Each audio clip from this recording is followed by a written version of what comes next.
A long-haired guy was sitting on a chair and carving a car figurine out of wood. It was a man named Albert. He used to live on Earth, but was reborn in the body of a beggar. He was in his house. He had to go through 100 years of training, but now he had only been training for 4 years. The hero entered a room with a large model of the city. He wanted to return to his previous life. Albert looked at the wooden skyscrapers and missed home. The hero walked out of his hut. He was in the territory of the Heavenly Throne sect. The guy pushed off the ground and soared into the air like a bird.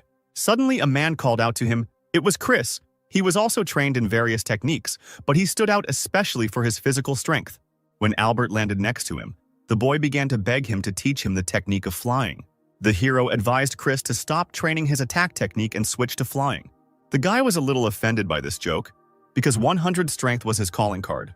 The main character explained that 3 months ago, several wild animals escaped from their cages. These creatures seriously mauled Chris. He was bleeding. His clothes were torn. The wild wolves opened their fanged jaws to tear him to pieces. Suddenly, the animals were pierced by sharp stakes that appeared out of nowhere. Albert saved the boy and asked how he was feeling. Chris begged the hero for a long time to teach him such a cool move. After some time, the guy heard that one of the mentors would give a lecture on attacking techniques. Albert believed that defensive techniques were most important because to survive was to win. Chris went to a lecture, and the protagonist studied the board with new techniques. Among the tablets, there was one special one. It was the ability to use medicinal plants in alchemy.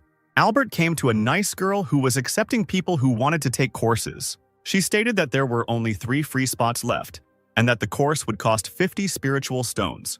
The hero was a little shocked because for a whole year of work he received only 100. The girl assured that it was possible to learn this technique only with the help of a teacher. After some thought, Albert agreed and gave 50 stones. When the hero turned away, the girl recognized him as a fool because he tried to learn alchemy with almost no money. In the evening, Albert strolled through the local market and hoped that his investment would bring benefits. Suddenly, a man called out to him. It was Uncle Brad. The man began to scold the hero for not paying the bride ransom, and Albert felt ashamed. In the past, Brad's daughter Lily and the hero agreed to get married when the guy collected money for the ransom. It was just a joke. The protagonist said goodbye to his father-in-law and headed home, asking him not to tell his daughter about their meeting. Brad said with a smile that Lily already knew. Suddenly, a girl attacked Albert. She was serious. Lily clung to the hero so tightly that he asked her to loosen her grip. The hero told the girl that their engagement was just a bad joke. The father was angry. Lily was obsessive, and according to local tradition, Albert was obliged to marry her. The girl took the hero's gift out of her pocket. The guy tried his best to convince Lily that everything that was happening was just a simple misunderstanding. A tear ran down the hero's cheek. He was in a hopeless situation. After some time, having miraculously gotten rid of the crazy bride, Albert headed home and noticed something strange. Chris waved at him from the ground, holding a cute little sheep in his hand. Albert was worried that the guy would be caught by the local police, but he reassured him by saying that he had bought a sheep, so there was no reason to worry. Chris went to the hero's house to cook the animal. The guy was amazed by the technology that hid the hut under the dome. Chris assured that with his abilities, Albert could become a rather important person in the sect. The hero shut the guy up and asked him to never talk about it again. After a short verbal altercation, the protagonist asked his friend to bring him a sheep. A few minutes later, a delicious meal prepared using a secret technique was lying on the table. To complement this sumptuous dinner, Chris took a bottle of wine out of his bag. Albert immediately noticed the catch, because the guy would never have spent so much money on such an ordinary day. Chris reported that a high-ranking mentor had noticed him, so he would soon leave and would not see the hero for a long time. The guy burst into tears and thanked Albert for saving him.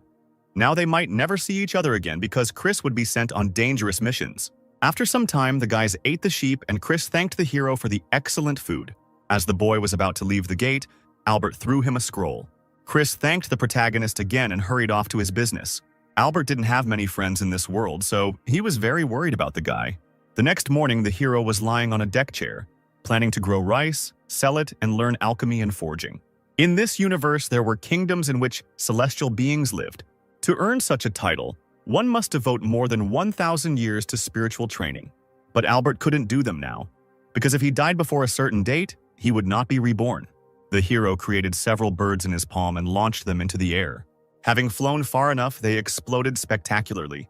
The main character was in despair because he could not show his abilities to anyone, because there would be a person who would decide to kill him out of envy. Suddenly, Albert realized that he could teach new techniques to other people. In addition, Future students will be obliged to protect their teacher. Suddenly, the security system reported that someone was trying to scan the location of the hero's house. The guy decided not to pay attention to such a trifle, but rather to focus on new techniques. He came up with a spell that would allow him to take the soul of a beast and place it in a new body when needed. To test his idea, Albert grabbed a sparrow flying past. The hero, with the help of complex technology, was able to turn the bird into porcelain. But unfortunately, the sparrow did not fly, but fell right on Albert's head. The frustrated hero admitted that he needed to train even more. At this time, Chris was in the forest and laughing. It turned out that he easily killed a wildcat thanks to the technique that the main character taught him. In the morning, a man came to Chris. He hoped that the guy would not be attacked by a dangerous animal. When he saw the dead cat, the man dropped the fox carcass from his hands and was very surprised. The fighter couldn't even imagine that such a talented guy would join them. There were a total of 4 ranks of fighters in this world, starting from D and ending with A. Level A masters received the best of everything, and they were trained to become future elites. Chris, suspecting that his comrade was shocked by his capabilities, put on an innocent face. The man encouraged the boy by saying that he would need to kill a few more beasts to earn an A rank. By evening, Chris managed to get to Albert's house and told him what had happened. The guy suggested that the hero also join the combat squad. His skills would be very useful there. Albert did not like to kill and was afraid of dying himself. Besides, warriors occupied a lower position than alchemists. Chris tried to convince the hero that, in his opinion, the ability to instill terror in enemies is every man's dream. The guy assured that the main character's abilities could even elevate him to the status of a celestial being. Plus, Chris will be able to travel there with him. Albert asked why the boy wanted to get into the kingdom of heaven so much. The hero tried to convince his friend that that world was too cruel and terrible. The protagonist cut a piece of meat in half with a spell and shared it with Chris. Greedily eating the treat, the boy offered Albert to take him on as an apprentice. The hero couldn't believe his ears. He imagined Chris as a future A-rank fighter. The young man said that one of his ancient ancestors was a wise warrior. After his death, the family fell into decline, but he left a list in which almost all of his knowledge was recorded. From them, Chris read about the fierce fighters of other sects. The Heavenly Arrow sect is considered the strongest in the world. People who studied old and created new techniques were called spellcasters. Chris begged Albert to make him such a master of spells. The hero said that the boy was already 18, so it was too late for him to become a student. Using an unusual technique, the main character erased a small fragment of his friend's memory. Chris didn't remember anything. Albert reminded that he wanted to become an A-rank warrior and asked to teach him a couple of techniques. The guy made a cute face like he was a kitten and thanked his friend for his help. The next day, the hero wrote down everything he learned from Chris. He was filled with knowledge of this world. Albert wondered if he could reach the central continent. The main character threw these bad thoughts aside and decided to take a day off. After a while, the guy got bored and dreamed of a computer with internet access. The prospect of a century of training did not appeal to him. Suddenly, a huge flying ship appeared right above the hero's house. The ship was guarded on all sides by specially trained fighters on Firebirds. Albert decided that it was an expedition that went in search of valuable resources. The hero was distracted by a knock at the gate. Chris was standing on the threshold. The guy didn't look well. He injured his leg while doing the task, so he took the day off. Albert scolded Chris for not using his flying technique to defend himself. The hero called his friend a lousy fighter who doesn't think ahead. In fact, Chris came to Albert to get advice on killing the mighty beast. The hero did not agree. The guy reproached him for hiding the true power of his abilities from everyone. After some thought, the magician decided to train Chris in exchange for information about flying ships. Albert moved through the air and transported himself and his comrade into a certain space. It was a training illusion. Chris was supposed to have a trial fight. The magician created a stone-praying mantis, and the fighter had only 15 minutes to deal with it. The insect attacked Chris so suddenly that he barely dodged it. The guy fired several fire spears at his enemy. The mantis easily dodged the projectiles, and the fighter was perplexed. Albert admitted that Chris moved quite quickly but released his pikes too slowly. The guy was angry because he couldn't deal with such a simple enemy. Suddenly, the mantis dealt him a powerful blow and Chris flew back. The fight ended, and the guy was very upset by the defeat. Albert advised him to watch the enemy's behavior and predict his movements. The hero put 2 fingers to the guy's forehead. He suggested that he use a technique that would restrict the enemy's movements. The magician suggested that Chris have another training session in the future to work on his shortcomings. Albert sat down on a chair in a businesslike manner and asked his friend to tell him everything about flying ships. The guy said that 500 years ago, the Supreme Mentor collected everything that the sect's servants had and went to the central continent to build a ship. Because the inhabitants had nothing left, they suffered from hunger and went mad at the sight of the spiritual stones. After some time, the Mentor returned on a brand new ship and the life of the sect began to improve. On the ship, the ruler planned to collect resources in the Great Sea, which was considered endless. The ship had the ability to fly to protect itself from deep-sea monsters. There were also rumors that it was possible to go beyond the celestial boundary with it. Chris pointed to the blue sky. Albert thought the guy meant space, but unfortunately, only the most developed sects could leave the kingdom. The hero asked if it was possible to get on board the ship and inspect it. Chris explained that spell researchers and A-rank warriors were allowed in there. Masters of alchemy and forging, and of course the captain of the ship itself, could also get on board the ship. Albert's dreams of getting there were dashed because, at best, he would have to train for hundreds of years and try not to die. Chris offered him to join the combat squad together to make it easier, but the hero refused. The magician explained that he would now be busy selling rice to pay for the forging and alchemy courses. The next morning, Albert arrived at the alchemy training halls. He thought to himself about how to quickly return to his world to his beloved parents. The protagonist approached the man standing at the gate and introduced himself as a new student. The man explained that the boy would have to pay 500 spiritual stones for 2 years of training. Albert was very reluctant to part with his money. Behind the gate, the hero saw a very tall tower. He was impressed. The guy accompanying the magician wondered why such poor people were getting involved in alchemy. The man hypocritically wished Albert success in his studies and said goodbye. The hero entered the classroom and saw a bunch of students. Suddenly, he smelled a pleasant, sweet scent of perfume. This scent came from the beautiful girl standing in the center of the office. Albert, struck by her beauty, introduced himself and asked who she was. The girl called herself Claire. She was the mentor's daughter and could conduct the lesson in his absence. The hero answered her uncertainly, and she thought that he was unwell. Albert lied when he said he was worried about falling behind the other students. The girl calmed the hero down and suggested that they work individually. The lesson began and Claire asked the main character to listen to her very carefully. Albert noted that events were developing too quickly. It seemed he had fallen in love. The guy began to imagine how he would have to be alone with her in the evening. These thoughts made the hero very excited and his nose started bleeding. At this time, Claire announced that today they would be studying plant processing techniques. Albert was incredibly happy. He would finally be able to become a master of alchemy.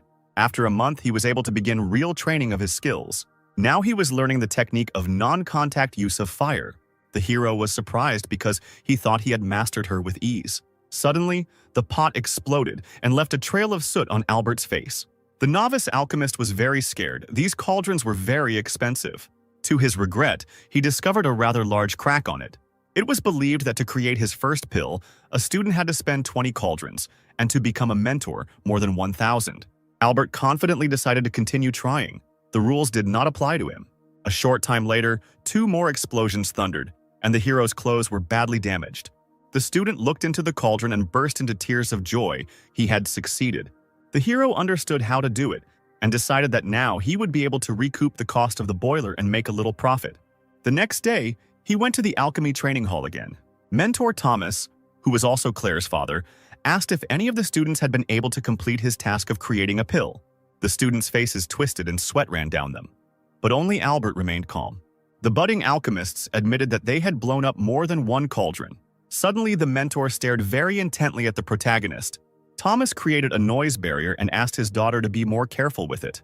The teacher explained that he saw serious potential in him. Later, the hero returned to training. He tried to do everything without mistakes in order to save up for a new boiler. Suddenly, he heard a noise in the lighthouse. Apparently, he had a neighbor. He approached the building and Lily jumped on him. The girl decided to visit her husband and reported that she had reached a new level of her abilities. Lily pushed off the ground and began to float in the air. The girl boasted that one mentor wanted to take her as a student. Albert praised Lily. She also reminded him of the ransom that the hero must bring to his father. The magician offered to cook dinner for Lily. The girl thanked her husband for the delicious food, and the hero reminded her that their wedding was just a joke. The guy considered himself an unsuitable candidate for the role of her husband. At these words, Lily flooded the entire table with her tears. 3 hours later, the girl was still crying, and Albert tried to calm her down. He eventually agreed to pay ransom for her. Lily immediately calmed down and began to eat rice. Albert was furious that he was simply being used. The hero resigned himself to this wedding and kindly stroked the bride's head. After a while, the main character was devouring a delicious pancake. The girl really wanted to try it. Suddenly, a beautiful woman with a blue bird appeared in the sky. At the sight of her, Albert's mouth began to water, like a dog at the sight of a piece of meat. The hero hoped that the system took pity on him and gave him a beauty for all his suffering. The girl stated that she had come here for a man from the Heavenly Throne sect.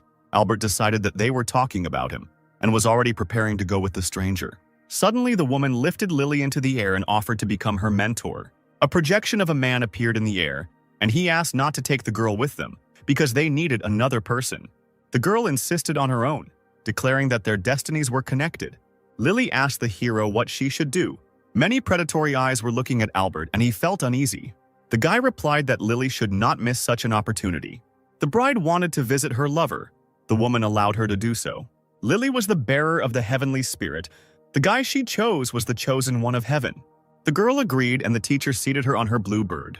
They flew away. Albert was glad. He finally got rid of his annoying little wife. The hero became motivated to become stronger and decided to study the recently purchased book of techniques. Suddenly, a very strong and courageous guy appeared on the threshold of his house. It was Chris. He was killing animals in the forest. Stronger than him, the guy came back to rest. The guy asked how to deal with the two remaining enemies. They were too strong. One of them was a ground eater, a monster that would bury itself in the ground when it saw danger. The second was a very fast cat that could inflict fatal wounds. Chris asked his friend to teach him a technique to defeat them. Albert agreed, but this training would be more difficult than the previous one. Now he has created two praying mantises that have the abilities of an earth eater and a cat. While the hero was explaining to Chris how to deal with them, one of the insects attacked him. The magician pierced the enemy with one gesture without even flinching. The guy was shocked by his friend's abilities. Suddenly, Chris was attacked by another praying mantis. Albert finished off the nasty insect again with just one blow. The boy begged the magician to teach him such a powerful technique. The main character made fun of his friend and said that he needed to shave his head to learn this ability. In the end, the guy, through tears, agreed. Albert looked at his comrade and laughed very loudly. Chris shaved anyway, and the hero praised him for his courage, barely holding back his laughter. The upset guy asked why the main character was so strong but not shaved. The Joker said that he was not trying to become stronger, so there was no need for a haircut. Albert pushed his friend to the gate and ordered him to practice this technique at home. Now that he had dealt with the annoying comrade, it was time to get down to important matters. 3 months later, Lily was already flying on a bluebird in an unknown kingdom. The mentor reproached the girl that her skills were worthless and that it was too early for her to think about returning home. The woman remembered a recent nightmare. Monsters circled around her, and she herself was chained and pierced with a spear. It was a sign of disaster, and she believed that only Lily could prevent it. The young girl asked permission to go for a walk and meet her husband. The mentor allowed her to walk around a bit, but forbade her from seeing her lover. Meanwhile, Albert decided to visit the forging training hall. He was dazzled by the sight of a pile of shining heads of students. One of the students told a friend that his friend from the combat unit shaved and became very strong. The main character regretted his actions. His joke turned out to be rather unsuccessful. After a while, most of the sect's disciples shaved their heads, which was a real sensation. Meanwhile, the hero complained that learning to forge was too hard. He had already spent 10,000 stones. Suddenly, the guy saw his old friend and called out to him. It was his friend named Dylan. He was quite plump and came from a rich family. The fat man heard about Albert's success in alchemy and decided to reward him with a spiritual stone, but the boy refused. The hero suspected that Dylan had business with him. The magician invited the guy to visit and treated him to a cup of tea. The fat man explained that he had come up with an idea to unite students studying outside the sect. Albert was surprised by this.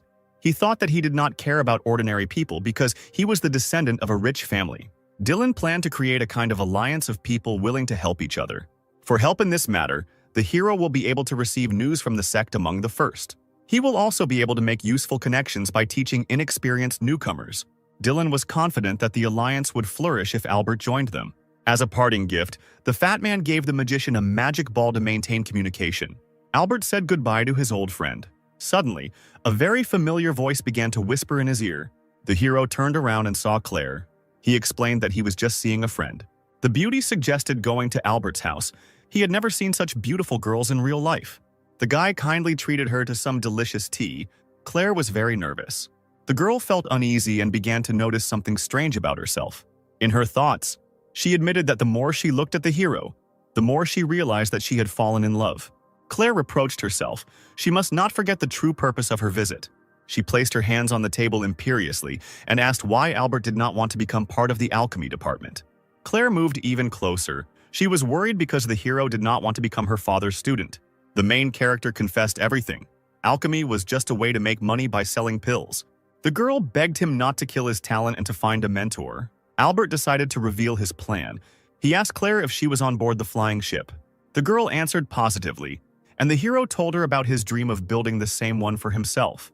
The magician didn't want Claire's father to waste his time and energy teaching him. The beauty seemed to be furious at what she heard. She remembered how her brother left the family to become the best blacksmith master. The girl's gaze became sad and she asked Albert not to give up. Claire left. The main character looked after her for a long time. The guy enjoyed the freedom and the fact that he had no obligations to anyone. Suddenly, Dylan's magic ball began to vibrate in his pocket. It contained all the news of the sect. Among them was the news about Chris. It turned out that the guy started dating the most beautiful student of the sect named Ava. The future warrior talked a lot about Albert, and they decided to visit him. The main character congratulated his friend on the fact that he was able to win the heart of such a good girl. The magician suggested talking inside the hut. Chris said that Eva was infected by a monster while they were on a mission, and now the girl couldn't sleep normally. Albert used the aura cleansing technique to help her. A soul eater flew out of the girl's body. The main character killed the spirit and asked his friend to be careful. Eva admired the magician's skill and suggested that they go with him to open the secret portal. The hero considered this venture too risky, so he refused. Chris mentioned that you can stumble upon something valuable in the portal, even on the records of the forging masters. Albert pricked up his ears, his eyes lighting up with excitement. The hero agreed. Now he needed 1,000 spiritual stones to enter. In the evening, he began to study the basics of forging in order to be as prepared as possible. This activity required a lot of things: raw materials, runes, spiritual fire. The most important thing is to insert the rune into an object that has not yet cooled down. Albert found forging more interesting than alchemy lessons. On the ball, Dylan praised the protagonist for learning 2 crafts at once. The fat man decided to share with him the secret of combining these activities. Later, the magician went to the forge halls. He gave the duty officer a spiritual stone and asked him to give him a room. Everything necessary to start training was here. The room was very hot, so Albert used the ice armor technique. To begin with, he decided to cross scarlet steel and iron ore. Dylan said that a person studying forging and alchemy should not count on help from heaven. The hero began to forge metals. First, he processed the ore with hammers. Now the blacksmith added molten steel and formed the sword. It was time to insert the runes. The hero decided to make it hard as a rock and light as a feather. Unfortunately, the weapon exploded at the final stage. Albert was depressed. He wasted 400 spiritual stones. A man entered the room and asked what happened. It was the manager. Blacksmith's halls, the hero was ashamed of his ineptitude. The magician came up with a plan. The man is obliged to teach him, otherwise he will not go anywhere. 3 days later, Chris and Eva were flying to the entrance of the secret portal. Suddenly, something flew past them. It was Albert. He felt sorry for the poor crane on which the couple was flying. Chris was amazed that his friend was riding on a forged sword. The immodest protagonist asked to be called a forging master from now on. The long-bearded man announced the rules for being on the other side of the portal. Chris hoped that the hero would go with them, but he destroyed his hopes. Instead, he gave him a special crystal. The guy could send a signal, and Albert would come to the rescue. The fighter thanked his friend. The main character flew into the opened portal with lightning speed. The hero, left alone, looked at the beautiful landscape of the green forest. He had to spend a whole month here, so the magician decided to build a small base here. Suddenly, wild animals jumped on him out of nowhere. Albert turned around and looked at them with a terrible look. He used a special technique against them and ordered them to bring useful things. The hero went in search of the runes left here by the forging masters. On the way, the magician came across a small lake and decided to examine it. Suddenly, a column of water shot out of it, as if a volcano had erupted. There was an unknown guy standing on the water's surface, apparently also from the Heavenly Throne sect. The young man introduced himself as Nicholas. His face was beautiful. Albert was in a state of shock. The stranger was holding a magic sword in his hand. The protagonist greeted him and said that he was an outer disciple of the sect. Nicholas was glad to meet him. He looked like the main character. The young blacksmith did not understand what he wanted. The guy extended his hand to Albert. In his palm lay a beautiful pearl. It seems he wanted the magician not to tell anyone about the things he found. The hero thought that Nicholas was also a real person who had ended up in this world. The magician began to ask him questions related to the culture of the earth. The young man insisted that he did not understand what was being discussed. The protagonist accepted the pearls and promised to keep his mouth shut.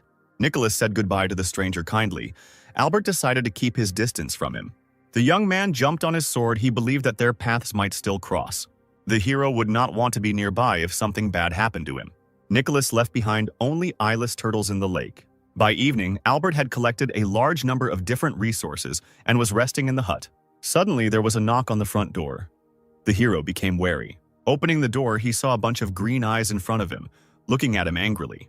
The guy decided that there was a whole crowd of ghosts standing in front of him. He was scared to death. It turned out that these were wolves he had tamed, and Albert calmed down. They brought with them some flowers, a piece of red copper, tree fruits, and spiritual stones. The tired animals immediately went to bed, and the hero realized that they had collected all this from the corpses. The magician hid the hut from prying eyes with the help of technology and went to bed. To his surprise, the hero woke up early and decided to have breakfast. From behind him, he heard the sound of a man flying on a sword. It was Nicholas. He sheathed his weapon and greeted the protagonist in a friendly manner. Albert invited the wanderer to eat with him. The young man was simply delighted with the taste of the freshly cooked soup. The hero asked what the guy was doing, and he explained that he was a candidate for apprentice to the master swordsman Harry.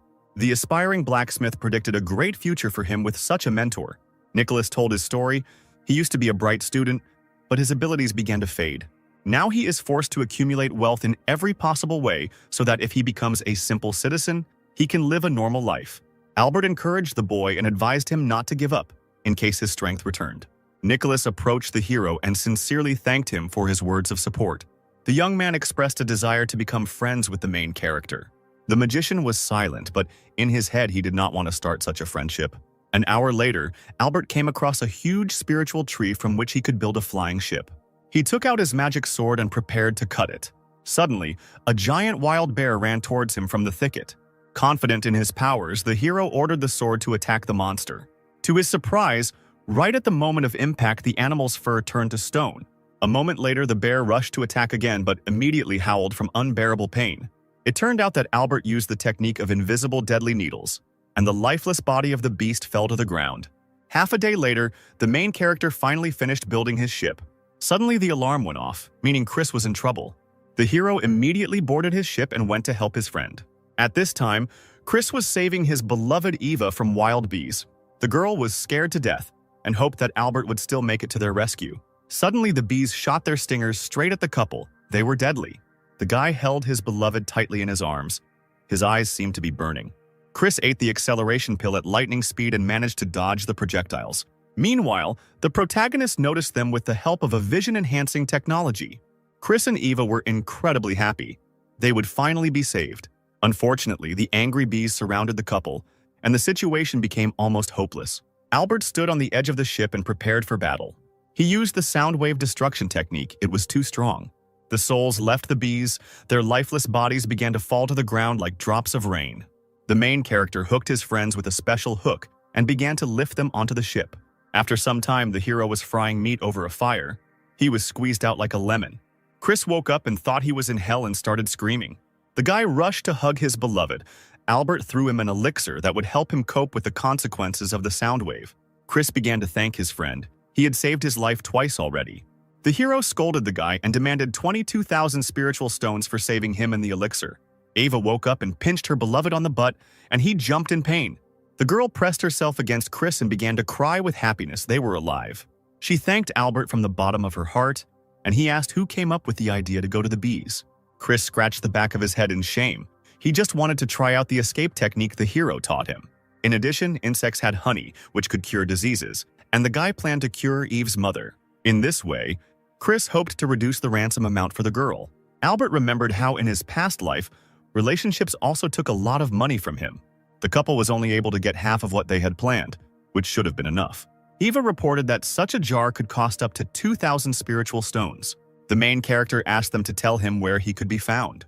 After a while, the hero was already riding a deer into a bamboo grove, where a lair of wild bees was located. The guy ordered the animal to hide, and he himself headed deeper into the thicket. After 3 days, he finally came across the insects and began to seduce them. The bees mistook him for a beautiful queen. Now they were under the power of the protagonist and bowed before him.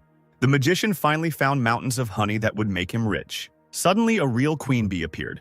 She did not succumb to the hero's influence. The guy used a consciousness-paralyzing technique against her.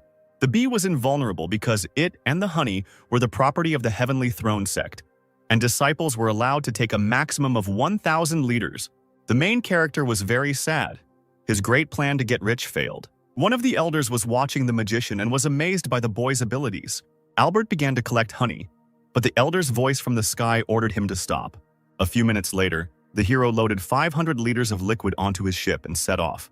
Right above him, he noticed a trace of a magic sword. Apparently, it was Nicholas again. The young man approached the mountains of honey and began to calculate his future fortune. Suddenly, a pillar of light fell from the sky, and the elder created a dome that forbade anyone from approaching the grove for the next 150 years. During his air journey, the hero came across the estate of an alchemist master. Albert was furious. All this time, he was trying to find the blacksmith master. There was only 1 hour left before the portal closed. The magician had to hurry. In the estate, he found a bunch of scrolls with quite useful spells. The hero remembered that the portal would close very soon. The guy miraculously managed to get out of there, and Chris and Eva were already meeting him at the exit. The guy suggested that Albert go to the tavern and thank him for saving him. The main character agreed. This month was very difficult. After a long time, the magician was already at home and lying on piles of spiritual stones. He managed to sell the honey. He sent a letter to the Alliance base for Dylan. The hero exchanged 300,000 spiritual stones for a bunch of resources for forging. After 3 years of blacksmithing, he still couldn't insert some runes correctly. Albert came up with the idea of using another rune as a mediator. The hero decided to try to use his idea in practice. The fragments came together to form a brand new magic sword. The blacksmith rushed to embrace him as if he were a loved one, and now the weapon was called the Thousander. The main character received news from the sect through a magic ball. A recruitment of blacksmiths for training had opened. Over these long 3 years, Albert has already developed to the 8th level. He had no doubt that he would soon be able to fight on equal terms with a much stronger enemy. Thanks to his beast summoning technique, the hero could call upon an entire dragon for help. Soon the magician finally returned home and sprawled out on the lounger. Chris and Eva appeared on the threshold. They were incredibly happy. The guy shared the good news that they would soon be getting married, and he asked Albert to be sure to come to the celebration. The main character and the lovers had a nice dinner. He thought that there was no time for a relationship in his plans. After the meal, the magician stood up from his chair and asked to follow him. Chris and Eva were perplexed. He led them into a room where weapons and shields he had forged hung on the walls. The hero didn't have a wedding gift, so he offered the couple to choose anything. Eva asked if she could take the Swords of Insight. They were very useful in battle. Chris asked permission to take the 1000th. It could crumble into pieces and take any form. Albert gave them the chosen weapons and saw them off. Deep in his soul, he regretted the time and resources spent on forging them. A month later, the hero went to the capital of the sect. There would soon be a wedding. He was carrying a giant sack on his back, and the journey to the ceremony site was not short. Luckily, the magician had a flying ship, and he called it to lighten his load. Suddenly, the hero heard a familiar sound from behind. It seems it was Nicholas again. The guy was incredibly happy to see his friend after 3 years. The young man immediately noticed the magic ship. Nicholas said that he was going to his friend's wedding. Albert was stunned and asked if his name was Chris. The young man was wildly delighted. He would finally be able to spend time with the hero. Nicholas offered to get there on his personal ship. It was much better than the main character's vessel. When Albert climbed on board, the ship flew at supersonic speed. Carrying Nicholas offered the hero a whole buffet as a sign of friendship. Suddenly, the guy jumped up and asked to wait while he dealt with some insects. He threw 5 balls of different elements at the enemy at once, and the hero envied his skill. Albert saw 5 hostile people opposite the bow of the ship. Nicholas apologized for the inconvenience. He planned to distract the enemies and send the ship with the magician to its destination. The 5 began to quickly approach the heroes. The young man warned that he would deal with any of the enemies. The enemies responded to his words only with mockery. It seems they are confident in their own strength. One of the enemies ordered a guy named Henry to deal with the main character. Nicholas tried to stop Henry to protect Albert. Unfortunately, the gang leader interrupted his actions. He advised the young man to try to protect himself at the moment. A pillar of fire burst out of nowhere into the sky and a major explosion occurred. At this time, Albert promised himself never to go outside the sect again, so as not to get into similar situations. His thoughts were interrupted by Henry, who suddenly ran towards him. The hero decided to use the technique he had been putting off until an emergency. From the small bowl, the soul of a giant dragon burst into the air. The soul climbed inside the wooden copy of the beast. The enemy became even more determined. He was anticipating a wonderful battle. The boy set his pet centipede on Albert, but the dragon killed it with one swipe of its paw. The hero's eyes lit up. He felt superiority over his opponent. The hero ordered the beast to deal with Henry, and it immediately attacked him. The guy was bleeding, but he was not going to give up. He used an unknown technique. The protagonist used all kinds of barriers to protect himself from her. Unfortunately, he didn't succeed. It turned out to be a technique for damaging the psyche. Albert lost consciousness and fell straight overboard the ship. In some mountains there was a hut. The sister asked her brother when they would eat meat. The boy said that first he needed to cure the stranger, who turned out to be the main character. The magician was incredibly grateful to fate for such salvation. It turned out that Albert had been fighting a giant worm in the astral dimension for half a month and had finally won. The main character woke up and sat on the bed. He thanked the children with all his heart for their care. The children bowed down, as they believed, before the celestial being and begged him to take them as disciples. The hero did not see any potential in them and asked why they needed it. The brother and sister loudly declared that they just wanted to eat tasty meat every day. Albert was touched by their sincere honesty. The protagonist used the technique. First, they must pass the test of the spirit. The guy felt sorry for the kids, so even if they failed the test, he would provide them with a comfortable life. Unfortunately, the hero spent a lot of energy fighting the worm. Now he will have to recover for a long time. The magician promised himself not to leave the sect for the next 10 years. Also, you need to stay away from Nicholas to avoid getting into a similar situation. Albert decided to make more fighting dolls upon returning home. Suddenly, a mature man with a cane in his hands entered the hut. The man knelt before the great celestial being. The hero asked him to get up and offered to thank him for saving him.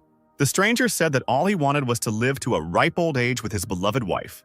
The guy gave the man a bottle containing longevity pills. The man asked what was happening with the children. The hero replied that he was checking them before taking them to the sect, where they would be taken care of. The stranger left, and the hero took out the balls with the children's spiritual powers. In the boy's ball, he saw his brother looking after him until old age. The sister wanted to become a great warrior so that everyone would admire her. The hero admitted that after awakening, the children's lives would never be the same. At this time, Chris was sitting at the gate of Albert's hut. He was depressed. The guy blamed himself for what happened to the main character, because it was he who invited him to the wedding. Eva tried to cheer up her beloved and assured him that the magician was now alive and simply healing his wounds. Chris promised himself that he would wait for his friend at the gate until he showed up.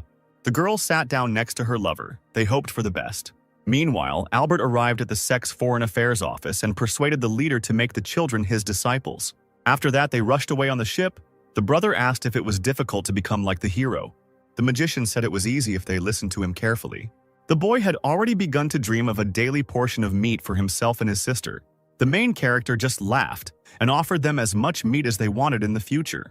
Suddenly, Chris sensed a familiar spiritual aura. It was Albert. The guy immediately rushed to hug his friend. Chris looked at his brother and sister who had arrived with the hero. The guy thought they were the main character's children, but Eva immediately admitted that it was just nonsense. The magician hastened to calm his friend's imagination and called them his students. Albert didn't know the children's names, so he asked them to introduce themselves. The boy explained that they don't have them. They are given out for finding special plants named after them. In this situation, the main character came up with names for them. Now the girl was called Kate and her brother Kevin. The children were so grateful that they bowed before their new mentor. To begin with, Albert decided to dress up his students a little. 2 pink flying spheres merged with the children's clothes. Now the brother and sister had very beautiful and comfortable suits. Ava, standing nearby, was surprised by such a useful technique. The hero suggested that the girl try to use the magic ball herself. Eva applied it and ended up with a very revealing outfit. The main character begged her to change clothes, while Chris covered Kevin's eyes with his other hand. The other outfit was no better than the previous one. Now the girl had transformed into a semblance of a cat. Albert asked her to return it all back and try using it at home. After this awkward situation, Chris suggested celebrating the arrival of new students. The magician offered the children to try the meat dish.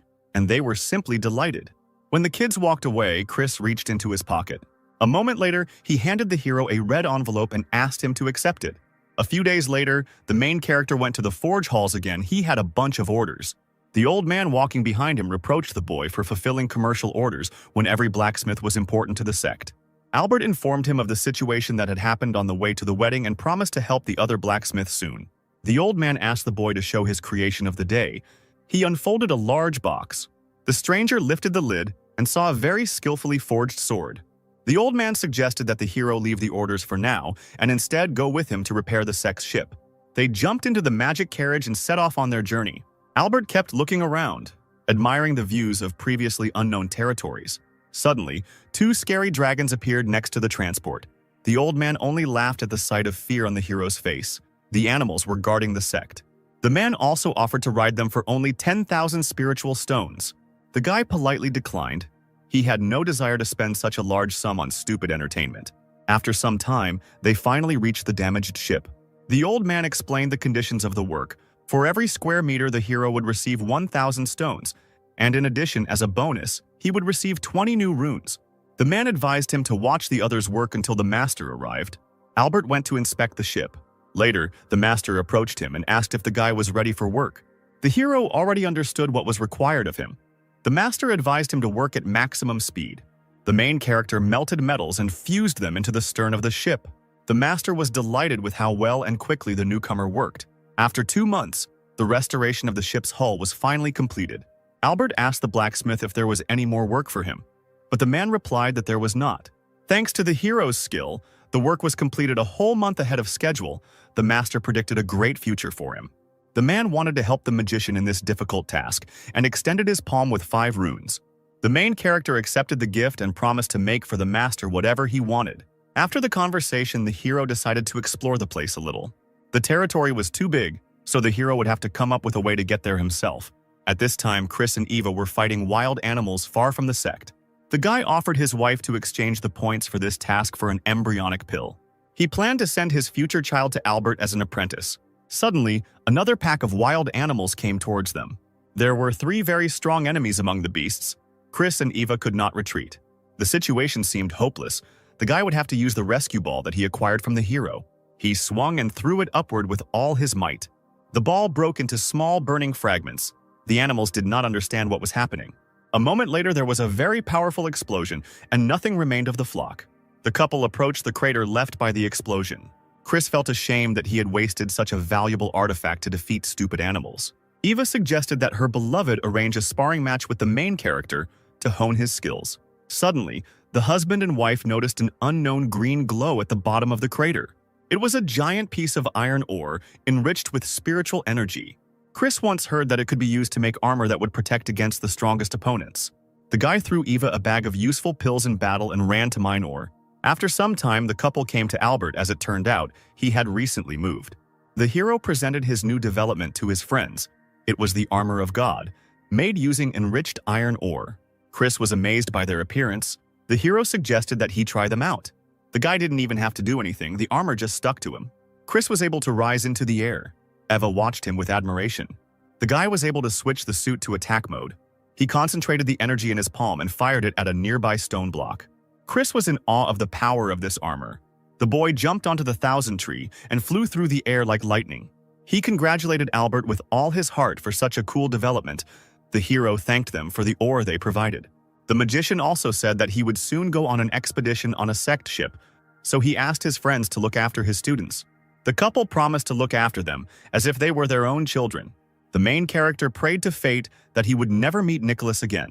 A month later, Albert was already heading to the place where the expedition was being prepared. The hero was delighted by the sight of this majestic ship. The magician, along with other passengers, proceeded on board the ship. To his regret, he heard a familiar voice behind him. It was Nicholas again. The guy hugged his old friend. The hero dreamed of leaving the ship as soon as possible. The young man asked a crew member to put Albert in the cabin next to his. In the evening, all the passengers were having dinner in the dining room. The main character planned to sneak off to the toilet unnoticed. Suddenly, as if out of thin air, Nicholas appeared. He praised the local food. His main goal was to win the hero's respect. Albert asked his friend how he dealt with his problem of losing strength. Nicholas claimed that his affliction simply disappeared as soon as he emerged from that portal 3 years ago. He also told how after this he returned to the girl with whom he had broken off the engagement. He beat up all her brothers, but she dealt with him with just one blow of her hand. The guy promised himself to become stronger in order to regain his lost honor. Drunk Nicholas rushed to hug the main character. He didn't like it very much. In fact, the guy went on an expedition to explore unknown runes that he noticed during repairs. Instead, he has to endure Nicholas's antics. Suddenly, the stranger put his hand on Albert's shoulder. The guy was shocked. Raising his head, he saw a mysterious man in front of him. An unknown person offered the main character to become his student. The man noted his strong spiritual energy. The guy became a little embarrassed. The stranger offered the hero to become part of the forging department. Albert thanked him for the offer, but stated that he was just an amateur and that he liked alchemy better. The man was angry at the lost talent and left. The hero waved after him.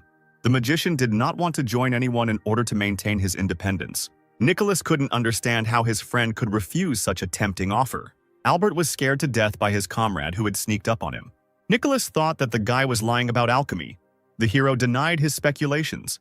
The main character hid this so as not to attract unnecessary attention. After these words, the magician went for a walk along the deck of the ship. There, he saw a giant water snake jumping out of the ocean. Suddenly, he heard one of the passengers calling the snake the God Eater. The stranger turned out to be Claire. She was accompanied by an unknown guy. The girl introduced Albert to the guy, who turned out to be her older brother Richard. The guy looked as gorgeous as his beautiful sister. Suddenly, the hero grabbed his mouth. He could barely hold back his laughter. He rolled on his bed laughing because his brother's shortened name sounded like an obscene word. Having laughed his fill, the main character wiped away his tears and decided to apologize the next time they met. Albert jumped out of his bunk from the sudden jolt as the ship entered the waters of the endless sea. The guy went up on deck to explore previously unknown territories. He watched the artillery ships accompanying them. The hero dreamed of seeing them in action. Suddenly, Richard appeared. He too was delighted with the power of these weapons. The boy believed that their destinies were connected because they both abandoned alchemy for forging. Richard examined the runes that Albert was working on. The young man realized that the hero was planning to create a device for transmitting information over very long distances. Richard was amazed by his invention. He would never have thought of such a thing himself. Suddenly, a strange signal went off on the ship. A whole squad of people flew out on giant birds. They were called the Golden Patrol. Using hooks, they pulled a whale of enormous size out of the water. Albert watched their well-coordinated work with delight. The carcass of the animal was lifted into the air. Its meat was dangerous to people. The hero came up with the idea of creating his own navy in the future. But it seems his dreams are not destined to come true, because one shot from the cannon costs almost 100,000 spiritual stones. 3 days passed, during which time the magician came to the conclusion that the sect valued blacksmiths the most. The main character was called out by Richard, who told his mentor about his idea. The young man led Albert to the forge hall located on the ship. It was a gigantic room where work was in full swing. The guys walked to the mentor's office. The hero bowed to him. The old man praised the guy and said that this system could be developed and cover the entire continent with communications. The mentor offered the main character to become his student. The magician politely refused, arguing that he wanted to develop both forging and alchemy. After these words, the old man's gaze became truly eerie. A moment later, the teacher just laughed and noted the boy's sincerity. The old man mentioned that his offer still stood, but he would have to give up alchemy. The mentor gave the hero a special pass to access the inner sector. He will wait for him there. Albert sincerely thanked the old man for his understanding and left. After he left, Richard got down on one knee and asked his mentor for forgiveness for his friend's insolent behavior. The old man regretted that he would not be able to participate in the hero's development into a true master. Albert walked along the deck of the ship and thought about the old man's words. Besides, he had a dilemma. He couldn't decide between Claire and Lily. Suddenly, the ship's artillery sounded the alarm. The main ship was immediately covered with a special protective dome. Terrible sea monsters appeared right on the expedition's route.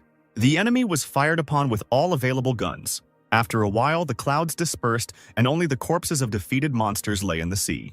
The protagonist watched as the members of the Golden Patrol went in search of resources.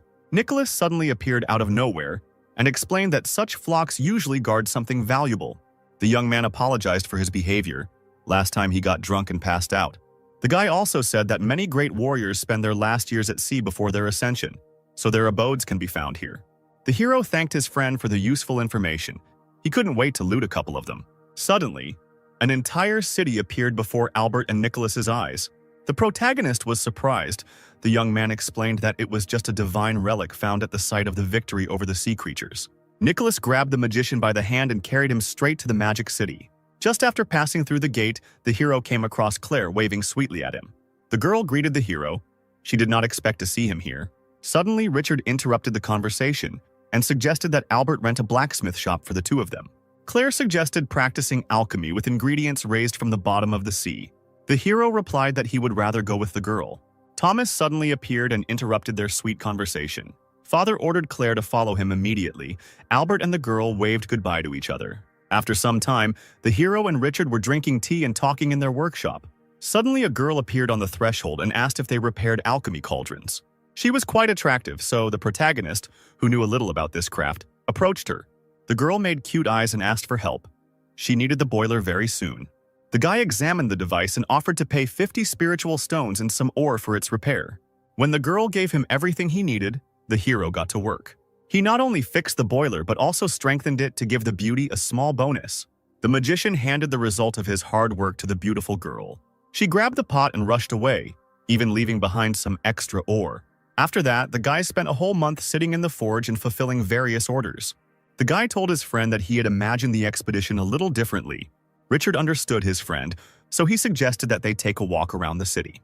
The main character, as if stung, hurried to jump onto the ship and set off to explore the sea. Surprisingly, almost the entire surface of the water was strewn with various monsters. After a long search, Albert found a safe place and decided to dive underwater. To do this, he took a tourist submarine and put an invisibility dome on it. Half an hour later, the hero dived to a depth of about 50,000 meters. His main goal was to try to find the treasure. Looking forward, the main character saw a terrible monster. It was a dolphin. Its eye was shining like a cyborg's. Meanwhile, Nicholas, who miraculously appeared nearby, tried to overcome the giant fish. The boy was talking to his mentor using a special technique. The man was a master in matters of swords. The monster's spine could be used to make an excellent weapon, so the mentor ordered the student to swim to his comrade to help. Nicholas didn't want to endanger Albert's life, so he turned around and took the blow from the fish.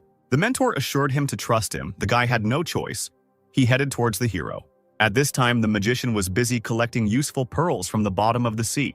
He felt uncomfortable, and the main character had a bad feeling. He hurried to swim to the surface as quickly as possible, and a terrible roar sounded behind him. Through the submarine's porthole, Albert saw Nicholas. The boy was bleeding. The hero helped his friend get inside. The wounded Nicholas reported that the monster was almost defeated, but it needed to be finished off. After these words, the exhausted guy lost consciousness. The main character was furious at what he heard. His trip didn't go well at all. The fish rushed towards the boat, and an unknown glow shone above the vessel. It was Albert. He put on special armor so as not to take so many risks. The guy threw the harpoon with all his might into the monster's face. After that, he began to circle around the creature, who did not understand anything. The hero used a powerful technique. Hundreds of sharp spears rushed into the monster's body. Suddenly, the bloodthirsty fish disappeared from sight. The magician felt her behind his back. The monster turned out to be cunning. Albert threw several silver balls towards the creature. These were his fighting dolls, but they turned out to be unsuitable for underwater combat. The hero only planned to distract the monster and accumulate energy to create several clones. Meanwhile, the fish tried to fight off the attacking snakes. The magician finally gathered his strength and prepared for the final attack. The crystal he created shattered into a pile of fragments, and they began to approach the now helpless monster. Everything around was filled with a blue glow, and a strong whirlpool began to form. The sharp ends of the crystals pierced the fish's flesh like swords. Albert chuckled at his once powerful opponent. The current of the whirlpool was so strong that the fish was twisted, and all its bones were broken. The hero took pity on his snakes. The victory cost him 80,000 spiritual stones. The swordmaster who watched the fight recognized the protagonist's talent. The magician returned to the ship and gave Nicholas the medicine. The guy who came to his senses asked for forgiveness for getting his friend into trouble again. Nicholas immediately rushed to the protagonist to make sure he was not seriously injured. Albert handed the young man a small bag containing what was left of the giant fish, and he looked at it thoughtfully. The hero made a cute face, and Nicholas offered him a magic ring that could hold a large amount of water. The guy reluctantly accepted such a valuable gift. He was embarrassed by his friend's excessive generosity. Suddenly, something gigantic appeared in the depths. It looked very much like a portal. A moment later, The submarine was transported to an empty field and the ship came to rest on the ground. The guys got out of their transport. Albert did not understand what was happening. His friend explained that they were transported to a very distant and hidden place. Nicholas looked at the wall of the nearby settlement. It looked long abandoned and empty. Suddenly, the main character reported bad news. With the help of his magical vision, he saw the impending threat. The magician, with a grin on his face, advised his comrade to quickly prepare for a fierce battle. Confused, Nicholas hurried to contact his mentor and find out what was going on around him. While the old man was explaining the current situation, predatory purple birds already appeared on the horizon. The huge flock was getting closer with every second, and the heroes needed to get out of there immediately. Albert and Nicholas managed to jump on board the magic ship, which the hero had shrunk with magic, and the predators rushed after them. The alchemist asked his friend for advice, but he was recovering his strength and nothing worked on him. After some time, the guy reported disappointing news. He would only be able to find a way out of here in 10 days. The main character put his hand on his friend's shoulder. He promised to protect him from all troubles during this time. Nicholas told about a small house of a swordsman nearby, and the ship headed there. The warrior commanded, and the talented magician happily carried out all his orders. In one of the rooms of the house, there was a large golden statue, graciously welcoming its guests. The boys paid absolutely no attention to the magical artifact. Instead, they took everything that might be useful to them in the future. Meanwhile, the flock of angry birds had almost reached this hut. Albert was incredibly happy, because they managed to take everything valuable before their approach. A few minutes later, the ship with the heroes on board broke through the wild statue. The magician noticed several strong birds, so he hurried to put on his armor. Nicholas was surprised to see it. The hero soared into the air and created several bird-like warriors around him. The guy was fully prepared for a quick, bloody clash with the pack. The old man who advised Nicholas noted Albert's outstanding fighting talent. One of the summoned warriors prepared a magic bow and pulled a powerful arrow. He was ready to attack at any second. A second later, he fired a shot, and everything around was illuminated with a blue glow. Nicholas could not believe in such effectiveness of simple dolls. He tried to support his friend. Suddenly, he asked Albert if he could create a puppet that was more powerful than these. The main character decided to play a joke on his friend. He offered him to buy one of these dolls for a very high price. Nicholas hastened to moderate his ardor. He had some minor financial problems. Despite all the efforts of the magician, the birds of prey did not want to leave the strangers alone. 5 days later, all of Albert's dolls were destroyed, and he fell to his knees near the corpses of the warriors. The hero regretted the money he had wasted, and Nicholas tried to cheer up his partner. The guy drank someone else's blood from his cheek. He needed to hold out for another 5 days. Suddenly, the main character rose from his knees and, filled with resentment and indignation, headed towards his enemies. Albert put his armor back on, his gaze wild, birds flying everywhere. The feathered creatures didn't even have time to realize that the guy had just used a powerful technique. Suddenly, the whole sky was illuminated by light coming from a bunch of powerful explosions. The birds had no chance to survive. Nicholas watched the battle with excitement. His mentor had only met such a capable warrior once in his long life. The boy wanted to meet another powerful fighter, and the old man promised that this would definitely happen in the future. Nicholas turned around, his face frozen in a grimace of obvious incomprehension. His mentor, Arthur, looked closely at his student. This warrior is the one whom the young man must avenge him. Their conversation was interrupted by Albert, his sudden, piercing cry piercing the air. Nicholas immediately turned towards him. He was very concerned about the main character's condition. The magician returned to the ship, and the cloud from the explosion still remained directly above him. The hero swore rudely at one of the birds. It turned out to be much stronger than the others. The feathered creature used a sonic attack. The guy grabbed his head. It was splitting with pain. Albert did not give up. He created a large and powerful weapon and did not doubt his superiority. The crosshairs of the sight were aimed precisely at the carcass of the giant bird. A second later, a shot rang out. A huge hole appeared in the monster's body, and he was defeated. The other birds looked at the falling corpse in surprise. They realized that they had chosen the wrong enemy. The protagonist wiped the blood from his face, a maniacal smile adorning his face. Albert decided not to stop and immediately called for help from several cannons. 5 days later, Nicholas had fully recovered, and the boys were rushing to board the submarine. Later, they returned to the city and went to a local cafe. The guy asked the magician to make a copy of the swordsman's legacy for him. The hero suggested that his friend take the original, since he was not at all interested in this area. The young man looked down. He didn't know how to thank the alchemist for such generosity. Albert asked Nicholas one question, the answer to which only an experienced warrior could know.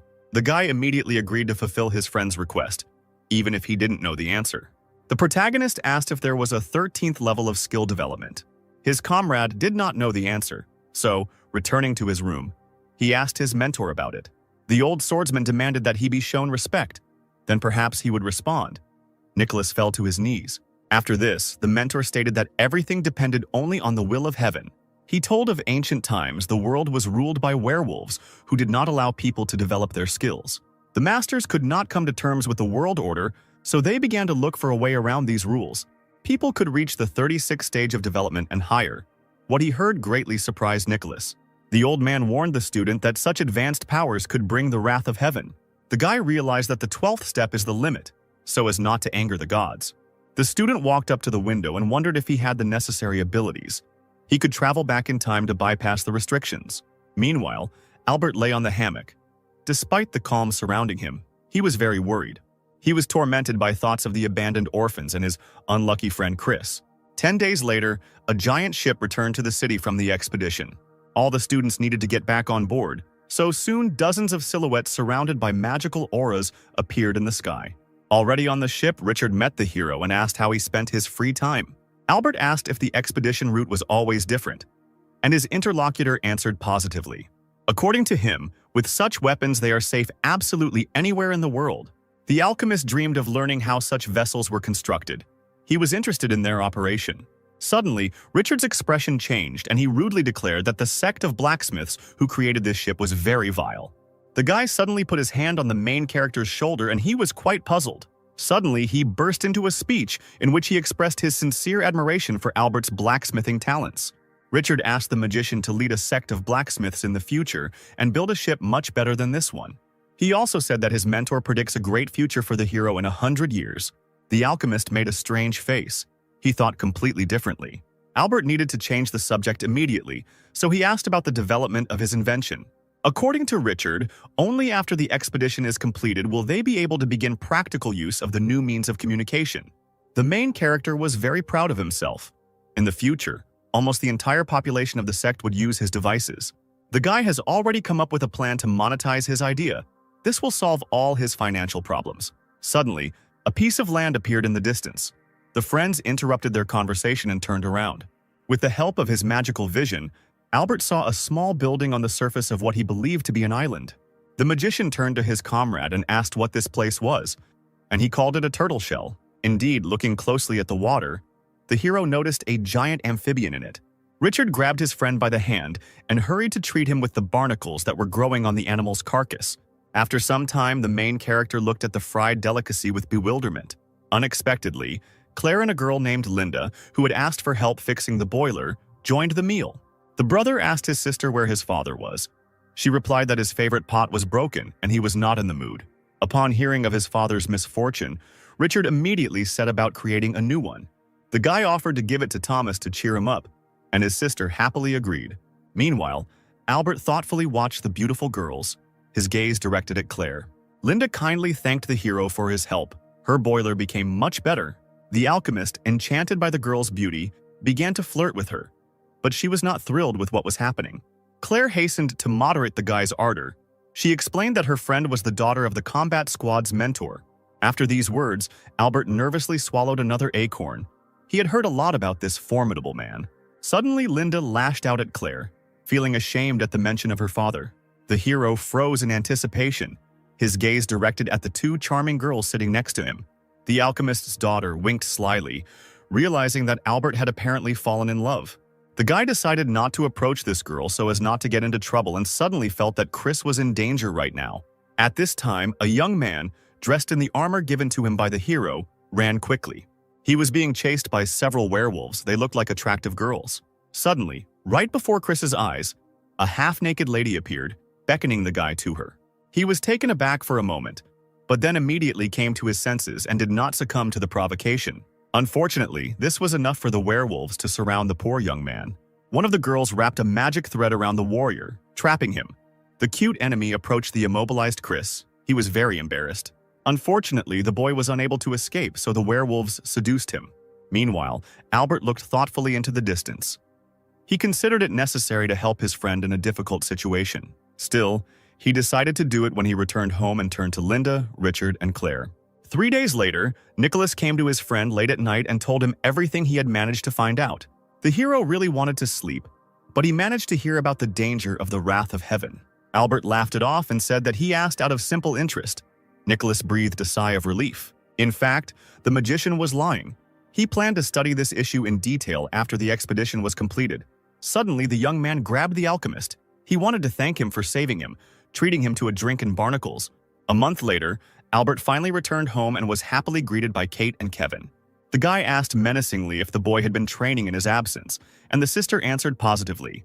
The alchemist was very glad to see his hut again and breathed the familiar air. A little later, Chris and Eva came to visit to celebrate the hero's return. In the evening, tired from the day, Kevin collapsed on the bed and instantly fell asleep, with his sister lying next to him. Albert sat down next to him, looking lovingly at the sheltered orphans. Suddenly, he turned rudely to Chris and his wife. He realized that something was wrong with them. The guy licked his lips like a cat. His eyes changed. A werewolf possessed him. The protagonist was surprised to hear the proposal to make himself the main one on the continent. The guy didn't fall for the monster's tricks. He was angry because they were using the bodies of his friends. The beasts were no slouch and donned strong armor, preparing for battle. The magician grabbed Eva and looked into her soul. The werewolves had no chance to defeat the creator of the armor. Suddenly, Chris appeared from the side, the monster that had possessed him using an unknown spell. Albert instantly found himself in the middle of the courtyard of his house. There was no one around. Suddenly, he heard a very familiar voice behind him. He turned around in fear. A moment later, Lily jumped on the guy. The magician could not withstand the pressure and fell to the ground. The worried girl said that she had prepared a delicious dinner for her husband and something nice. The main character picked up the energetic Lily in his arms and carried her to the bedroom. The girl lay down on the bed and got ready. Suddenly, her eyes became like a cat's. The wife passionately embraced her beloved man, and animal whiskers appeared on her cheeks. Suddenly, the girl took on the appearance of Eva, and instead of Albert, a surprised Chris appeared above her. The werewolves were frightened by this unexpected development of events. Behind this absurd scene stood a hero. The guy used a special technique and pulled the souls of monsters out of his friends' bodies. Rescued. Chris rushed to his best friend. His wife burst into tears of joy. The guy was crying like a baby. The main character hurried to calm him down. The magician looked angrily at the werewolves. He promised to cause them even more suffering. After this, a snake appeared near the face of one of the animals and it took over his mind. Chris started to get nervous and asked his friend to just kill the monsters, looking suspiciously towards his wife. But it was too late. A second later, everyone in the room saw the werewolf's memory of how they seduced the guy. Eva was stunned by what she saw. Albert didn't know that everything was so serious. Chris began to justify himself in every possible way to his beloved.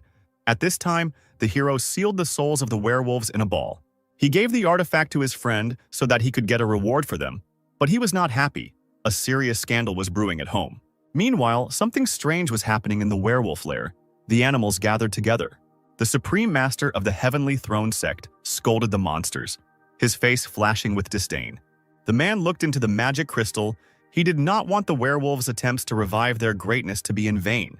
A year later, Albert remembered the past. He had been in this world for 14 years already. The guy was standing again by his wooden model of the city, holding a new car in his hand. The hero missed his past life very much. His gaze was filled with grief. Going out into the courtyard, the alchemist discovered an uninvited guest, and goosebumps ran across his body. It turned out to be Nicholas. He turned to the guy with a request to help in the transition to the stage of the birth of the spirit. The main character was not particularly happy with him. He suffered only losses from his friend and constantly got into trouble. Nicholas put on a sweet face, and the boy turned to the best blacksmith he knew. The old swordsman ordered his student to be more persistent, but the young man did not like it. Suddenly, Albert stopped and turned around. His friend offered him a recently found ancient box as a reward.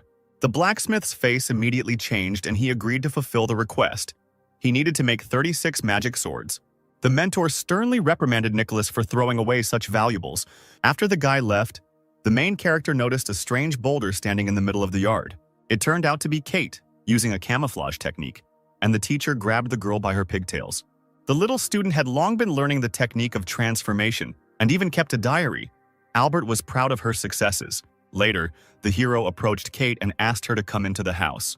The girl brought tea and decided to ask how the hero managed to figure her out. The guy said that this comes with experience and advised the student to continue training. After this, Albert praised Kate's tea and broke into a satisfied smile. The girl said that she had found something interesting and handed the hero a package. Unrolling a piece of cloth, he saw a fragment of a willow branch that had been struck by lightning with a thunder rune imprinted on it. The alchemist lifted a piece of wood above himself and began to cast a spell diligently. He made a useful elixir from pieces of willow for Kate. She thanked the mentor for his care. Albert asked where Kevin was now. His sister replied that he had gone on a mission with Chris. Suddenly a voice was heard from behind, and the girl turned energetically towards its source. It was Chris and her brother who returned, the warrior holding a strange box in his hands. He put it on the table and removed the lid. According to him, there was valuable ore there. The main character froze in anticipation. Half an hour later, the orphans were fast asleep. Chris kindly covered them with a blanket. Albert demanded to immediately tell him where the boy found these valuable crystals. A week later, the hero was still studying the ore. It could store the consciousness embedded in it for a long time. He went out into the yard and came up with a wonderful idea. The magician would use crystals to infuse the battle dolls with a piece of his mind. The guy decided to test his new invention, so he prepared his fighting gorilla. Albert created a large white wolf with a horn on its forehead, its eyes shining with cruelty. The predator pounced on the doll, its entire mouth covered in razor-sharp fangs. The gorilla managed to put his club forward and block the enemy's blow. She pushed the wolf away. He fell to the ground without moving. The hero was very happy with his invention. At that very moment, Chris arrived, surprised by such a strange sight.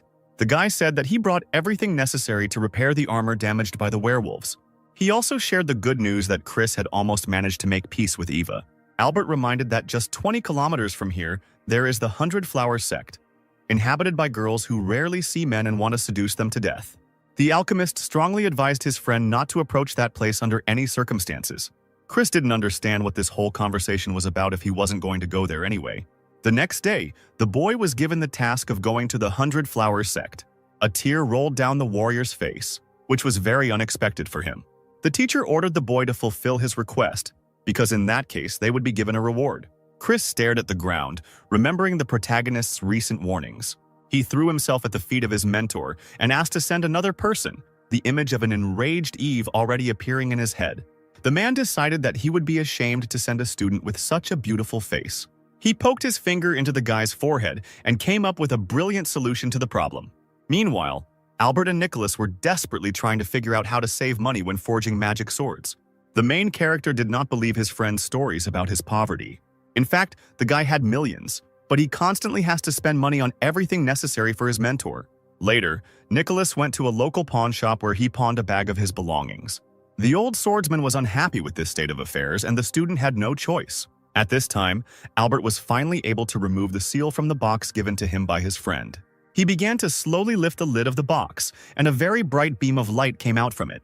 The magician's entire face was covered in a golden glow. He couldn't believe his eyes. Suddenly, Nicholas noticed that he had lost his jade ball, which served as a lantern. The protagonist was very upset at the sight of the useless jade ball. He angrily threw it out of his hands, realizing that he had been brazenly deceived. Later, Chris finally arrived at the 100 Flowers Sect, and guys and beautiful girls were having fun around him. Luckily, the mentor gave him an elixir of disfigurement. The guy promised to personally strangle himself if he cheated on Eve again. Next to the warrior sat mentor Ethan, holding a fan in his hands and deep in thought. Several female students of the sect immediately went to him and surrounded him with their attention. Opposite him sat a beautiful woman in a rather revealing outfit. She noticed that Chris's appearance had changed and blew him a kiss. The guy turned deeply red and his heart started beating wildly. Then the woman approached Ethan and tried to seduce him. If the man even looked at her, he might not return home. Chris noticed the stranger's curvaceous figure, and his nose started bleeding from excitement. A second later, a young girl sat nearby, and he began to feel even more embarrassed. The warrior was overcome with memories of what happened with the werewolves. He had to control himself. Meanwhile, Albert lay on a deck chair, admiring the sunset and reflecting on his failures. He created fire chicks, which were needed to awaken the spiritual fire, which would increase his forge rank. Suddenly, Nicholas's voice was heard, and the hero's heart almost jumped out of his chest from fear. The young man finally brought everything that was needed to make magic swords. The guy thanked the magician for helping him find resources, but he was not thrilled with Nicholas's company. At that moment, a friend whispered to Albert about a large deposit of ore that could enrich them. She was guarded by several strong monsters, but the main character already imagined himself bathing in gold. A strange phrase came out of the heated Nicholas's mouth.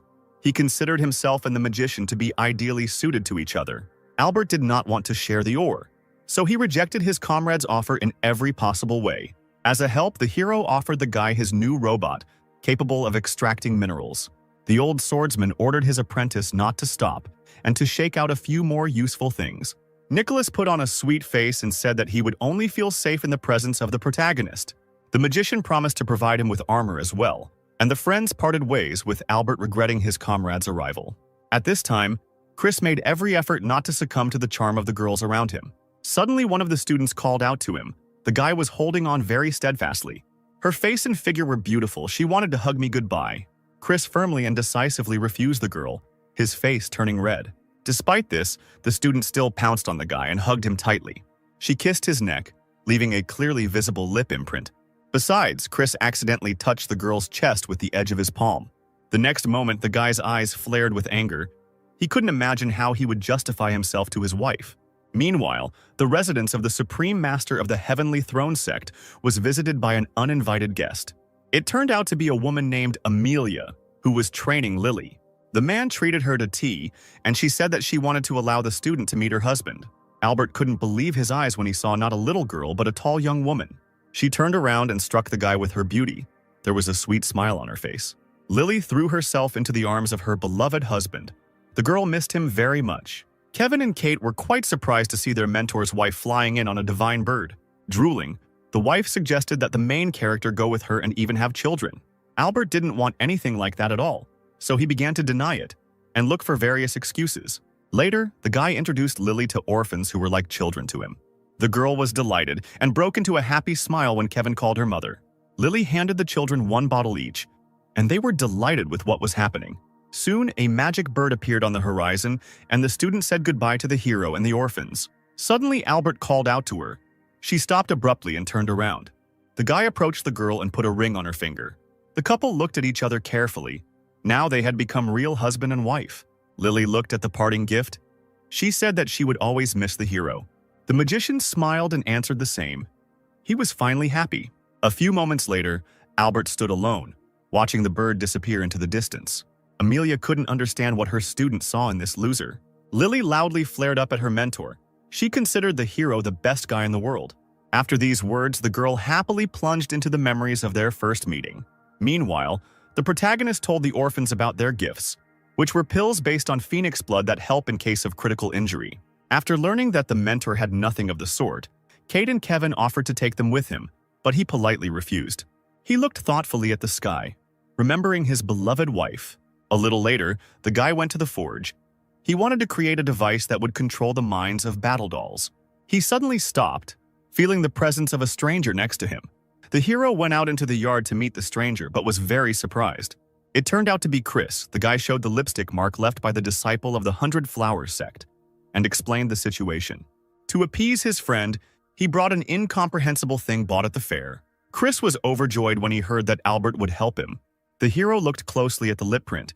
He needed to find a solution to the problem as soon as possible. The magician reported disappointing news. This trace had already merged with Chris's soul, and it could only be removed if he moved to the stage of the birth of the spirit. Suddenly, the main character took a sharp blade in his hands and smiled evilly. His comrade became very nervous. Albert swung at him, and the boy stepped aside in fear. The blow was so strong that Chris, letting out a shrill scream, flew back several meters. Suddenly, he felt excruciating pain and blood began to flow from his neck. The protagonist almost instantly shoved the pill given to him by Lily into his friend's mouth.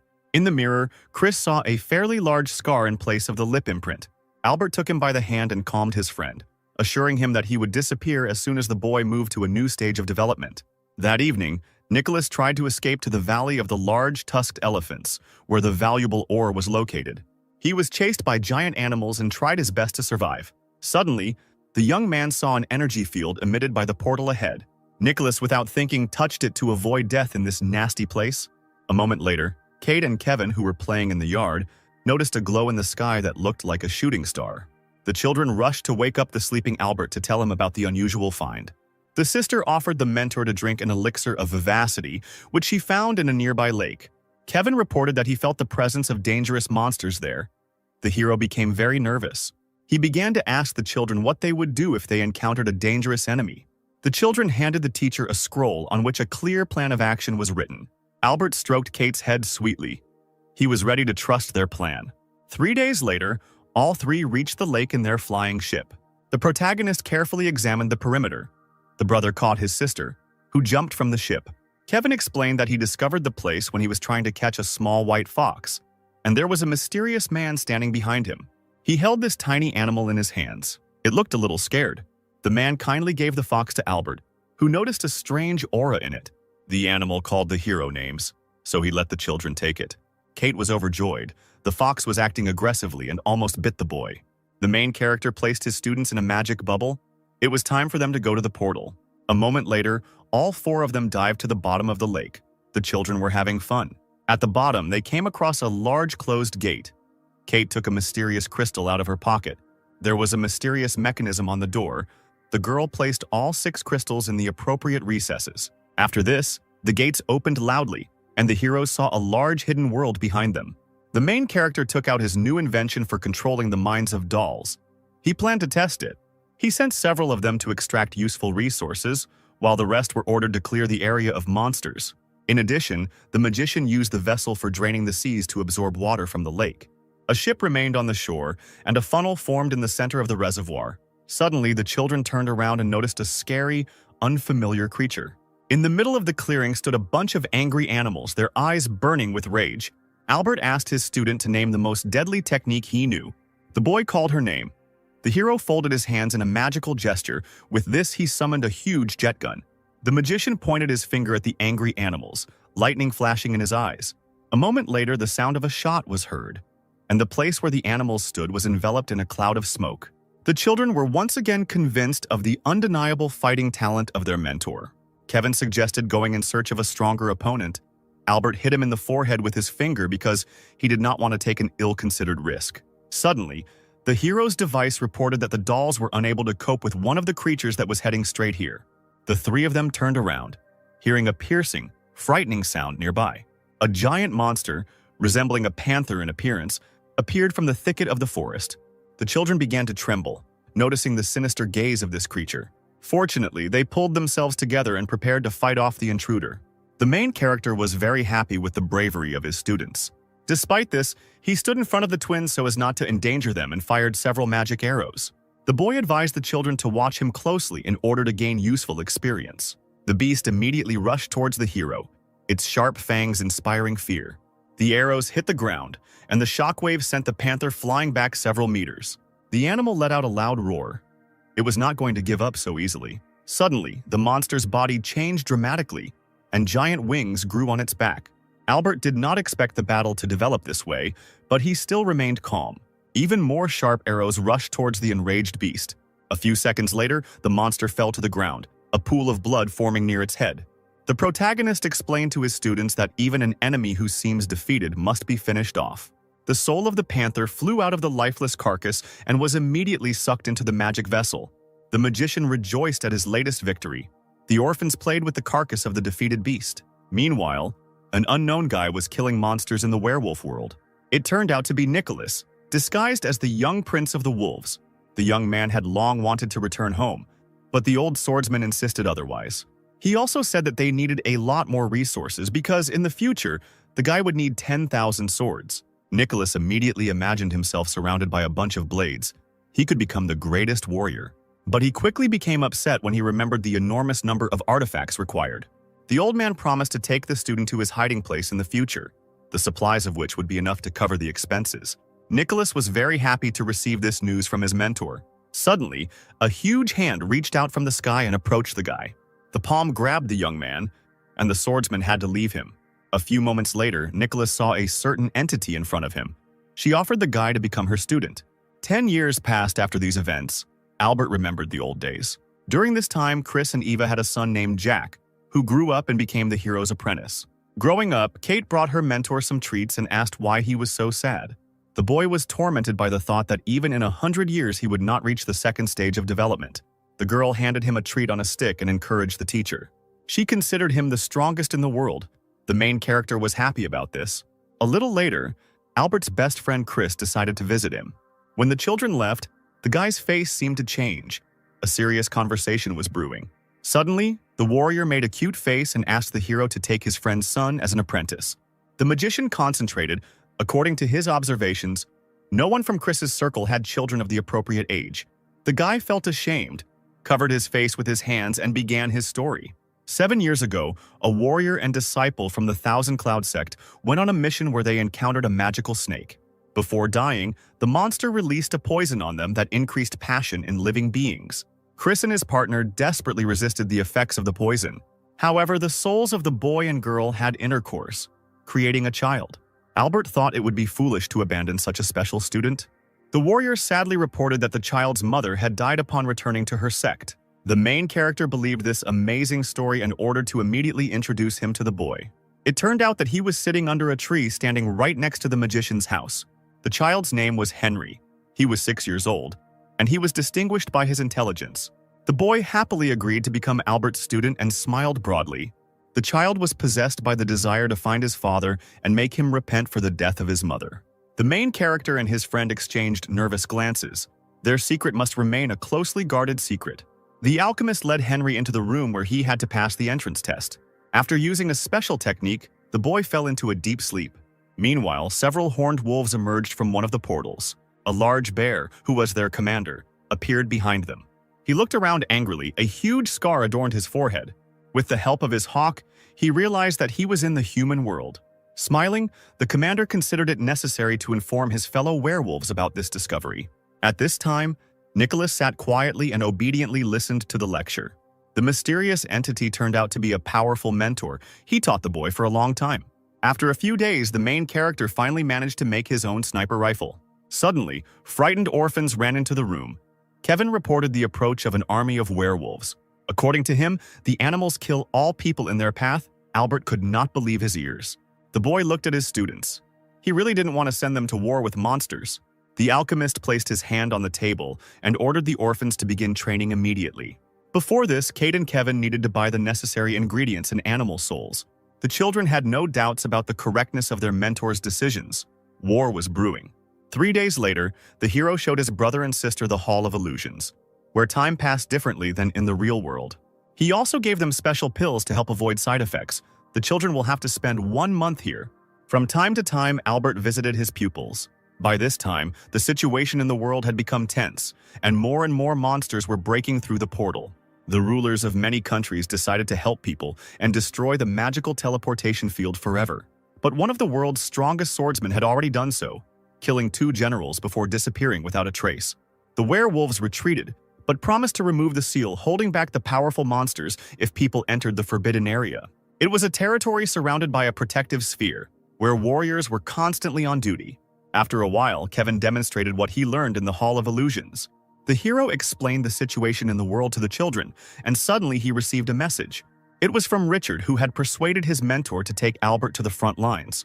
The guy wasn't particularly happy about this news. He didn't want to risk his life in the war. Richard reported that the best blacksmiths were gathering at the front line. This was the best opportunity to demonstrate their skills. The next morning, they set out on their journey, taking the orphans with them, who encouraged their teacher. Kevin called Albert over and pointed into the distance.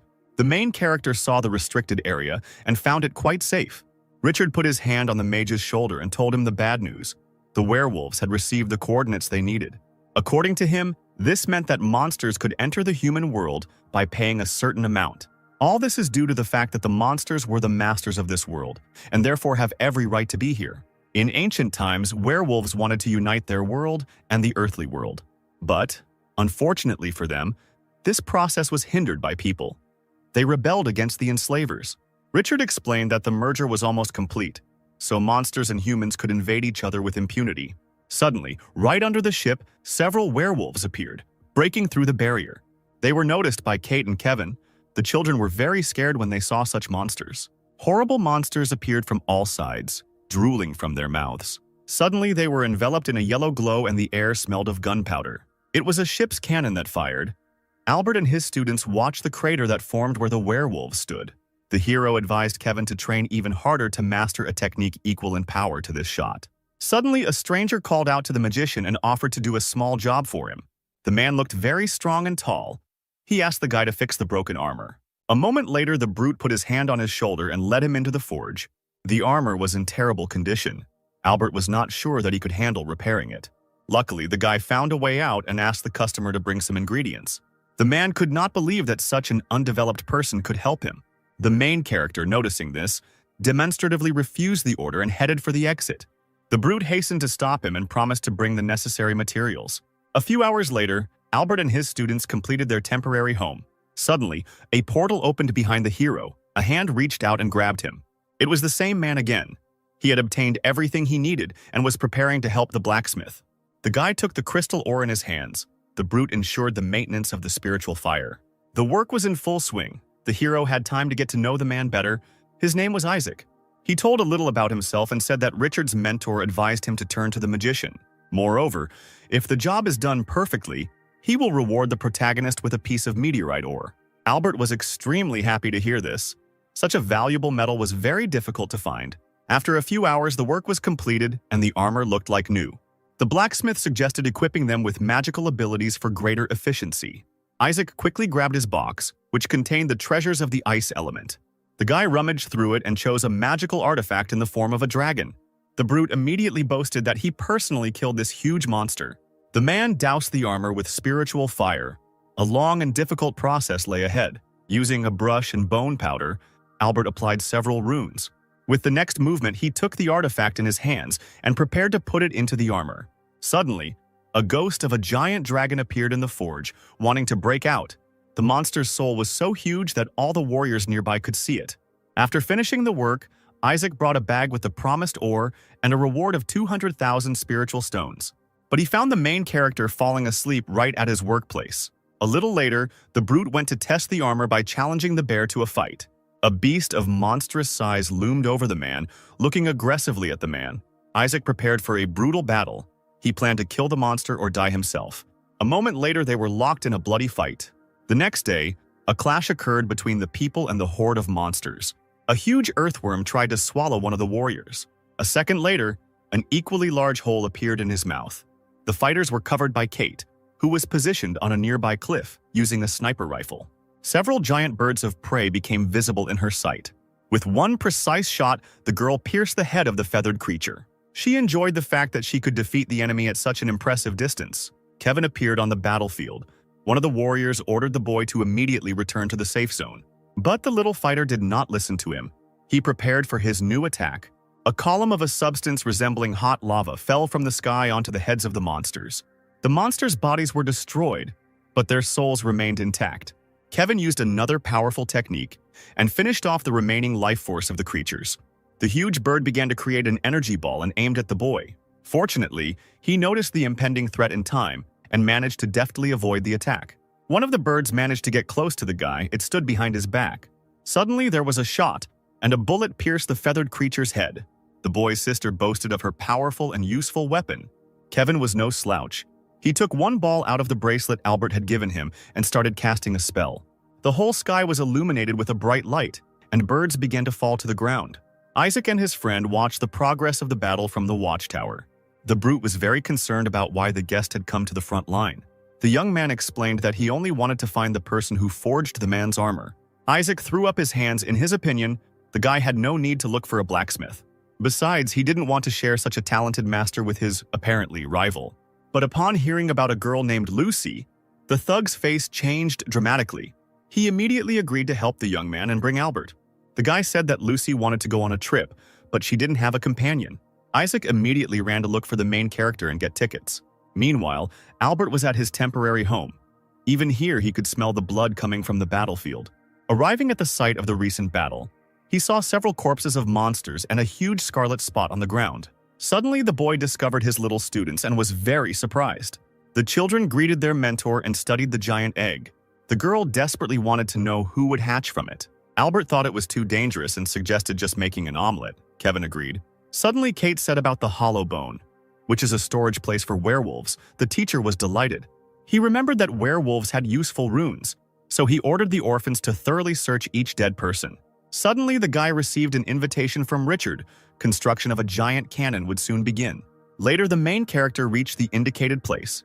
His friend looked surprised. All those gathered were met by the best blacksmith master on the continent, whose name was Edgar. His assistant removed the cloth and presented the powerful weapon to the guests. Albert was not impressed at all. His techniques could easily surpass the cannon in power. The master said that he and his students would soon begin equipping the weapon with runes. Several people standing near him were surrounded by a magical aura. A moment later, it enveloped the cannon itself. Everyone around, even the main character, was impressed by Edgar's abilities. Soon the work was completed, and the mighty weapon was surrounded by a protective barrier for safety. The hero had a wonderful idea to equip himself with a bunch of different weapons. Richard reported that they would start making another cannon right now. Albert decided to take a walk. In the evening, the guy was walking along one of the streets and noticed a very strange scene. Right next to him, several beautiful girls were trying to seduce men. Suddenly, he noticed Kevin. Two ladies were trying to drag him away. The boy broke free and harshly scolded the girls. He considered them an obstacle on his path to becoming a great warrior. The angry guy walked away. The main character lurked nearby. He suddenly jumped out and gave his student a powerful flick. Albert looked angrily at Kevin. He didn't understand what such a little boy could be doing in an adult neighborhood. The boy explained that two women grabbed him and tried to drag him to an unknown place. Kevin immediately flared up and demanded that the strangers leave him alone. After that, the guy challenged them to a fight. He had 48 fights and did not lose a single one, which he was very proud of. The next day, the hero passed by the area again and noticed two excited girls. On one of the walls, the magician noticed a poster depicting his student, who was declared a crazy fighter. Albert immediately hurried to get to the hut where the orphans were now. He ordered Kevin to put on a special mask and not take it off until he left. The situation with the boy distracted the hero from searching for runes, but he found time to do it. Suddenly, he saw his old friend Dylan. He was not looking his best. When the fat man noticed the guy, he immediately burst into tears of joy. Dylan fell to the ground and burst into tears. His first venture a complete failure. The hero was not interested in business. He simply went on with his business. Suddenly, an idea came to him. The alchemist stopped and offered his friend help. The fat man promised the guy a portion of the money he earned as a reward. The main character suggested to the hapless entrepreneur to build a network of communication towers along the entire front line. After that, he raised the spiritual stone into the air. That's how much the devices needed to implement the plan would cost. The magician used magic, and a device resembling a modern smartphone appeared in front of Dylan's face. The fat man was greatly encouraged and promised to use his friend's idea. The businessman was torn apart by the thought of future wealth. For such an invention, he would reward the hero with 10 million. A moment later, Dylan curled into a circle and hurried away from Albert. The main character was confused when he saw such a strange technique of movement. Meanwhile, Nicholas continued his diligent training in the werewolf world. Suddenly, he angrily punched his leg, the guy blaming himself for starting the war between people and werewolves. The old swordsman advised the student to stop thinking about it and instead focus on training. Nicholas was very worried about his friends. The old man calmed the guy down. According to him, werewolves cannot harm the human world in any way. The teacher warned about the imminent beginning of the War of the Worlds. The young man wanted to know who would be the winner. Most of the human warriors are blessed by the heavenly will, so they have superiority. Suddenly, the swordsman pointed at Nicholas, calling him humanity's last hope in case of defeat. The guy stared at the ground. He felt he had to continue training. At this time, Chris brought the main character a bag with useful runic artifacts. Albert couldn't understand how such a loser could always be lucky. The magician opened the package and could not believe his eyes. His mouth opened wide in surprise. The bag contained a light-bearing stone that possessed the runes of the sun and moon, which allowed it to give the ability to control time. Chris offered to take the artifact from his friend, who agreed, crying joyfully. The warrior did not know what to do with such a valuable find, so he could not find a better solution than to give it to the main character. Chris traded the good weapons and armor he could get from the blacksmiths for his friend's smile. The boys shook hands, showing their loyalty to each other. The warrior looked kindly at Albert and asked him to swear that they would remain as brothers forever. After this, the friends said goodbye, and Chris flew away on his flying sword. The next moment, the hero again looked closely at the stone he had received. The guy felt uncomfortable remembering that his own students were developing much faster than he was. The magician was tormented by the thought that even after 100 years he would not achieve any success at all. Albert took a small piece of paper out of his pocket. On it was a plan for creating a time room. Then, using magic, he began to combine the light-bearing stone and the scroll. Solar and lunar runes separated from the useful artifact. After a few seconds, they surrounded the piece of paper and began to merge with it. The protagonist smiled. He planned to create a time room and train there for many years, while only a moment would pass in the real world. After that, the guy opened the door. He was filled with motivation. Soon the hero and his students returned home, and for 5 months, he tried unsuccessfully to fulfill his plan. The blacksmith decided to use spatial time grains of sand. Unfortunately, according to mathematical calculations, this requires 10 million spiritual stones. Albert swept everything off the table with his hands. He admitted that he needed to get 120 million. Moreover, sand grains are mined in space, so the hero needs serious connections. The main character came to a disappointing conclusion. He will have to sell most of his property. Albert walked out of his room into the yard and yawned widely. There, Kate and Henry learned a spell to summon magical butterflies. The girl asked her friend to show the teacher his signature move. He folded his hands in a special gesture, and a second later, figures of birds and dragons appeared in the sky. This is how the boy imagined the world of the Celestials.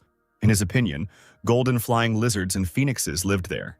A moment later, Henry continued to show off his skills. He crossed his fingers and disappeared. The protagonist praised the student while admitting that he was a worthless mentor. Albert decided to test the boy, so he got out a special remote control. A few seconds later, a strong wind swept through everything around, and Kate smiled contentedly. After this, a powerful downpour began to pour from the sky, and the girl took cover with a homemade umbrella. Then tall green grass began to grow quickly from the ground.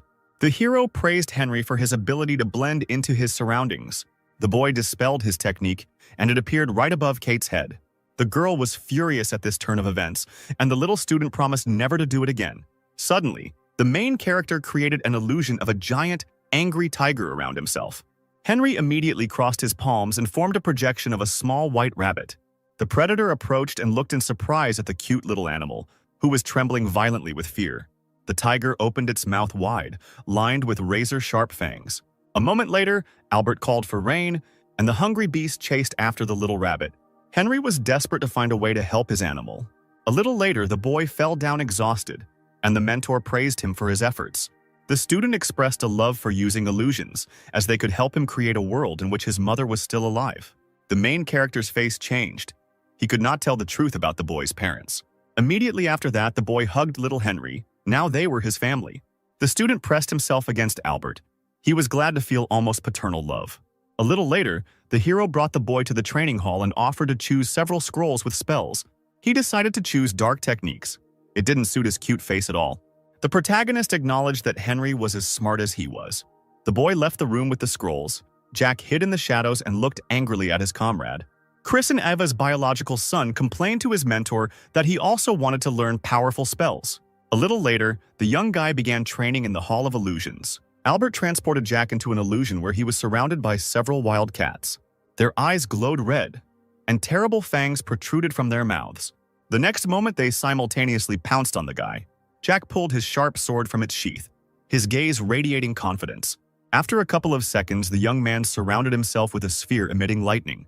With his next move, the boy created a wind sword and sent it into the sky. Right above the battlefield, the thunder and wind swords crossed, and the air was filled with tension. A moment later, Jack pierced his opponents with his blades. The protagonist praised the student because the werewolves were much higher than him in terms of strength. Chris's son was embarrassed and said the test was too easy because he was prepared for it. Then Albert made things more difficult for his protege by creating 10 monsters at the foundation stage. The magician advised the boy to step back and just watch the battle. At that very second, the mentor seemed to evaporate into thin air. Weak gusts of wind began to blow across the faces of the wild werewolves. A second later, the main character appeared on one of the stones, and lightning struck the birds of prey. The teacher drew Jack's attention to a small stream of wind that was relaxing the enemies. But the boy did not listen to him. He was already immersed in the process of meditation. Albert walked out of the hut and yawned widely. Suddenly, he was struck by thoughts of Nicholas, who he had not heard from for a long time. Meanwhile, this young man was in a bathhouse located in the territory of the werewolf world. He was surrounded by monsters that took the form of beautiful girls. The old swordsman recommended his student to continue searching for useful resources. The guy got up from the bath and said that in 50 years he would definitely return to the human world. Half a century passed. The main character grew old, and a mustache adorned his face. Little Henry was very worried because he thought that his mentor would soon die. Later, Kate, Kevin, and Jack arrived, and together they begged their teacher to drink the rejuvenating elixir. The hero refused, arguing that with age all his progress would disappear. The children looked at Albert sadly. The girl began to cry and clung to her brother. During all this time, the little students went through a long and difficult path together with their mentor. Kevin burst into tears. The protagonist reassured his charges by saying that he just wanted to make a perfect breakthrough and was not going to die. The children screamed hysterically, demanding that the teacher drink the elixir. Suddenly, a magic thread wrapped around the hero, and he was very surprised. It was a spell from a sobbing Kate. She was not going to risk the guy's life. Albert was upset. It was useless to explain to the children his true motives for growing old. The next moment, the crying girl pushed the mentor to the ground and apologized for what she would have to do. The protagonist began to desperately tell her about his true plans. Kate wasn't listening to him at all. She had already brought the bottle of elixir to the teacher's lips. The children watched intently as a single drop flew into the hero's mouth. Suddenly, a huge wooden hand grabbed the girl by the pigtail. These were the magician's battle dolls, and the student tried unsuccessfully to escape from their clutches. Albert explained to his students that if he could not break through to the next stage within a month, he would voluntarily drink the elixir. After this, the old mentor looked at the children with fatherly eyes. They looked guilty. Kevin shed a sad tear. A month later, the students agreed to break into the hall and forcibly pour a potion on the teacher if any misfortune occurred. Meanwhile, the protagonist sat quietly in the training room, waiting to make a final attempt to break through. There was only half an hour left. The guy hoped that the children wouldn't burst in at the most inopportune moment. At the same time, Nicholas came to the portal through which he entered the world of werewolves many years ago. The young man was burning with impatience, wanting to get home as soon as possible. The old swordsman offered him to stay and continue training, but he refused. Nicholas wanted to return to his parents, meet Albert and other friends again. The mentor did not contradict the guy. Instead, he created a field for teleportation to the human world. Meanwhile, the hero's students observed a strange picture. Magical clouds formed right above the hut. The magician had already begun the breakthrough process, and a magical aura was emanating from him. The guy was transported to a place that looked very much like deep space. A few minutes later, the children knelt down to greet their mentor. Albert looked young and fresh. He was finally able to make the long-awaited breakthrough. He happily reported that the children's fears were unfounded. Suddenly, the hero experienced a strange feeling. It predicted the approach of a bloody battle. The entire sky was filled with warships, warning of an imminent attack by werewolves. The protagonist ordered his students to immediately prepare for evacuation. By that time, Chris and Eva were already rushing to their aid. Albert and the children jumped into the aircraft and quickly got out of there. Meanwhile, Nicholas returned to the human world and found a strange tripod artifact. The old man said that he needed to leave immediately. Suddenly, the werewolf who trained him loomed over the guy and offered to destroy the entire continent. The monster grabbed the young man and wanted to make him the ruler of this world. Suddenly, that artifact fell from above, and the werewolf was distracted by it. This allowed Nicholas to move away from his guest. In a fit of anger, the monster destroyed the tripod. It was angry. The werewolf ordered his warriors to immediately go to the forbidden area to unite with the other monsters. A few minutes later, the entity used deadly technology, and a powerful explosion thundered in the city of people. A little later, the leader of the sect appeared in the sky. He prepared for a tough fight. His face was filled with rage. His whole body was enveloped in golden lightning. The man rushed towards the enemy, covered from behind by the ship's guns. Nicholas watched all this, very upset. The guy moved to the shores of the endless sea. He blamed the mentor for not warning him about the danger of that entity. The old man did not tell everything, because the student's hot temper would have led to his death. Suddenly, Nicholas noticed an elderly man and a girl accompanying him in front of him. The old man invited the young man to join their sect of royal swordsmen. Meanwhile, Chris and Eve were already at the portal between the countries. Everyone around was discussing the fall of the Heavenly Throne sect. Albert asked his friends to remain calm despite the current situation. He invited the husband and wife to go to the neighboring country with him and his disciples. Chris and Eva kindly thanked the protagonist for his generosity. Later, they all got to the transfer point together. Kate was scared. Unfortunately, there was a huge queue in front of them. They would have to wait a long time. Suddenly, someone put his hand right on the hero's shoulder and he became scared. It turned out to be an old friend, Isaac, who greeted the blacksmith in a friendly manner. The brute was heading in the same direction as the heroes, so he offered to join them. Albert agreed, and the crowd, seeing such a giant, immediately parted. Henry couldn't believe that his mentor was friends with such mighty warriors. Isaac hoped to help and receive a favor from the protagonist in return. A moment later, they all entered the portal that had opened. The magician stood with his mouth open in surprise. He couldn't believe his eyes. Before him appeared a huge capital, striking in its beauty. A little later, the squad reached a temporary shelter. Albert finally felt safe. The guy decided to settle into his new place and create an army of fighting dolls to protect himself from werewolves. A restless Kevin asked what they were going to do now.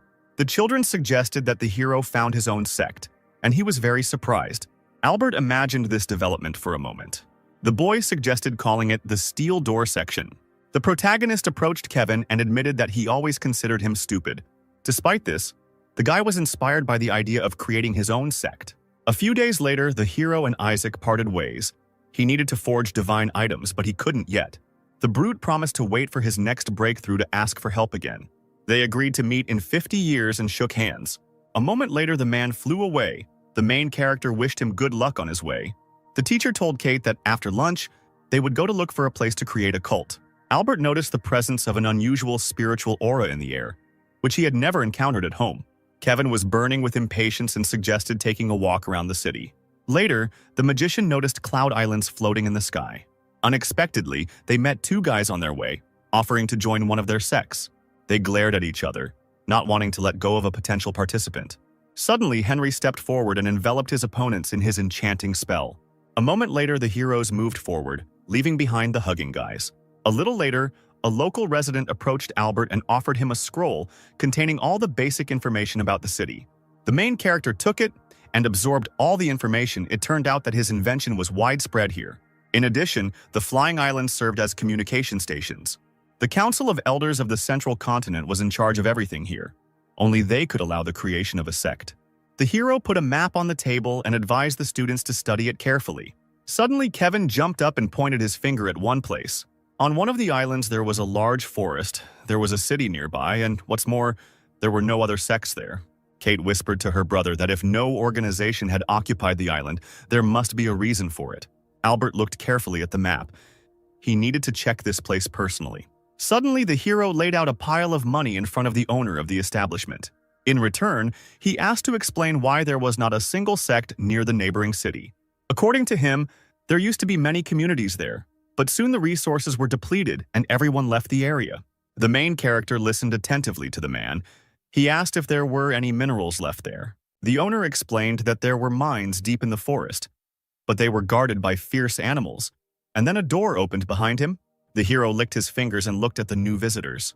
Nicholas stood at the threshold. Next to him were an old man and a girl from the Royal Swordsman sect. Fortunately, Albert managed to use a spell to change his appearance. He didn't want his old acquaintance to recognize him. Suddenly, Nicholas turned around and looked around. The girl from the sect was confused. After this, the boy turned to his mentor, mentioning the familiar face of a man who passed by. Meanwhile, the hero was already there and calmly walking down the street. 3 days later, Kevin reached a nearby village, scouting out potential locations to create a cult. Suddenly, the owner of the establishment gave a signal about the approach of lake animals. In a moment, all the visitors were running madly in all directions. A nervous man informed Kevin that the establishment was closing. Immediately after this, the boy stood alone on the threshold of the tavern. The street was empty. The guy immediately went to meet potential enemies. At this time, terrible monsters emerged from the lake, devouring everything in their path. Suddenly, there was an explosion and the creatures were covered by a cloud of fire. Kevin flew here and used the nuclear missile summoning technique. The boy didn't want to let the surviving monsters go, so he sent a flock of firebirds at them. Everything around was covered in yellow clouds formed by explosions. Kevin left only charred carcasses of the monsters. Suddenly, something purple flashed behind the little warrior. The glow came from the magical aura of the manager sent by the Council of Elders. Kevin realized that he had just destroyed a lot of fertile soil. As compensation, he gave the man a bag containing 1 million spiritual stones. The unexpected guest invited the boy to look into the Council of Elders. The manager was happy to tell the guy more about these places. A month later, Albert announced a meeting in his temporary home. A frustrated Kate and Henry reported that they could not find a suitable location for the cult. Chris and Jack had equally bad news. The main character hung his head. He too could not boast of any successes. Suddenly, everyone gathered cast an ominous glance at Kevin. The next moment, Kevin put the artifact on the table and everyone around was surprised.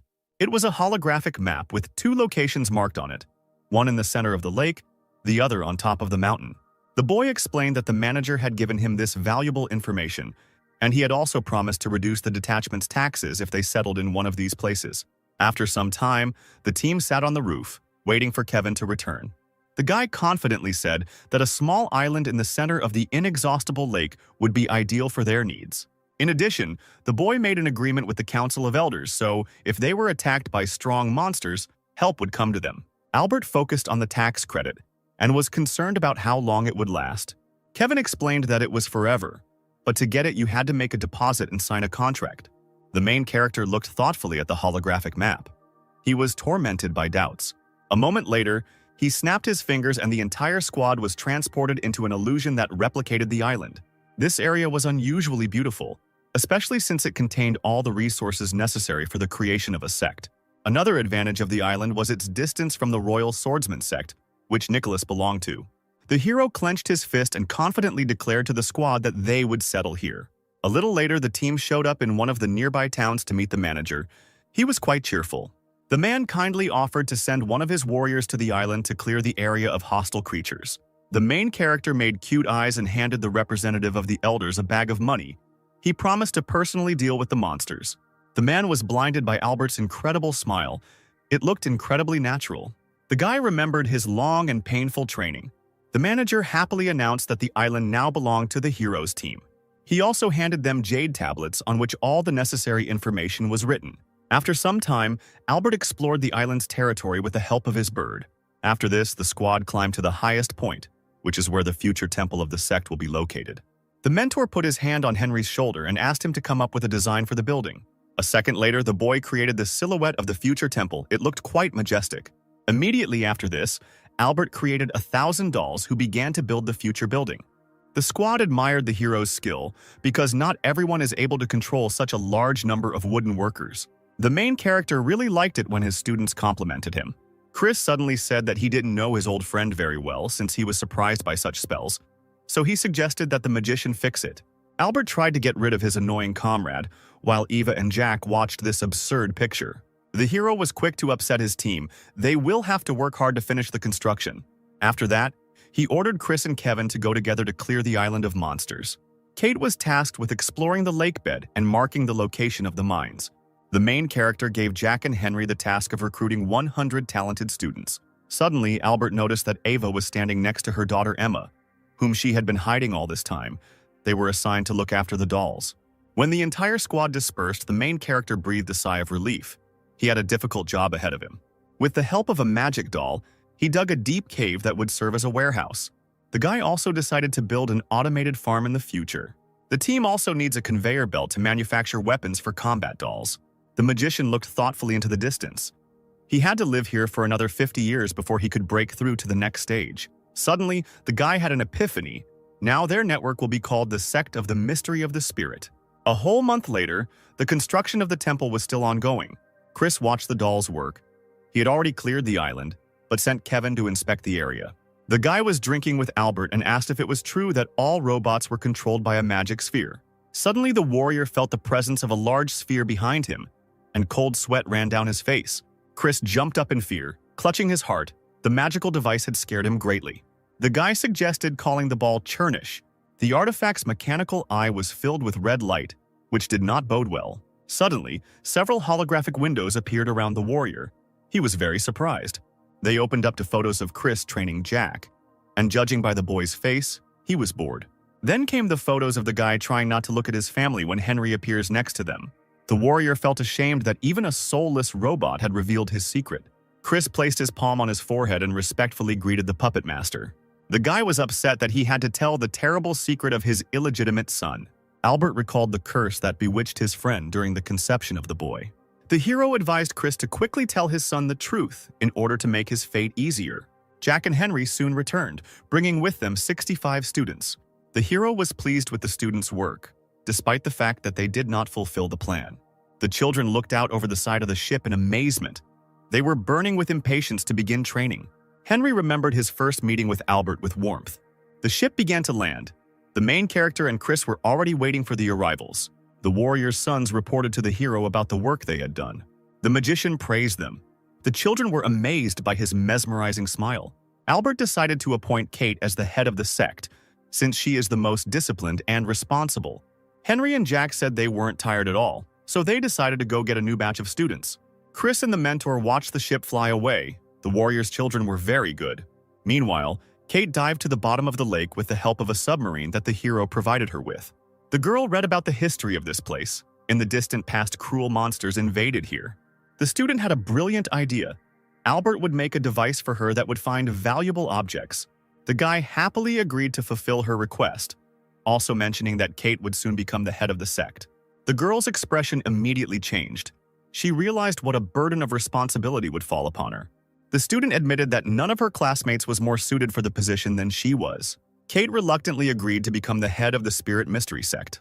At this time, the main character was sitting on the shore of the main character and was working hard on his new invention. He noted with disappointment that his sect was too poor compared to the others. The guy found a way out in his hands. Anything turns into a work of art. The next day, Albert handed Chris a ring with a shopping list. He asked him to take it with him to take Eva and have a good rest. The couple looked at the artifact in amazement. The magician planned to furnish the house, so he asked his friend to buy the necessary materials. In fact, the hero sent his wife with him so that no one would try to flirt with this handsome man. Chris was very surprised when he found out that the main character gave him a whole 100 million spiritual stones. Suddenly, Albert threw the guy a mysterious mask, and he was perplexed. The magician explained that she changes her appearance and hides her magical aura. A moment later, the couple went about their business, the hero watching them with his eyes. He decided to establish protection around the entire perimeter of the island, as well as equip it with satellite surveillance. Unfortunately, these grandiose plans were dashed by the lack of necessary resources. Meanwhile, Dylan was in the city. The fat man managed to catch a cold. His son Marcus, who was a modest and simple-minded guy, helped him cope with the illness. The father sadly remembered that his entire business had been destroyed due to the werewolf invasion. The plump man constantly thought about Albert, with whom he had lost contact long ago. Marcus tried to encourage his father, in his opinion. By moving to this city, he would be able to build an even better business. Suddenly, Chris and Eva walked behind. Dylan perked up and shot a sharp look at the couple. He ran out into the street and tried to stop his friend's acquaintances. The warrior couldn't understand how the fat man had revealed their identities if they had changed their appearance and clothes. Chris and Eva greeted Dylan friendly. Marcus joined the meeting, his father saying he didn't recognize their faces. He explained that his attention was drawn to the magic balls on the girl's belt. Chris offered Dylan to contact the protagonist if he agreed. To always stay in touch, the guy handed the plump man a device resembling a modern smartphone. After a few days, the fat man's face changed greatly. His eyes turned red because he had not slept, waiting for a message from Albert. Marcus was very worried about his father's condition, so he advised him to tear himself away from the screen. He replied that this message would return their family to the top of the business again. At that very moment, the hero learned from Chris about his meeting with Dylan. He expressed a desire to immediately contact his old comrade. The warrior also presented his friend with a gift brought from the city. It was a large round spiritual stone with a ring inside it. The magician almost immediately began to melt the outer shell in order to quickly get to the magical artifact. When the job was done, he looked inside the ring using his technique. Surprisingly, there were several piles of useful ores inside. Suddenly, the guy pulled out an astral crystal from there, which was quite valuable. It looked like a small blue star. With its help, you can clone the body and soul of a person in order to be reborn later. Now, all the hero's previous plans seemed like childish pranks. He had come up with something grandiose. Meanwhile, Marcus rushed to his father, as he believed he was starting to go delirious. In fact, Dylan finally received an invitation from Albert, who ordered his son to get ready to leave immediately. At that very moment, the main character was already thinking about how he would create an automated system that would do everything for him. The guy began the process of combining the runes. A thundercloud formed in the sky above the temple, and a purple glow appeared. Suddenly, the hero's hands began to shake. He was very scared of this. The next moment, a mysterious stone flew out of the cloud. Albert was incredibly happy with the successful completion of the ritual, so he happily greeted his new robot. The guy immediately ordered him to create an army of underwater dolls, an ore purification line, and optimize the island's landscape. The assistant stated that he could only complete 2 assignments because he lacked resources. The main character wanted to make friends with the robot, so he named him Vinogradinka. Soon, a ship from the city arrived on the sect's territory, carrying Dylan and Marcus. The fat man couldn't hold back his tears. He hugged the magician so tightly that several of his bones crunched. Albert invited his friend to come with him to discuss the details of their future cooperation. After a short discussion, the hero shook hands and appointed Dylan head of the Foreign Trade Department. The magician called Vinogradinka and instructed her to build a building for trade. The main character looked into the distance. He had no doubt about the sect's imminent financial success. Meanwhile, Dylan was overjoyed with his son. They would finally regain their fame. Suddenly, the guy felt that something was wrong, so he immediately went to investigate. Soon he saw a terrible picture. Monsters were bursting out of the water, trying to attack the dolls. Suddenly, lightning flashed over the monsters and the water became covered in crimson blood. The silhouette of a warrior wearing armor created by Albert was visible in the sky. A moment later, he cut through the giant tentacles that were emerging from the lake. The mentor praised Kevin for such bravery. Kate was worried about her brother. The hero hastened to calm the girl down. He had no doubts about the student's skill. The boy loomed over the group of surviving monsters, his eyes filled with determination. Suddenly, a huge creature appeared from the water, its appearance accompanied by a deafening roar. The monster looked disgusting. Its mouth was filled with sharp fangs. Kate was about to rush to help her brother, but the main character stopped her. Kevin wasn't at all afraid of the monster, on the contrary. He just grinned maliciously. Behind the boy appeared the figure of a man with many pairs of arms. A moment later, the student fired a huge fireball at the creature. The monster only had time to open its mouth before the core reached it. There was a powerful explosion, and the remaining monsters ran away in fear. Kevin could only breathe a sigh of relief. Kate looked at her strong brother with envy. The boy rushed to his mentor to boast of his victory. Surprisingly, the teacher was not delighted. He thought that the guy could easily defeat the monster and not try to show off his skills. But despite this, Albert praised Kevin's skill. The young warrior blushed with embarrassment. His sister was not delighted with the excessive attention paid to his person. Dylan advised his son to earn the protagonist's favor. Meanwhile, the magician noticed that the sect's money was almost gone. He was despondent. All his hopes were pinned on Dylan's professionalism. At the same time, a fat man entered the room and showed the guy a financial report. The head of the trade offered the main character to create armor much better than what he had already invented. Dylan planned to supply this armor to the city in order to make money from its sale. Albert ordered Vinogradinka to start building a conveyor belt for armor. When the fat man left, the hero noticed his students hiding behind the window. He listened to their proposal to sell valuable pills and treasures to improve the financial situation of the sect. After this, the guy flared up. He could not allow such a stupid waste of valuable artifacts. Albert scolded Kate. The other children were in a stupor. After this, the girl asked the mentor to cancel the rule of fighting with the doll so that she and her brother could break through to a new stage. The main character could not believe his ears and called it unacceptable. A few minutes later, the teacher decided to rectify the situation and snapped his fingers. He said that he would give his students complete freedom of action if they could hold out in battle with him for at least 5 minutes. The guy was pleased with his idea. It would not only moderate the children's ardor, but also help them hone their skills. The students were not very happy with this state of affairs, realizing that they did not have a single chance. Suddenly, Kevin's spirit perked up. He had long dreamed of measuring his strength with the hero, but was afraid to do it alone. The next moment, Henry bound his mentor with a special technique. The boy did his best to hold off the magician as long as possible. After a few seconds, his strength began to leave him, so the other children rushed to help him. Kevin launched his powerful fire projectile at Albert, which he had recently used to kill the giant monster. The teacher smiled. The boy was too slow for him. A second later, the projectile reflected by the hero rushed straight at Kevin, leaving only a skeleton of him. The main character scattered magic seeds around himself. A flower grew behind him, next to which Kate appeared. It turned out that she used the invisibility technique. Immediately after this, the guy challenged Jack to a sword duel. The boy rushed at him, but already realized that he would not be able to land a single blow. A moment later, their blades collided, creating a bright spark. A little later, Albert ordered his defeated students to continue training.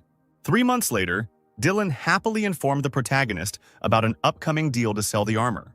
The magician placed his hand on his friend's shoulder and expressed gratitude to him on behalf of the entire sect of the mystery of the spirit. After that, the guy went to his secret base to study the magic stone he found during his walk. It was a stone that could imbue any object with divine properties. The main character looked at his valuable find with pleasure. He was distracted from this activity by Vinogradinka, who reported the completion of the construction of the conveyor. The guy suggested that the robot start producing magic pills. Albert instructed his assistant to take care of the matter in a few days. Unexpectedly, the magician received his geolocation from Kate. The mentor immediately rushed to his student. The girl asked the hero to guess what she had found, and he thought about it. Without waiting for an answer, she said that this was one of the worlds of the small Chiliocosm. The main character immediately asked if there were any values in this world. Kate was disappointed to say that the opposite was true. But suddenly the girl screamed that there was an entire human state inside. The boy upset the student. They are not yet able to take him into their care. Kate placed a marker next to the portal. Perhaps it would be useful to them in the future. Suddenly, an unknown guy burst out from there and rushed away. The hero asked the student to evaluate his fighting abilities. He turned out to be a rather weak warrior. The stranger watched Albert and the girl with surprise. Kate happily greeted the unusual guest. The protagonist grabbed the student by the hair and rushed away, advising the guy to go to the central continent. The girl did not understand what was happening. According to the mentor, this warrior was too dangerous and could cause a lot of trouble. The guy, left alone, asked the couple not to leave him. 10 days later, while fishing, the hero noticed that same stranger behind him. The warrior greeted the magician kindly and asked what this place was. Albert responded rudely, pointing to the sign with the name. It turned out that the guest did not understand the writing of the alien world. This prompted the protagonist to tell that the guy had entered the territory of the Spirit Mystery sect. After this, the warrior picked up a fishing rod lying nearby and expressed a desire to join the team. The hero advised the guest to think about his decision, because their sect was just beginning to develop. The next moment, the stranger pulled a huge fish out of the lake. Soon, Albert called Jack to him, and the boy immediately rushed over.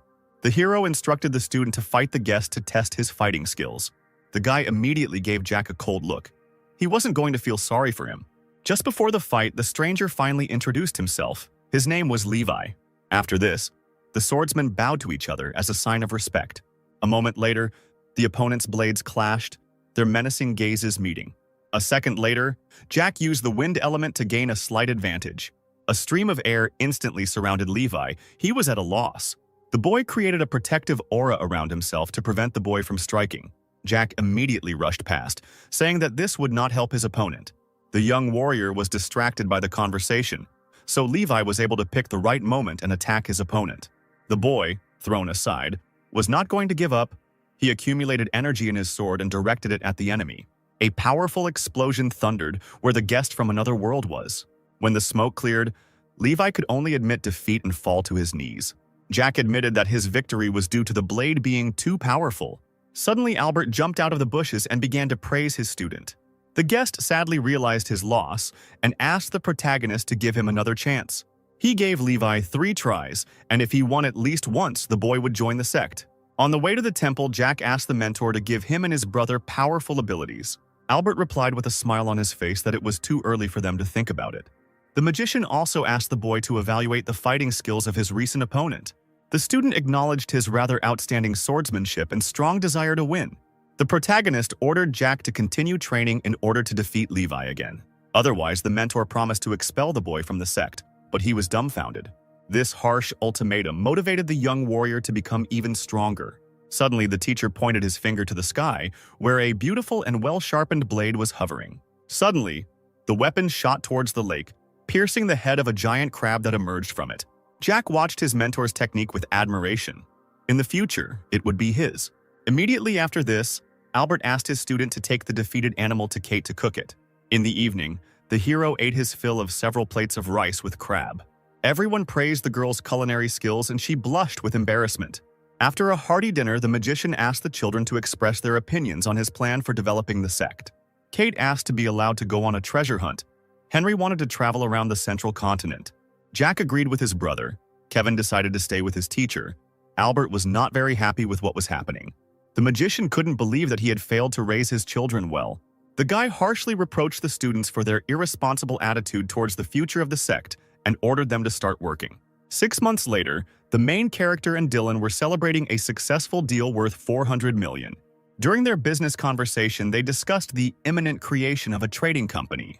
The fat man noted that this would be an excellent opportunity to start collecting important information. After that, Dylan walked off contentedly to do his business.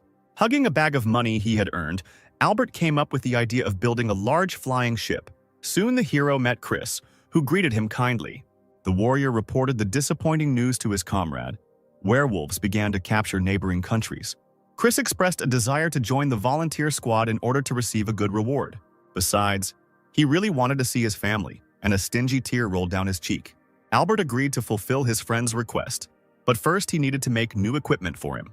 3 months later, the magician gave the boy a magic ring in which all the necessary supplies were sealed.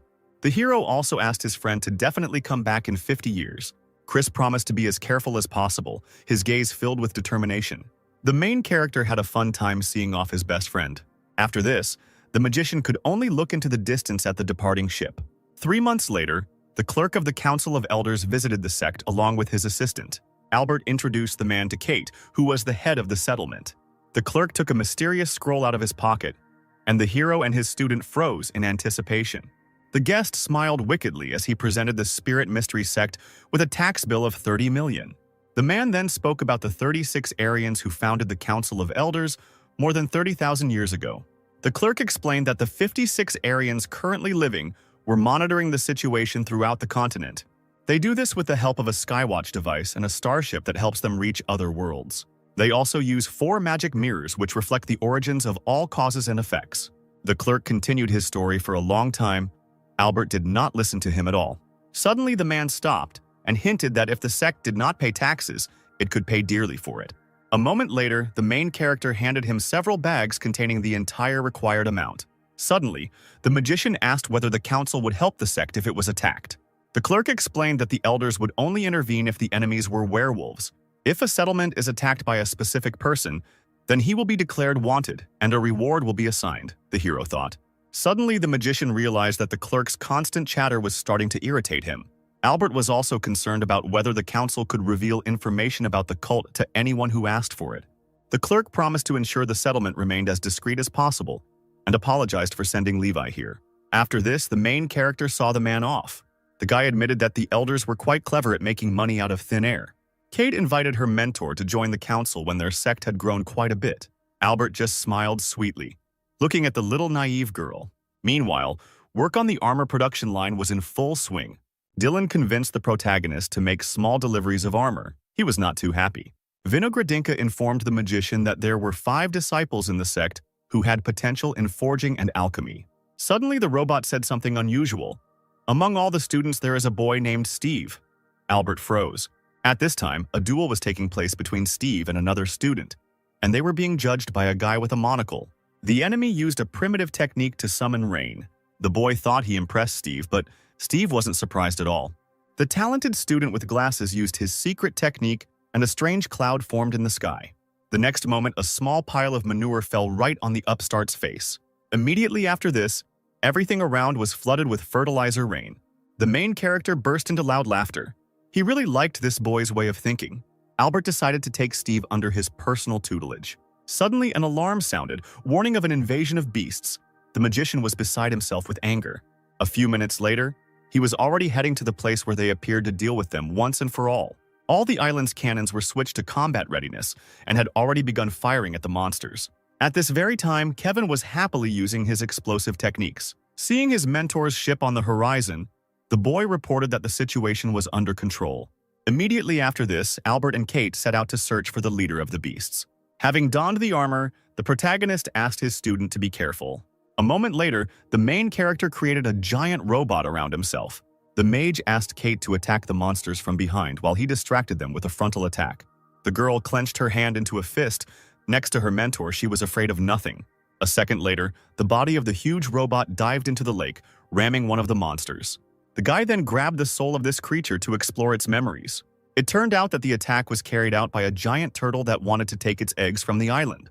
Albert became furious and promised to defeat the animal at any cost. He and Kate then moved on to lure the reptile into a trap. At that very second, several monsters burst out of the water with their mouths wide open. In a moment, the protagonist turned them into a pile of mincemeat with the help of his techniques. Suddenly, several monsters in the spirit birth stage appeared from the lake. The main character did not lose his composure and used the electromagnetic copy technique. Columns of water rose into the air from the powerful explosion. Despite this, the vile creatures were still alive. Albert did not despair. He scattered a bunch of magic seeds around him. After a few seconds, magical flowers began to grow from the monsters' bodies, absorbing the creatures' bodies. The hero could only watch as his enemies turned into fertilizer. Suddenly, a giant turtle finally emerged from the water and let out a loud roar. The aggressive animal growled and began to approach the main character. The magician used a technique to create a water vortex around himself. The titanic reptile, in response to this, created an energy ball in its mouth. At that very moment, Kate managed to get closer to the beast. She prepared her sword. A moment later, the girl jumped away from the turtle's thick skin, which decided that she had been bitten by a mosquito. The student's armor fell apart from the force of the blow. The protagonist was upset, so he asked her to concentrate as much as possible. Suddenly, the monster shot water jets at him, and the guy miraculously dodged them. In revenge for such meanness, the magician launched several lightning bolts at the animal. Kate prepared to attack the distracted giant again. A few seconds later, the girl's blade sank into the beast's thick skin. At the sight of the impact, a small explosion occurred, tearing off part of the monster's flesh. Suddenly, the reptile's skin tightened, and the student was perplexed. Albert calmly watched what was happening, advising Kate to wait a little. Suddenly, the monster's entire body was seized by a sharp, stabbing pain. The turtle rose above the water's surface and roared shrilly in pain. Suddenly, a magic flower appeared on her head, and the animal froze in fear. The protagonist and Kate approached the reptile. Now they will be able to control it. The girl admired the beautiful plant with bated breath. The turtle looked menacingly at the aquatic inhabitants, who wanted to laugh at her. A little later, the hero used a special mental technique to find out how the beast got here. Having learned that the reptile had laid eggs here long ago, Albert decided to allow her and her cubs to remain and live on the island. After some time, all 12 little turtles were found. Mom took them in and agreed to stay here. That night, Kevin and Kate capriciously asked their mentor to teach them a technique that turns enemies into flowers. Albert said that they would not be able to own her. The brother and sister were very upset. Suddenly, Jack declared that today's battle had made him stronger, and now he was ready to break through to the next stage. Henry said the same thing, also demonstrating his skills. The main character thoughtfully watched the relationship between two stepbrothers. The ash-haired boy smiled at his comrade. In reality, he was hiding his true abilities so as not to embarrass his friend. The hero congratulated his students on such rapid development. All 4 children looked at their mentor with a careful gaze. Then they made dissatisfied faces, noticing the pretense and artificiality in the magician's smile and words. 3 months later, Albert and Kate were having a pleasant conversation about her brother's successes. The teacher suggested that she go for treasure, as she wanted. The girl looked pitifully into her mentor's eyes.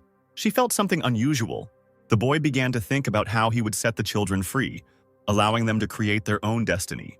Kate was ready to burst into bitter tears, thinking about her abandoned brother and mentor. Suddenly, there was a loud bang behind them and a pillar of light shot into the sky. A giant human figure appeared above the forest. Magical music sounded next to him, and the creature began to rapidly shrink. It turned out that it was the aura that accompanied Kevin's breakthrough. Later, the boy told his teacher the good news about his success. Albert praised his student. Kate was incredibly happy for her brother. Jack and Henry also reported their long-awaited breakthrough. The magician congratulated them, but in fact he was upset that he was at a stage much lower than his students. As a reward, the hero gave the boys scrolls with powerful techniques and allowed them to set off on a free journey. The disciples promised not to leave the central continent so as not to disturb their mentor. 3 days later, Kate, Henry, and Jack left the cult. The protagonist thought about them with sadness. Dylan encouraged his friend. A little later, Albert looked into the prayer room, where Steve was meditating. The guy tried to use his mind to read the manga that the hero recommended to him. Suddenly, the mentor entered the room and invited his protege to have lunch. Steve, like a madman, jumped up and began to threaten the unexpected guest. Suddenly, the illusion was shattered and the boy realized what he had just done. A few minutes later, the couple was already greedily devouring the delicious noodles. Albert admired the boy for a long time, on whom he placed quite high hopes. After 10 years, things started to go better in the sect. A manager named Bruce came to report to the fishing magician. When the guy left, Steve woke up and asked why the hero appointed him as the manager. The teacher made a funny face and quoted a character from his favorite manga. He also reminded the student about his manure rain, and he became embarrassed. The boy stated that he had long been able to use more powerful techniques and created a fecal tornado. Suddenly, he asked his mentor to allow him to demonstrate his latest invention. Steve picked up a regular bullet and began to connect it with fire. Immediately after this, the student fired a bullet from his finger, as if it were a loaded pistol. Albert was not particularly impressed, in his opinion. The technique requires serious improvement. Suddenly, the hero launched his bullet several hundred meters into the sky, hitting right in the head of a two-headed bird flying past. A moment later, the carcass of a dead animal fell into the lake next to the magician and his student. Steve lifted his glasses and froze in amazement. The main character suggested that the guy go outside the sect for the first time to gain experience and knowledge, and he thought about it. The student expressed reluctance to leave the sect. Most likely he was afraid of the unknown. The mentor ordered the boy to visit 24 cities of the central continent and send him a photo of each of them. The magician also reminded Steve of his long-standing promise to visit his native village and meet with a certain Isabel. These words struck straight into Steve's heart. It turned out that the girl had been married for several years. Albert asked the guy not to be upset because he would definitely find his soulmate. Meanwhile, in one of the nearby towns, local residents looked at the stranger with admiration. She was Lily, riding on a wonderful deer. She was trying to find her husband. The girl heard about the werewolf attack and went in search of her beloved. At this time, one of the blacksmiths of the Royal Swordsman sect made a powerful weapon for Nicholas. The young man sincerely thanked his friend for the work he had done. Suddenly, the old swordsman made a sarcastic remark, saying that Albert would have forged a much better sword. Nicholas was once again lost in memories of his old lost friend. In desperation, the boy offered the blacksmith to take the rune treasures that he had been setting aside for the hero. The old man ordered his student not to give in to his feelings, and he looked at him angrily. Suddenly, Nicholas saw in the blacksmith's gaze a sparkle that was inherent to the main character. Immediately after this, the young man hurried to the exit. He looked thoughtfully and melancholically into the distance, again remembering his comrade. Meanwhile, Albert and Steve tested the system of hiding the island from prying eyes. Two new students flying on a ship were amazed by the magic frog. Their captain was trying to finish his caramel apples. It turned out to be Henry, who advised the passengers to prepare for a meeting with the mentor. Upon arrival, the grown-up boy was very surprised. During his absence, the sect of the Mystery of the Spirit had seriously changed. Suddenly, he used a secret technique and turned into a little boy. The student standing nearby almost squealed with delight when he saw Henry's skill. The boy prepared the children for the meeting with the hero and asked them to be respectful to him. A few minutes later, the boy returned and greeted his teacher. The children standing behind Henry looked around in surprise. Suddenly, the protagonist opened his eyes wide, noticing the strong resemblance between the two and the student who had just returned. Albert thought they were Henry's children, so he started asking him about everything. The guy explained that he had nothing to do with them. He just saved these little ones and took them with him. He told a sad story. The entire village of these children was slaughtered by bandits. The magician realized that Henry had taken them in because he himself was an orphan. The boy had a talent for blacksmithing, and the girl was well versed in alchemy. At Henry's command, they unanimously asked Albert to take them on as his students. Suddenly, these twins awakened in the hero memories of his first meeting with Kate and Kevin. Having thrown them aside, the protagonist kindly invited the brother and sister into their new home. The children smiled widely with joy, and an ash-haired boy watched them. After this, Henry turned around, hearing the teacher inviting him to have tea. Over a cup of delicious drink, Albert reminded the boy of his goal to get even with his father. Suddenly, Henry, with a frightening smile on his face, announced that he had a new goal. Then he wanted to ask if Chris was his biological father, but the hero fell into a stupor. The frightened magician asked the boy to elaborate on his new motivation before he would answer the question. Henry admitted that he wanted to use the 100 rebirth technique he had recently learned. He poured some more tea. The guy just wanted to give his parents happiness. The mentor lay down on the table and asked how Jack was doing. The boy said that he was fine and promised to communicate well with him, despite the story with his father. In the past, Jack and Henry went on a camping trip. They became close and decided that from now on they would be like brothers. The guys took care of each other, not letting anyone get discouraged. Albert broke out in a cold sweat. It was hard for him to hide the truth from the ash-haired boy. At this time, Chris tried to escape from the pack of werewolves, calling for help. A grown-up Jack came to his father's rescue and did not allow the monsters to get to him. Chris put on a sweet face and said he was very proud of his son. The boy paid no attention to him. Instead, he ordered his father to hide in a safe place. A few minutes later, he was already complaining to his wife about his bad relationship with his son, and Ava was encouraging him. At that very moment, Albert was fishing. His new students noticed an approaching boat. When she came closer, the hero saw in her a deer and his wife. Immediately after this, the girl rushed into the arms of her beloved. The hero almost fell off his feet, but was nevertheless glad to meet Lily again.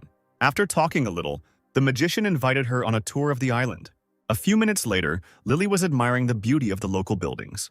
Albert happily introduced his beloved to the inhabitants of the sect. Suddenly, the girl suggested that all the locals try the treat she had brought, and the magician was surprised. After distributing the gifts, she admitted that she found them in the ruins of another sect. The guest sighed sadly because her mentor had forbidden her to love until she gained control over her heavenly spirit. Suddenly, the protagonist hugged his wife tightly to calm her down and support her. Suddenly, the communication device in his back pocket began to beep. Almost instantly, the guy ran to the ship. The Council of Elders appointed a meeting with him. There he was met by a clerk and asked to help them with an important matter. The man said that one of the elders is trying to develop his abilities together with his wife, but they are not succeeding. Albert shamed the council because they couldn't handle such nonsense. The sect needed money, so the magician handed the manager a scroll with the necessary technique. The man immediately ordered his assistant to take it to the elder. He also gave the main character a package sent by Chris. When the conversation turned to the reward, the manager began to suspiciously change the subject. Suddenly, an elder entered the room, a powerful flow of energy emanating from him. He introduced the hero to his younger sister Naomi. She was quite pretty. The man thanked Albert for the scroll, showing the power he could bring back. As a reward, he gave Naomi to the guy, who began to refuse such a generous offer. The elder decided that the protagonist did not respect him, so he raised his voice. Albert had to accept the gift, and the satisfied man headed for the exit. Later, Lily almost went crazy when she saw her husband with a strange girl. The hero began to calm his beloved, promising to explain everything. She didn't want to listen to him, so she threw her fist straight into the mage's face. He froze in anticipation of the blow, his eyes wide open. At the last moment, he was able to dodge and said that Naomi was Kevin's bride. The boy was at a loss. His face expressed bewilderment. Albert encouraged his student, and besides, the bride was beautiful and kind. Several days passed. The main character was looking after his goldfish. Suddenly, he noticed the sad Lily and Naomi sitting at the table. His wife explained that the wedding was coming up and the bride still didn't have a wedding dress. Immediately after these words, the hero gave the guest a magic ball that allowed her to create any clothing. A moment later, the girl was already dressed in a beautiful red dress. Lily began to run around her to take a closer look at her friend's new outfit. The magician offered Naomi to become an external student of the sect. She immediately agreed, because this would allow her to see her fiancé more often. While the hero was handing the girl useful pills and scrolls, Lily quietly left. She ran into her husband's room to look for dressing-up balls. When Lily found them, she was very happy, but a stunned Albert was already standing on the threshold. The wife turned to him, when suddenly the artifact began to glow. A moment later, the girl was dressed in a rather revealing outfit, which was invented by the main character. Next, she wore a cat costume with ears and paws. Suddenly, blood began to flow from the hero's nose and he fell to the floor. Lily rushed to her beloved and began to examine him carefully. The guy calmed his wife down and said that he was completely fine. At that moment, Kate burst into the room, having received an invitation to her brother's wedding. A strange picture appeared right before her eyes. Lily was lying right on top of Albert, who was bleeding. A few seconds later, the girl rushed away, taking the magic ball with her. Left with the teacher, the girl apologized and said that she had brought something interesting. After this, the hero and Kate went to the prayer house to drink some calming tea. The student said that during her hike, she joined a group of treasure hunters and got into some trouble. Suddenly, the girl encountered a giant monster, which was a werewolf battle doll. Kate stood in a satisfied pose because she managed to overcome such a giant. An excited Albert asked her to quickly get to the most important thing. A moment later, the upset student pulled out a sphere from her pocket, which contained something large. The main character took the ball in his hand and carefully examined the mysterious artifact. Suddenly, a huge skyship appeared from it, and the magician froze with his eyes wide open. Such a vessel was highly valued, so the boy was afraid that warriors from other sects would want to get their hands on it. The mentor asked if all the hunters were killed. Kate replied that they were all killed by the monster. Then the main character became a little upset, since he was not yet able to finish building the ship. The girl offered to sell the useless ship. Albert looked at her angrily. The magician's eyes lit up with a bright flame. He decided to intensify the children's training in order to increase their discipline. A little later, Vinogradinka examined the sphere to find out what exactly was needed for repairs. Quite expensive materials were required. The hero became a little despondent and thought out loud that even selling the entire island would not be enough. Hearing this, the robot began to prepare the sect's territory for sale. The magician and Kate were very scared. Albert began to shake the soulless machine to stop this process. A few seconds later, Vinogradinka came to her senses, and the mentor and his student breathed a sigh of relief. The girl, making cute eyes, asked to improve her rifle and replenish her supplies of ammunition. The hero stroked her head and said that everything had been ready for a long time. Kate looked at her weapon in amazement, admiring every detail of it. The girl immediately went to the entrance to the lands of the ancient werewolves to get prey. The boy sadly admitted that his student had left him again. Meanwhile, Naomi and her husband were in the bedroom, dressed in wedding attire, Kevin blushing with embarrassment. Suddenly, the main character kicked the door down. The newlyweds were very scared. The teacher grabbed him and ordered him to go on his honeymoon immediately. He was upset. He then pulled the sweetly sleeping Steve straight out of his bed. Albert asked Dylan to take the two to different cities so they could become independent. The fat man happily agreed to fulfill his best friend's request. The next day, swordsman Levi fought with a battle doll. With one of his blows, the opponent knocked the guy straight to the ground. The main character, who was fishing nearby, mocked the warrior's failure. The young man, with his mouth full of grass, admitted that he would probably never be able to join the Spirit Mystery sect. Levi wanted to become the protector of his world, so the magician offered to buy him out. A spark flashed in the guy's eyes. The hero set a price of 800 million. The swordsman thanked the master for such a generous offer. After some time, Albert remembered the box sent by Chris. Opening it, he found several hollow werewolf bones that served as storage containers for anything. The first one contained household utensils. The hero threw them out like unnecessary trash. In the second, the magician discovered useful pills and runic items. Taking the last one in his hands, the guy was surrounded by an unknown aura. Inside were valuable resources with which he planned to improve Vinogradinka. At this very time, Nicholas was walking through one of the cities on the continent, arguing heatedly with his mentor. The old man ordered the young man to stop thinking about Albert all the time. Suddenly, the student pulled the sword, necessary for the implementation of the old swordsman's plan, from its sheath and began to bend it strongly. The teacher almost fainted from what he saw. The old man began desperately trying to stop Nicholas. Suddenly, the young man let go of one edge of the sword, and it hit his mentor right in the face. Suddenly, the old swordsman drew the boy's attention to the girl standing in front. It was Kate, who had changed her appearance. Nicholas invited her to join his group. The girl looked closely at the young man's face, immediately realizing that she had met him before. A minute later, they shook hands and Kate joined the treasure hunting party. A few hours later, the swordsman organized a meeting of the entire team. The leader, smiling sweetly, suggested that the participants divide all the treasures they found equally. Meanwhile, one explorer discovered the entrance to the sacred land of the ancient werewolves and decided to notify others about it. All those who received the message immediately rushed upward to quickly find the valuables. Nicholas's squad set out to retrieve the treasure on his magic sword. The old man advised the guy to be careful with the girl. He took this into account. Then the young man turned around and looked closely into Kate's face. A few minutes later, they and the other treasure hunters reached the gate hanging in the air. Meanwhile, Albert watched the live broadcast from there, standing on the shell of a giant turtle. The presenter talked about the unusual interest that treasure hunters showed in the unusual find. He then spoke about the terrible monsters that inhabited this place in the past, after which he said goodbye to the audience. The main character was unhappy because he had hoped to see a live broadcast from the other side of the gate. Suddenly, the guy had an idea. He called Vinogradinka to him and asked the robot to find a student who could be made into a video blogger. Meanwhile, one boy was hiding in the bushes and watching the date between the guy and the girl. Suddenly, he received a message demanding that he immediately appear before his mentor. The boy immediately rushed to the magician who was fishing. The student respectfully greeted his teacher. His name was Alex. Albert said that he called him for an important reason. The boy began to panic. It seemed that the teacher found out about his secrets. After some time, Alex showed the magician his recently recorded videos. Seeing them, the hero couldn't believe his eyes. He didn't know that his charges were doing such obscenities. After the video screening, the main character handed the boy a scroll and invited him to go on a trip to the major cities of the continent. The mentor also explained the purpose of the trip. Alex must discreetly occupy the most beautiful girls he sees. Hearing this, the student's eyes widened and he couldn't believe his ears. Albert tidied up the boy and explained that he simply needed to capture them in their everyday surroundings and nothing more. He also asked him to keep a special rating of girls. After this, the magician threw Alex a bag of money. He would need it. Then the main character blinded the guy with his incomparable smile. Soon the student went on a journey. Albert accompanied him. After some time, the hero remembered a capable warrior whom he noticed in one of Alex's videos. Vinogradinka reported that a large number of talented students are studying in the sect. The master took an important pose. He decided to develop methods for each of them.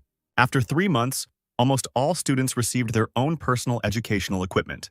A guy named Mason was incredibly happy with such a generous gift from the master. Meanwhile, the main character watched his charges thanking him from the roof of the temple. Albert smiled sweetly.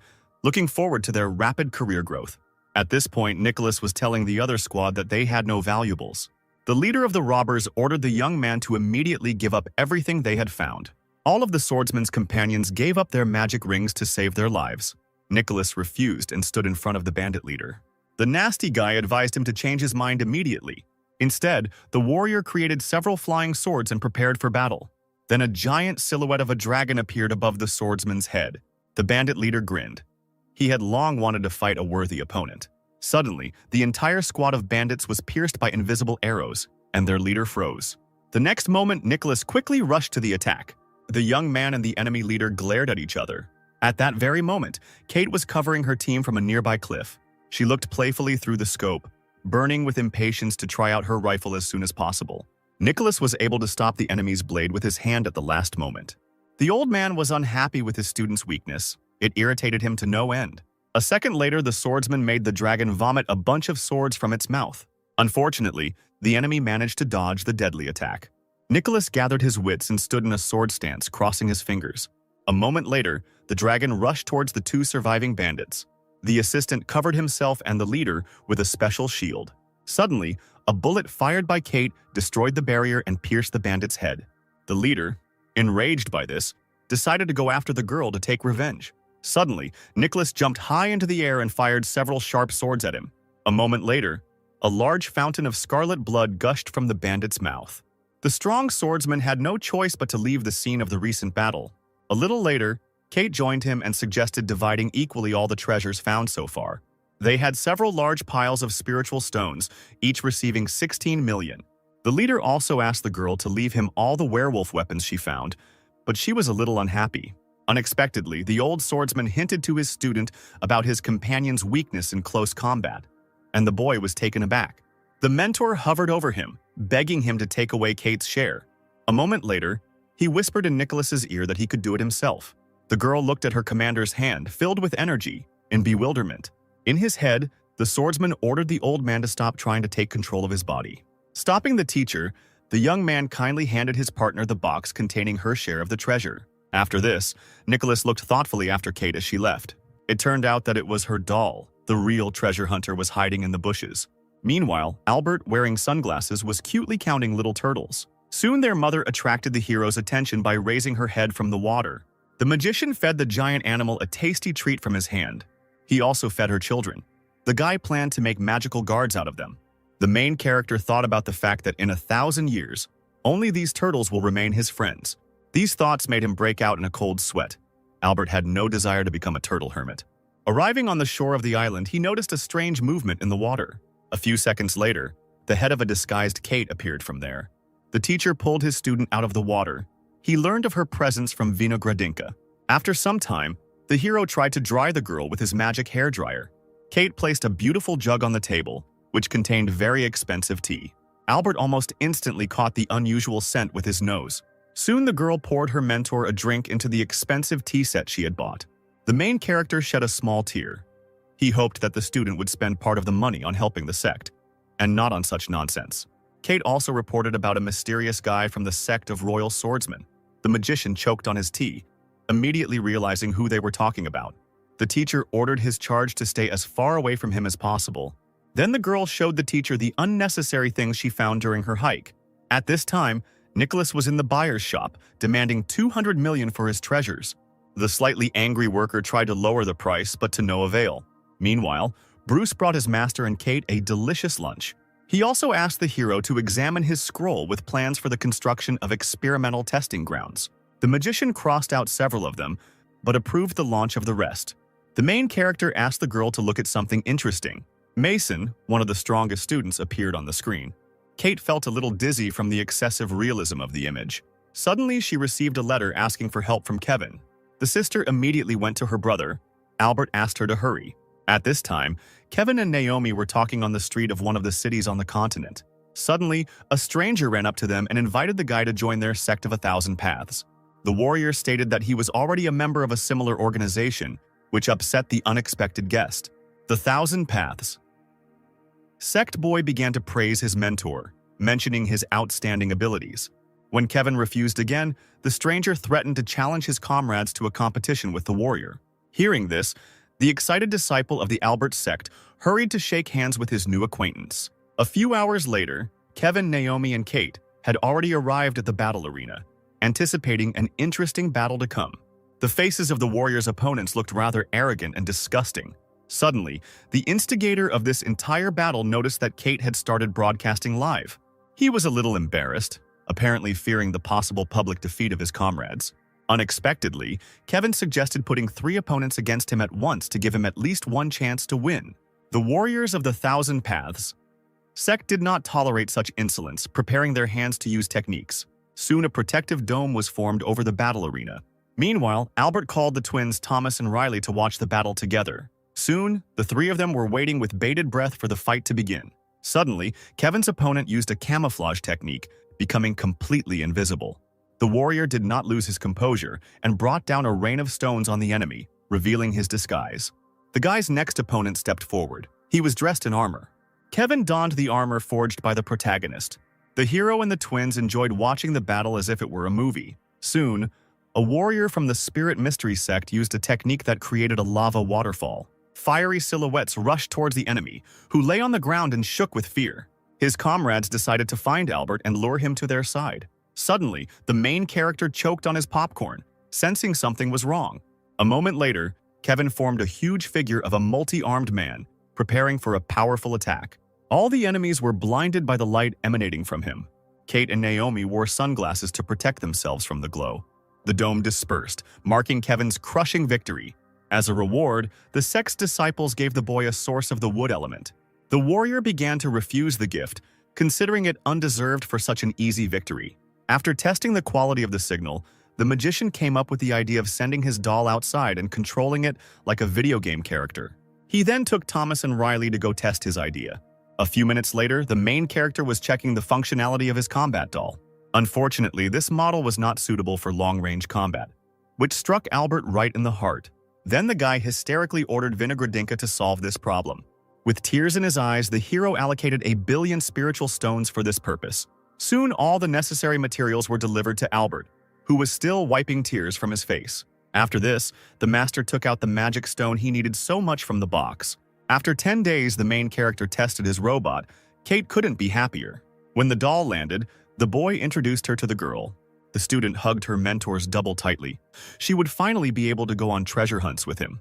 He handed Kate a transmitter, which was necessary to maintain a good signal. Albert also threatened to punish the student if she broke the robot.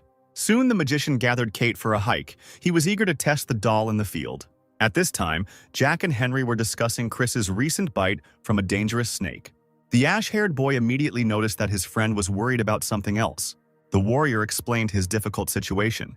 In 3 years of being on the front lines, he had not developed his abilities at all. He suddenly slammed his fist on the table, ashamed of his helplessness before his mentor. Henry poured some more tea, offering to help with the problem. The boy said that with the extra life he lived, Jack would be able to improve his situation. The desperate warrior thanked his sworn brother and agreed to this adventure. The boys clinked their glasses before beginning the complex process of transformation.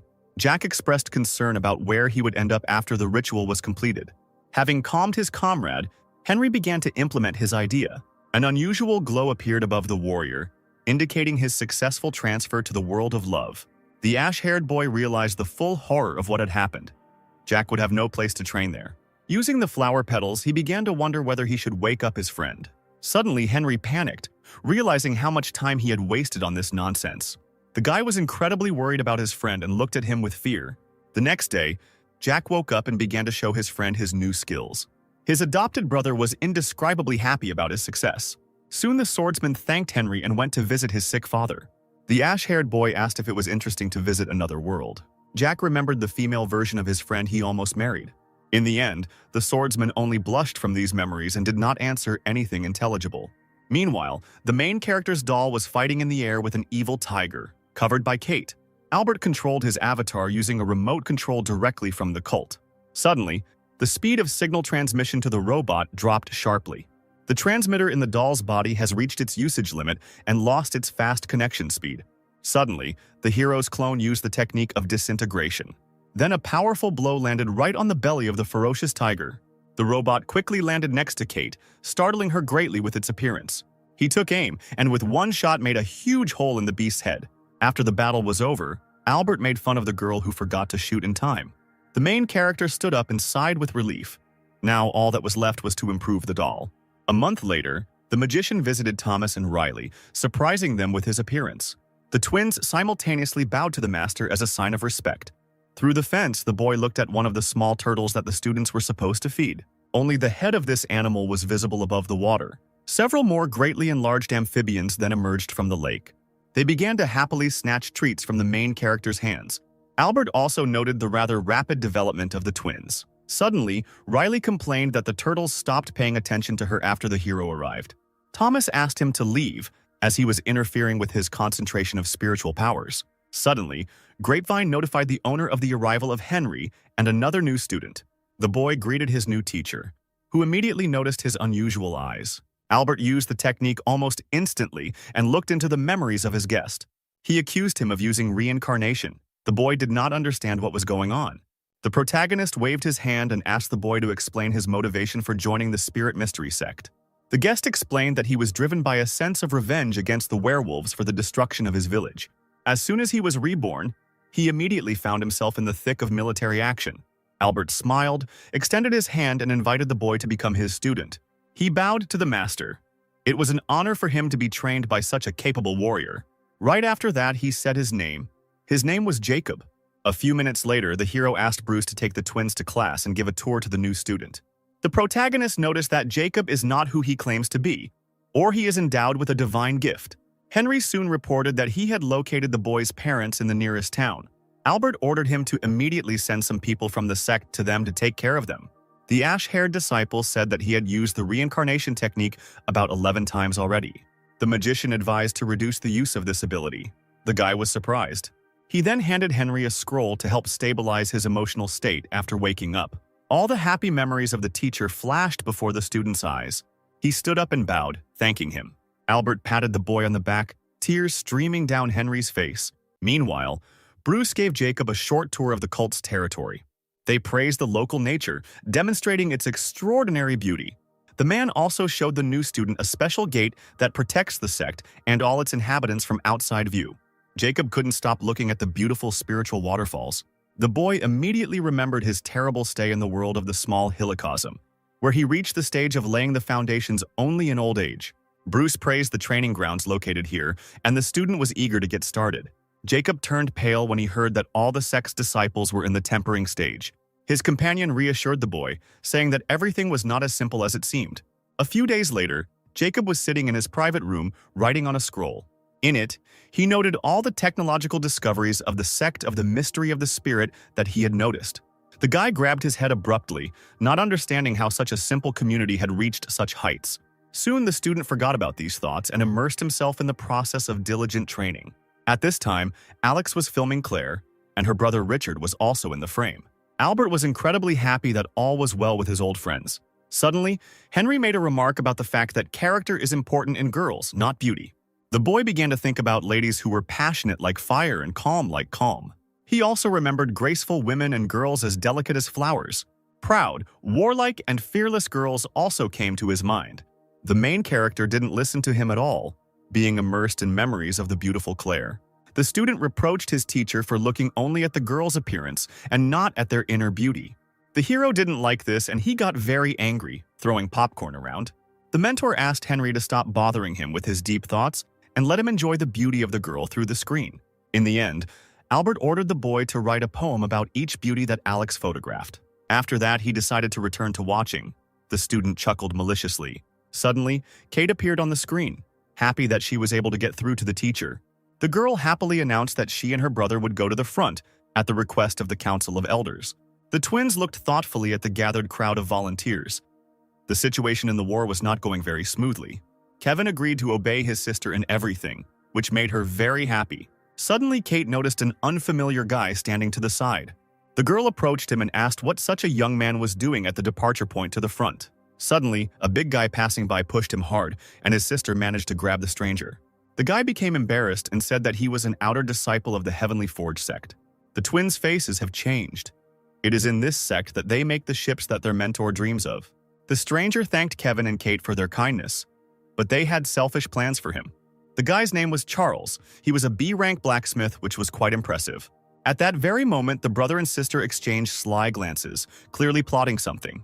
Kate showed the guy her bracelet made by Albert to find out if such a blacksmith could join their sect. The young man was blinded by the beauty of this piece and noticed powerful runes. Charles asked to be introduced to the author of the bracelet, and the twins promised to fulfill his request. Suddenly, a spatial gate appeared above their heads, preparing to open. Meanwhile, a giant spaceship passed over the portals to the world of humans and werewolves. On the ship, a man spoke to an unknown guy with mysterious symbols on his face. The monsters were preparing a trap. The guy promised to outwit them and clenched his fist tightly. Upon arrival at the front, Kate and Kevin said goodbye to their new friend and hit the road. At this time, the situation on the front lines was not very good. The monsters almost destroyed the defense. A moment later, the twins joined the squad, ready to join the fight. Having assessed the situation, the sister went in search of a suitable firing point. One of the warriors noticed that Kevin seemed to be frozen in place and reproached him for this. Soon the guy asked everyone to move away so as not to interfere with his fire technique. Immediately after this, the monsters were surrounded by streams of hot lava. More demonic hands burst out of the ground and grabbed the remaining monsters. The warriors could not be more pleased with the appearance of such a powerful comrade in their squad. Albert, accompanied by Henry, watched everything that was happening at the front with interest. The boy pointed to his friend who had perfectly fit into the military mood. Suddenly, the student noticed that a scary eagle was aiming at Kevin. The mentor offered him a bet because he was absolutely confident in the warrior's skill. Hearing about the husky from his angry teacher, Henry froze and asked who it was.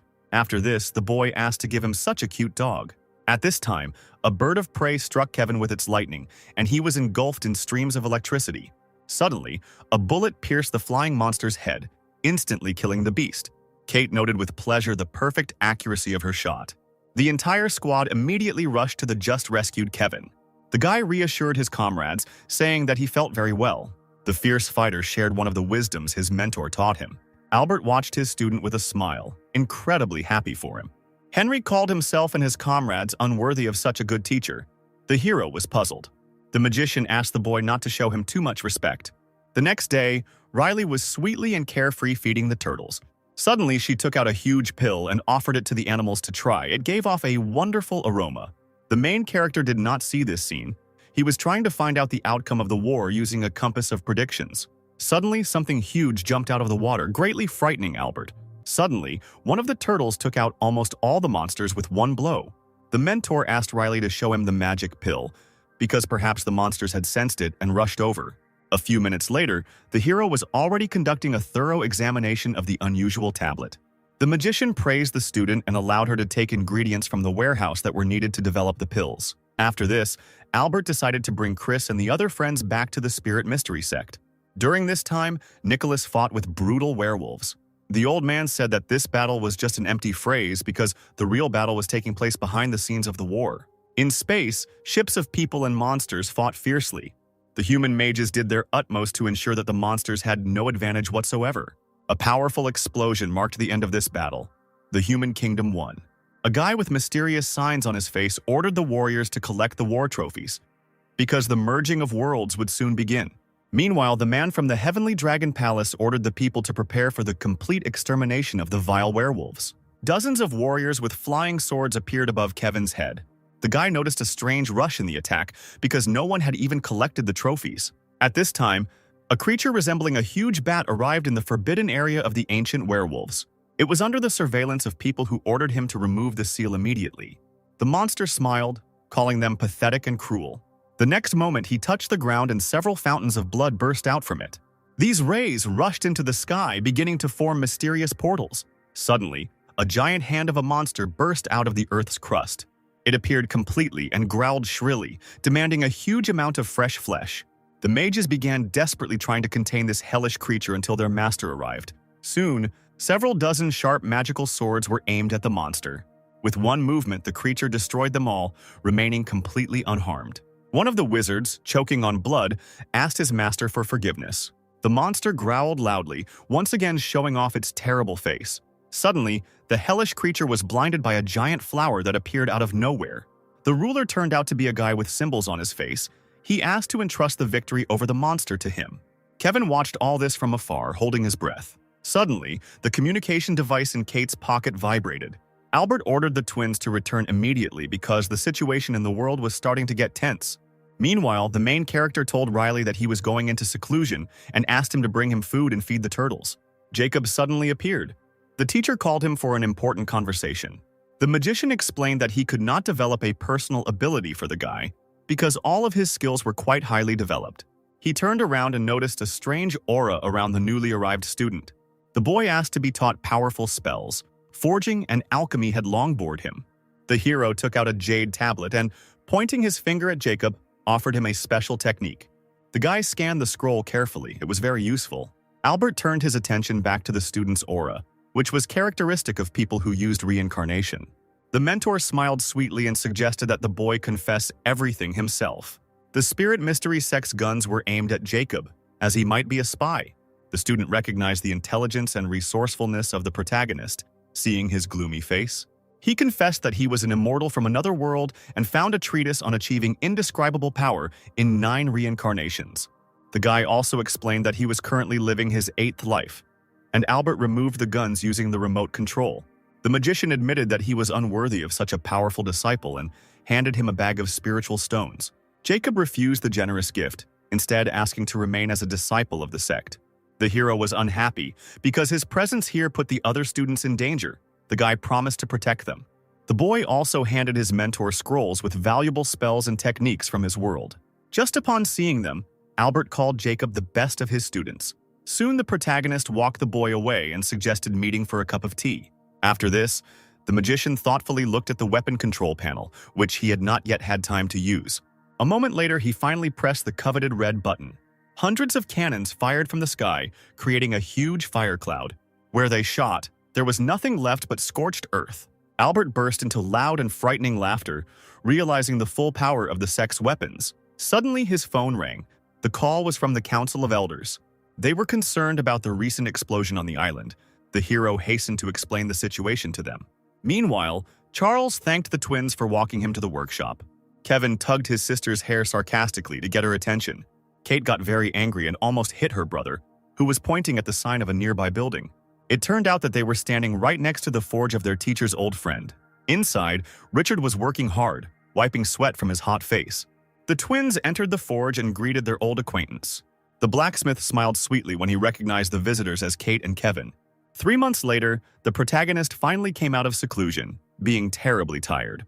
Albert remembered his conversation with Richard, who asked to be accepted into the sect of the Mystery of the Spirit. A few minutes later, the young man had already thrown himself into the arms of his friend, and Chris had also arrived with his family. Suddenly, he fell to his knees and vomited right at the feet of his old friend. The magician asked Richard with concern what had happened to him. He explained this incident by the island's overly dense spiritual aura and promised to get used to it. Suddenly, huge golden chains appeared in the sky above the sect. Jack asked Albert in fear what the hell was going on. The main character took a compass for fortune-telling out of his pocket. The Lord with symbols on his face began activating the chains of the worlds and ordered that all sects be notified of the approaching difficult battles. The hero saw all this with the help of his magical and very useful artifact. Suddenly, the magician noticed the dark and languid gaze of that stranger. Albert received a message about the upcoming merger of worlds. He angrily smashed it, not wanting to take part in it. The protagonist ordered Jack to train harder and Eve to try to cure Chris. He appointed Richard as the head of the blacksmith department, who was in shock because he had just arrived on the island. Immediately after this, the hero dragged him to Vinogradinka, with whom he would have to work. After some time, they reached the underground workshop where the dolls worked. Richard was stunned to see how much his friend had accomplished in just 10 years. Dylan soon phoned the magician to tell him that the cost of materials had increased by 50%, so he would have to triple the cost of the product. Albert cried with joy because the fat man had already earned him an impressive capital. At this time, several ferocious bears attacked a detachment of warriors on the border of the two countries. With the help of their techniques, people managed to chain them into tree trunks. Suddenly, one of them broke free and headed towards the confused girl. At that very second, Kevin's silhouette appeared behind the wild beast. He doused the werewolf with a stream of water, then froze him with an ice technique. With his next movement, he struck the block of ice, breaking the beast's body into small pieces. The rescued girl's name was Audrey, and she thanked the guy for his heroism. Kevin was noble and responded in kind. The unexpectedly wounded bear promised to tell the warriors about the treasure of his tribe in exchange for freedom. At the same moment, a lightning-fast and accurate bullet pierced his chest. After reloading her rifle, Kate declared that she had nothing to negotiate with the defeated enemy. Audrey noted the girl's extraordinary talent and enjoyed being in the company of the twins. Kevin extended his strong fist to her and promised to meet again. He said that he wanted to make a bet on the number of werewolves killed, and the girl was surprised. A moment later, the boy and Audrey bumped fists to end their argument. A few minutes later, the warriors went to another place, leaving the twins alone. Kate complained to her brother about the lack of battle trophies, as there were too many other fighters in the area. Kevin suggested exchanging the loot they had for tablets with spells and going to the teacher. The sister agreed. Meanwhile, nearby, Nicholas was cutting down monsters with his sword, being in a group from the Royal Swordsman sect. The old man suggested that he go to the ancient werewolves for truly valuable resources. After some persuasion, the young man agreed and separated from the group. The untrustworthy old swordsman hoped that the Lord had placed seals on the dangerous monsters. At this time, the giant colossus was immobilized by the technique imposed by the Lord. Nicholas was able to get to a very valuable flower using the blood of werewolves. Suddenly, a huge boulder began to fall right on him. He managed to dodge it at the very last moment. In addition to this, a large pack of bloodthirsty werewolves was running towards the swordsman. 5 minutes ago, near this place, Kevin and Kate were fighting with evil rats. The girl offered to lure out their leader in order to get valuable prey. The guy agreed. Soon the sister took up a favorable position and began shooting at the monsters. Immediately after this, a crowd of rats chased after Kate's doll. In the present, Nicholas was trying to escape from this pack of aggressive rodents. Meanwhile, the twins successfully defeated the werewolf leader and celebrated their victory. Kevin grabbed the Rat King's head to exchange it. He was eager to get home. The swordsman could only fly away on his magic blade, bursting into bitter tears. A little later, the twins successfully exchanged the loot for the tablets with heavenly runes and were already heading back to the sect. An unknown girl, hiding behind an umbrella, cast a suspicious glance at them. A few seconds later, the brother and sister quickly dived into the alley. The stranger and her comrade, who were thieves, decided to immediately follow them. The girl saw with sadness that their potential victims had already flown away. The disgruntled couple tried to keep an eye on Kate and Kevin. The twins stuck out their tongues at the flying thieves. They looked strange. It turned out that they had taken the form of poor children and sent away their illusions. A few hours later, Kate and Kevin were already showing their gift to the main character, who was drooling with joy. The magician blushed with embarrassment and promised to make useful, legendary-class weapons for his students. Soon, Albert's face changed, informing the twins about the imminent beginning of the merger of worlds. Kate rushed off to find new treasures to avoid the rigors of training. Kevin, on the other hand, expressed a desire to get started with them as soon as possible. A few days later, his sister was out walking in search of valuables and was followed by unknown people in hoods. Later, Bruce burst into the protagonist's room and delivered terrible news. Soon the manager of the sect showed the master Kate's disfigured body. She was brutally beaten, and one of her arms was cut off. The brother rushed to his sister to give her some water. She was covered in terrible wounds. The girl let a tear run down her torn cheek, reporting that the attackers had stolen the ring given to her by the hero. The mentor reached out to the student's body, which was completely covered in blood. Kevin cried. Albert promised to severely punish those who committed this terrible attempt. Vinogradinka took control of several dolls and went in search of the culprits. Meanwhile, the thieves discussed the attack on Kate, regretting that she was able to escape. One of the bandits convinced his comrade that no one could find them. The ring in the attacker's hand glowed blue, and the protagonist learned his location. Meanwhile, Albert's clone, under his control, stood on the hill, watching the group of people. He leaned against the huge cannon, his angry face not auguring anything good. Several people were making a deal to exchange valuable treasures, while two strangers were watching them. A moment later, they attacked a group of unsuspecting people. With one movement of his sword, the bandit cut off the head of the unlucky buyer. The warrior tried to resist the unexpected guests. Using powerful technology, the thieves killed everyone who remained with a large explosion. The protagonist, who had been waiting for the right moment for a long time, finally activated the trap. A powerful impulse from the satellite was sent to the place where the bandits were located. Several metal pipes fell on the unsuspecting thieves. They stuck into the ground, forming a circle with a barrier, inside which the thieves were located. One of them ordered his partner to get out of there immediately. Albert watched them and did not plan to leave them any chance of salvation. The bandits tried to fly, but they were immobilized by an electric field and fell to the ground. Suddenly, one thief noticed a strange movement on the top of a nearby hill. He suspected something was wrong and rushed to use technology to save himself. Soon, there was a powerful explosion, and the thief managed to climb inside the armored sarcophagus. When the smoke cleared, only a wooden coffin remained inside the field. The main character screamed in rage. He wanted to take revenge on Kate's offenders. However, the second bandit was defeated. The hero's clone approached him. He grabbed him by the clothes with his metal hand and headed back to the sect. At this time, Kate came to her senses and begged the clone of her mentor to stop giving her the expensive medicine. A moment later, the teacher surrounded her with his magical aura and declared that there was nothing more precious to him than her life. He also showed the recovered girl that he had already gotten even with one of the attackers. Suddenly, Kate looked down and wanted to say something. The magician looked at her carefully. A second later, the student thanked Albert and hugged his hand tightly. The main character also hugged the unfortunate girl, and they became like father and daughter. Wiping the tears from Kate's face, he asked why her brother wasn't with her now.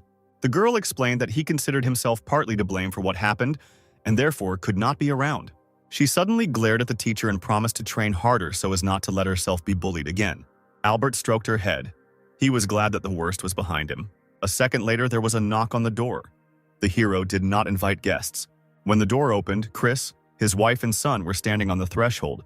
The guy was holding a mixture in his hands that helps heal wounds. Jack gave her a sword of luck, which will help the girl in all her endeavors. Eva brought a valuable pill with phoenix blood. Kate burst into tears of happiness because she was surrounded by such good and caring friends.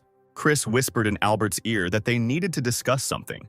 He was worried that Henry would soon break through to the next stage and possibly learn the truth about his father. The hero hastened to calm him down, but the guy was already terribly frightened. The main character suggested that Chris confess everything himself and dissuade Henry from taking revenge.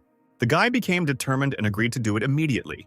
The next morning, the ash-haired student called his mentor while he was having breakfast. The student said that Chris had just admitted to being the father. Albert smashed his mug and felt embarrassed because he had only asked his friend to talk about it and not to declare it directly. Henry reassured the master and informed him that his father was fine. Half an hour ago, Chris came to him and told him everything as it was. The boy immediately used his reincarnation technique on him and put his father into a sleep where he would be with his mother. After this, Henry happily explained to the teacher that he had finally overcome his inner demons and was no longer seeking revenge. The main character immediately headed towards the exit of his room. He would have to clean up the mess again. Soon he came to Chris and asked how everything went. The guy was sad. He burst into tears because Albert had interrupted his sleep, where the warrior was happy. The hero suddenly shoved a pill of oblivion into his mouth, which would help him calm down. Chris softened a little. Saliva flowed from his mouth. The magician said that this effect would soon pass. A few years later, a clone of the protagonist delivered combat dolls to a secluded cave so that they would catch potential enemies off guard. A couple of years later, Jack and Henry were ready for a breakthrough, but they couldn't do it now so as not to disgrace their mentor. After a long time, the Lord ordered preparations for the merging of worlds and asked the Heavenly Forge sect to reduce the prices of ships. He smiled sarcastically, anticipating the imminent large-scale war. Soon, the protective dome over the central continent was destroyed by werewolves. Albert, who had aged considerably, was unhappy with this state of affairs, since he had very little time left before the breakthrough. The monsters dropped special teleportation discs on the ground to transport themselves to the human world.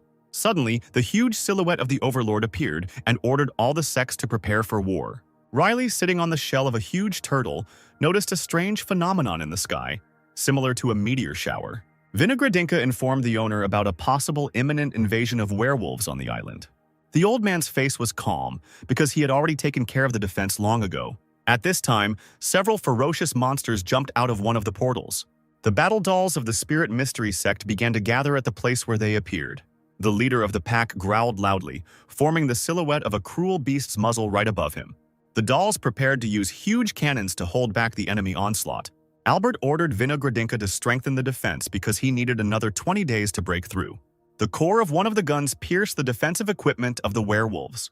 The monsters panicked and demanded that reinforcements be sent immediately. A moment later, all the werewolves were destroyed by a powerful explosion. Members of the Council of Elders arrived at the scene of the battle and began to assess the situation. A second later, the monsters' portals were destroyed with metal rods. Kevin and Kate arrived to help the Spirit Mystery sect. The sister used electrical technology, and the brother used the element of fire. A fireball formed in the sky, emitting lightning. Kate advised her brother to hurry because the mentor would break through very soon. Kevin has created a giant lava demon that will speed up the battle. A little later, instead of werewolves, only their smoldering corpses remained. The twins asked the Council of Elders to take care of the remaining monsters. The council representative promised to fulfill their request and also visit the sect in the future as a sign of respect. The brother and sister immediately rushed to their mentor so as not to miss his breakthrough.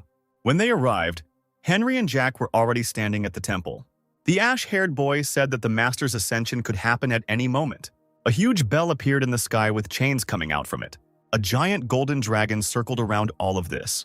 The entire wondrous ceremony was observed by the disciples of the Spirit Mystery sect. Jack was afraid that such a bright spectacle would attract the attention of the enemies. A little later, Jacob looked in surprise at the large brush hovering in the air.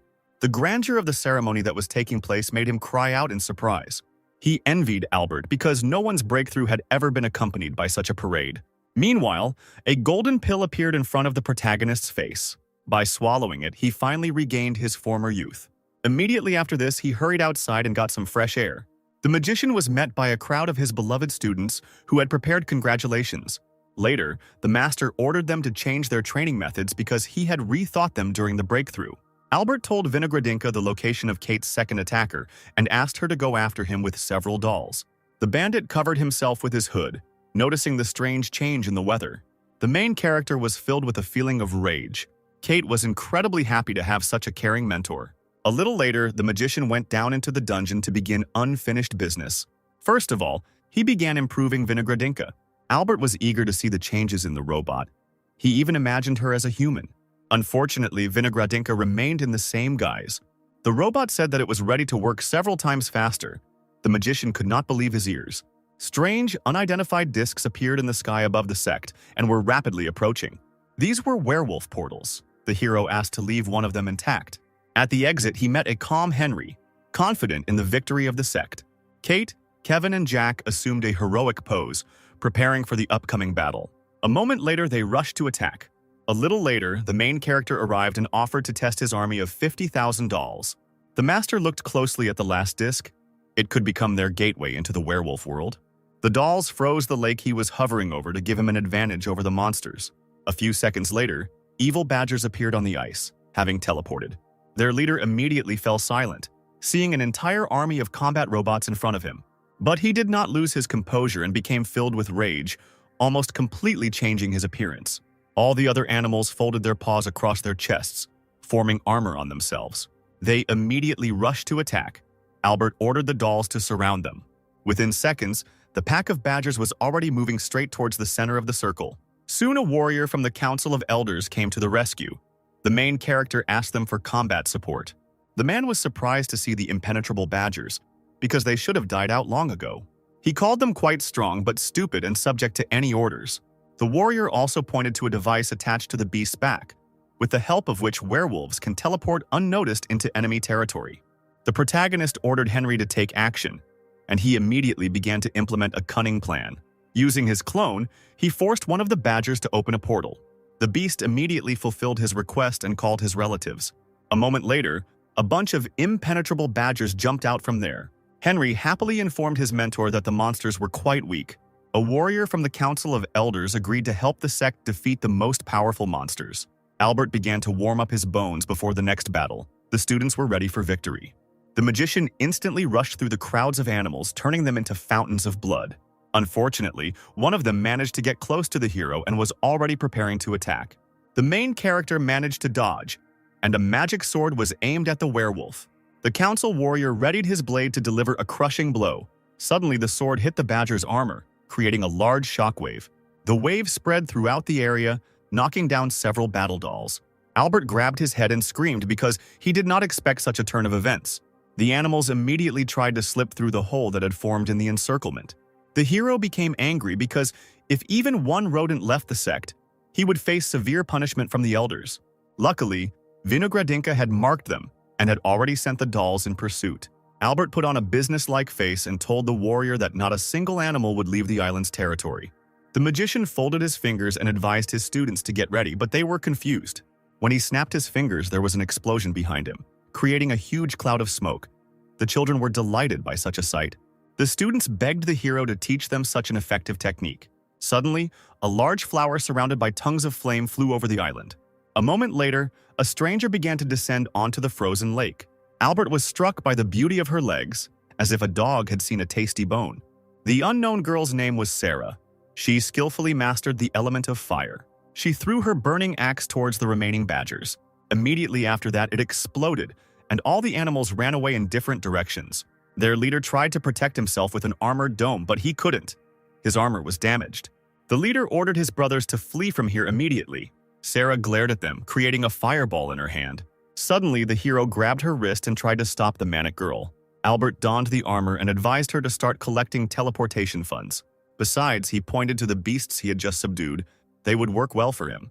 Suddenly, Sarah began to stroke the protagonist's hand, clearly showing signs of attention. The fire warrior offered the leader of the badgers a profitable deal. He immediately refused and ordered his men to retreat. Sarah launched several firebolts as the beasts approached the portal. There was a very powerful explosion that hit the magic disc. The teleporter began to spin and prepared for the process of self-destruction. The hero noticed that his new acquaintance could be seriously injured by the blast wave. He grabbed her hand and held her tightly to him to protect her. The magician's face immediately changed, feeling the scent of a blooming rose from her. The girl's beautiful face rested against the main character's mighty chest. After a few minutes, she finally came to her senses. Albert looked at her with concern and advised her to be more careful in the future. Sarah thanked her savior and smiled coquettishly. The girl began to rub against her hero, who tried to restrain his base desires. Suddenly, another disc appeared under the command and prepared to self-destruct. Luckily, Albert reacted in time and managed to surround him with a barrier, thereby stopping the process. The guy threw out a caustic phrase. Sarah pressed herself even closer to him. The lady said that her strength was weakening and she needed to rest immediately. The main character ordered Henry to take care of their new acquaintance. When they left, the warrior from the council explained that his colleague was practicing seduction techniques. The magician tensed up, because he had a beloved wife. Upon hearing about the large fortune and several ships that she owned, the hero's face changed. Albert took off his helmet and declared that a true warrior must achieve everything honestly. Soon Sarah returned and thanked the magician for the room he had given her. She was holding a bag in her hands. She hugged the guy tightly and handed him a bag of money for decorating the interior of the sect's houses. The girl also whispered in Albert's ear that she would visit him often. When the council warriors flew away, the hero nervously caught his breath, because it is not easy to resist the charm of such a beauty. A few hours later, the guy was having a heated argument with his clones about Sarah.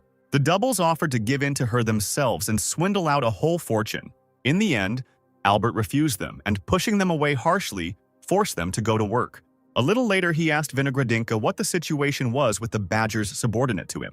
According to her, the animals were still searching for a place suitable for extracting valuable resources. The hero slammed his fist on the table. Today was getting worse with every minute. Vinogradinka reported a new metal alloy that would reduce production costs, and the mage was finally happy. He happily grabbed the piece of metal and ordered Vinogradinka to start producing improved versions of the dolls. She estimated that it would cost around 5 billion, and Albert fell off his chair in anger. He grabbed his head and ordered the robot to hurry the badgers immediately. A few days later, the main character was fishing carefree, sitting on the stern of his flying ship. Kate visited him. All her comrades were fully immersed in training. Albert told her that he was developing a weapon against powerful opponents. He looked closely at the student's face and asked what he owed to her visit. According to the girl, she and almost all the students of the sect lost their fighting spirit. The magician suggested conducting a test to raise it. After these words, the hero broke into a wide smile, baring his snow-white teeth. Soon the main character prepared the arena and was already greeting the future participants of the competition, with a tired Steve standing nearby. Among those gathered were twins Kate and Kevin, as well as Henry.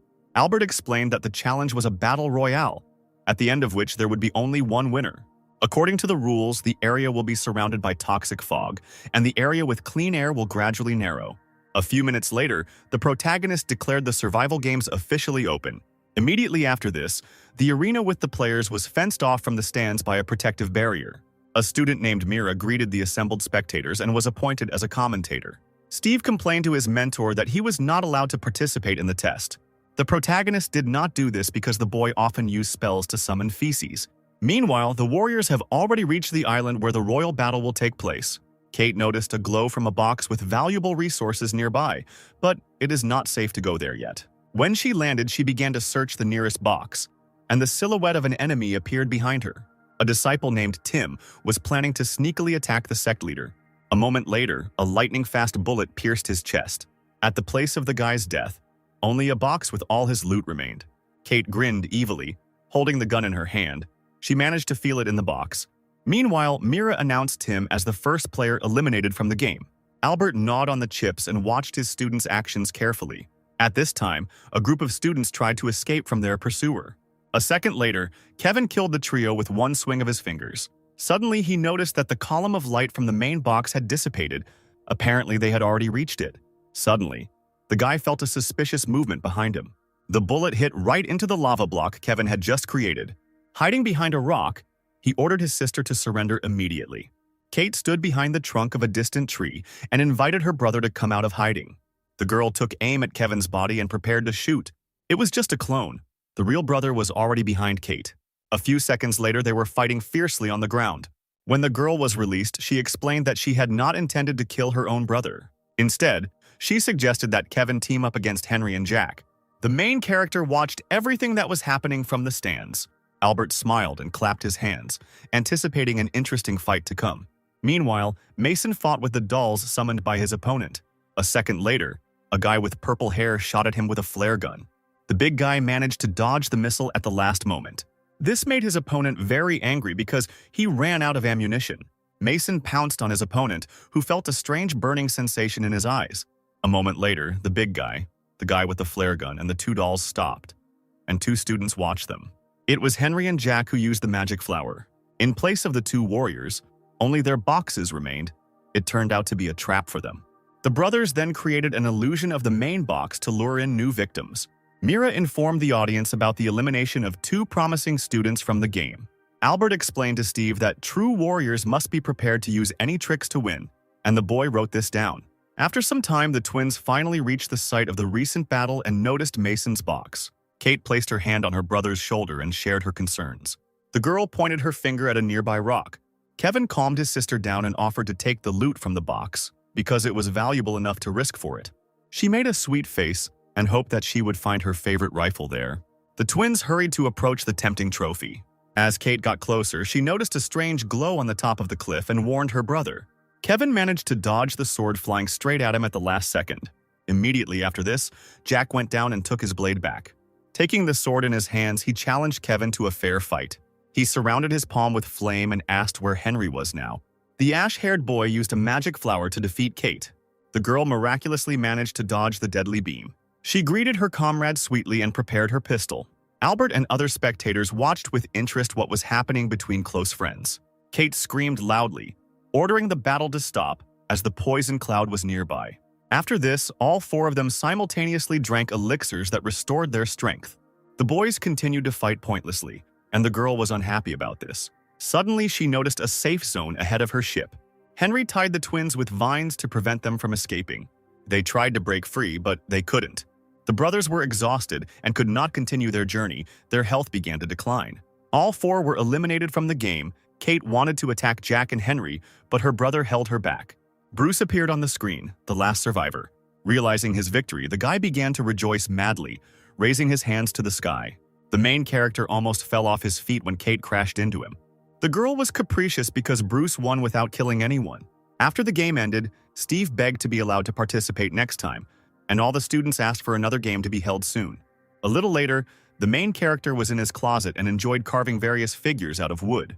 His eyes filled with sadness as he remembered his old life again. The boy called Vinogradinka to him and asked if he could move through time and space. The robot answered positively. Then Albert looked closely at his hands. Then his gaze turned to the happy wooden family. He stated firmly that he was ready to try to do this. His hands clenched into fists. Later, he came out of his closet and closed the secret passage behind him. The hero sat down on the bed and prepared everything that was necessary. Albert began the ritual, a magical aura surrounding him, rushing upward. Kate was shooting a slingshot. Kevin was reading a book, and behind them, a column of blue light rose from the temple. They watched this phenomenon with their mouths wide open. Soon, the magical glow began to fade rapidly. The protagonist opened his eyes and rejoiced, because the scroll was imbued with the ability to transfer through time and space. The magician looked out the window at what was perhaps his last ray of sunshine in this world. Everything he had experienced flashed before his eyes, and the faces of all his beloved students appeared. Albert shed a stingy tear. He did not want to abandon his new family. The guy ordered to hand over control of the sect to Kate if he doesn't return. The protagonist, at his own risk, directed a stream of his energy into the scroll. After this, Albert's face was blinded by a powerful beam of light, and he closed his eyes. Opening his eyes, the magician saw himself floating in the sky. He looked down and saw before him the most ordinary human city. A screen with a countdown appeared in front of the hero. He was destined to spend only one day here. Upon learning this, Albert decided to immediately go home. After some time, the magician happily opened the door to his house. There he was met by a family who looked at him with surprise. The head of the family rudely asked what he needed here. The main character could not understand who was sitting in front of him now. Suddenly, the man's wife showed him a photo of a guy who looked like him. They noticed the almost absolute resemblance between the stranger and their relative. A man named Fred immediately recognized the hero as his uncle. After Albert asked about his parents and brother, Fred let go of his hand. He turned and looked gloomily at the corner of the room where a small altar stood. The main character's beautiful blue eyes filled with bitter tears. On the table, there were 2 tablets, reminding us of the hero's father and mother. Albert grabbed them from the table, hugged them tightly, and began to sob loudly from hopelessness. Tears rolled down his cheeks. All this time, the boy dreamed only of seeing his beloved parents again. A distraught Fred bitterly reported that they had been waiting every day for their son to return since he went missing. The husband and wife walked the streets with a photograph of the hero to learn about him from passers-by. One day, my father had a heart attack right on the street, and his beloved sat next to him and cried. Tears rolled down her old face, dripping onto the body of her dear husband. After that, she locked herself in her room and did not come out, but only looked sadly out the window. She was worried because she could not protect her son and beloved husband. One day, she passed out from constant stress and anxiety. Before her death, the woman asked the protagonist's brother to find him. The sobbing boy promised to definitely fulfill his mother's request. Albert grabbed Fred's hand even tighter and began asking about his brother, because he should still be alive. He quickly turned away from the magician. He was afraid to look him in the eyes.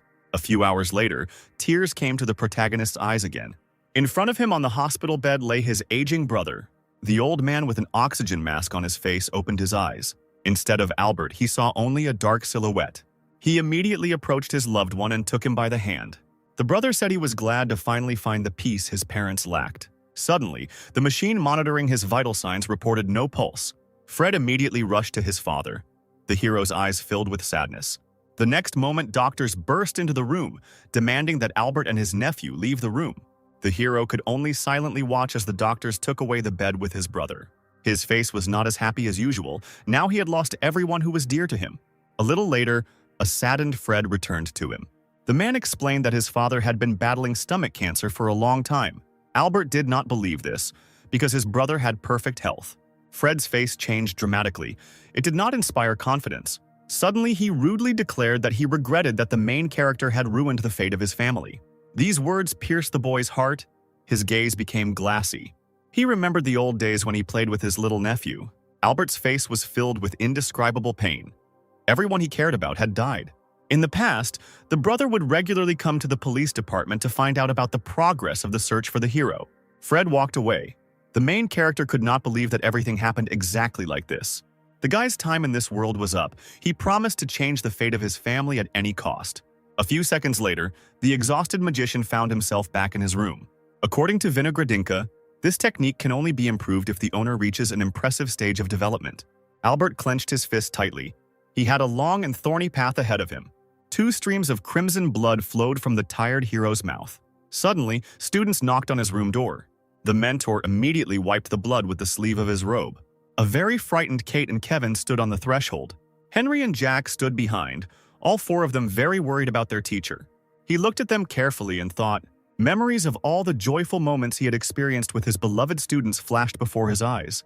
Albert hugged the twins tightly and smiled. He once again recalled the nightmare he had recently experienced and said that he was fine. Upon returning, the hero immediately began to work hard to achieve a breakthrough as soon as possible. Thanks to the compass of predictions, he learned that some kind of disaster would happen in the future. Using his detective skills, the magician realized that the dangerous werewolf would attack him when Sarah was not around. Soon, Vinogradinka began to broadcast an image from the world of monsters. The Badgers finally managed to extract enough different valuable ores. The main character already imagined himself bathing in a pile of spiritual stones. Suddenly, the guy felt a terrible gaze on him. One of the clones accidentally almost killed his original, but was saved in time by a doll. At this time, Sarah was sitting alone and drinking some drink from a glass. A little later, Albert joined her, calling her for advice on cultivation. Suddenly, the girl quickly approached him and touched his lips with her finger. The beauty asked the master to be more open and calm. Suddenly, Sarah grabbed him by the waist with her gentle hand. She came even closer and invited the hero to continue the conversation in her estate. He blushed with shame. Soon the couple was surrounded by a pillar of red light serving as a portal. A moment later, they were transported to Sarah's house, with cherry blossom trees blooming all around. The girl quickly climbed the stairs and invited the main character to visit her. Immediately after this, the beauty blew Albert a passionate kiss. Already in the temple, Sarah pressed herself against the hero and told him about her method of cultivation, based on passion. Suddenly, the girl's subordinate came into the room and said that the nearest town was attacked by werewolves, and they needed her help. The powerful beauty ordered to send a message to the council that she would be busy for the next month. Albert immediately guessed that a monster was behind the attack and was going to kill him. At this time, a portal to the world of monsters opened right above the Spirit Mystery Sect. From there appeared a giant snake and its owner who had very pale skin and sharp, saw-like teeth.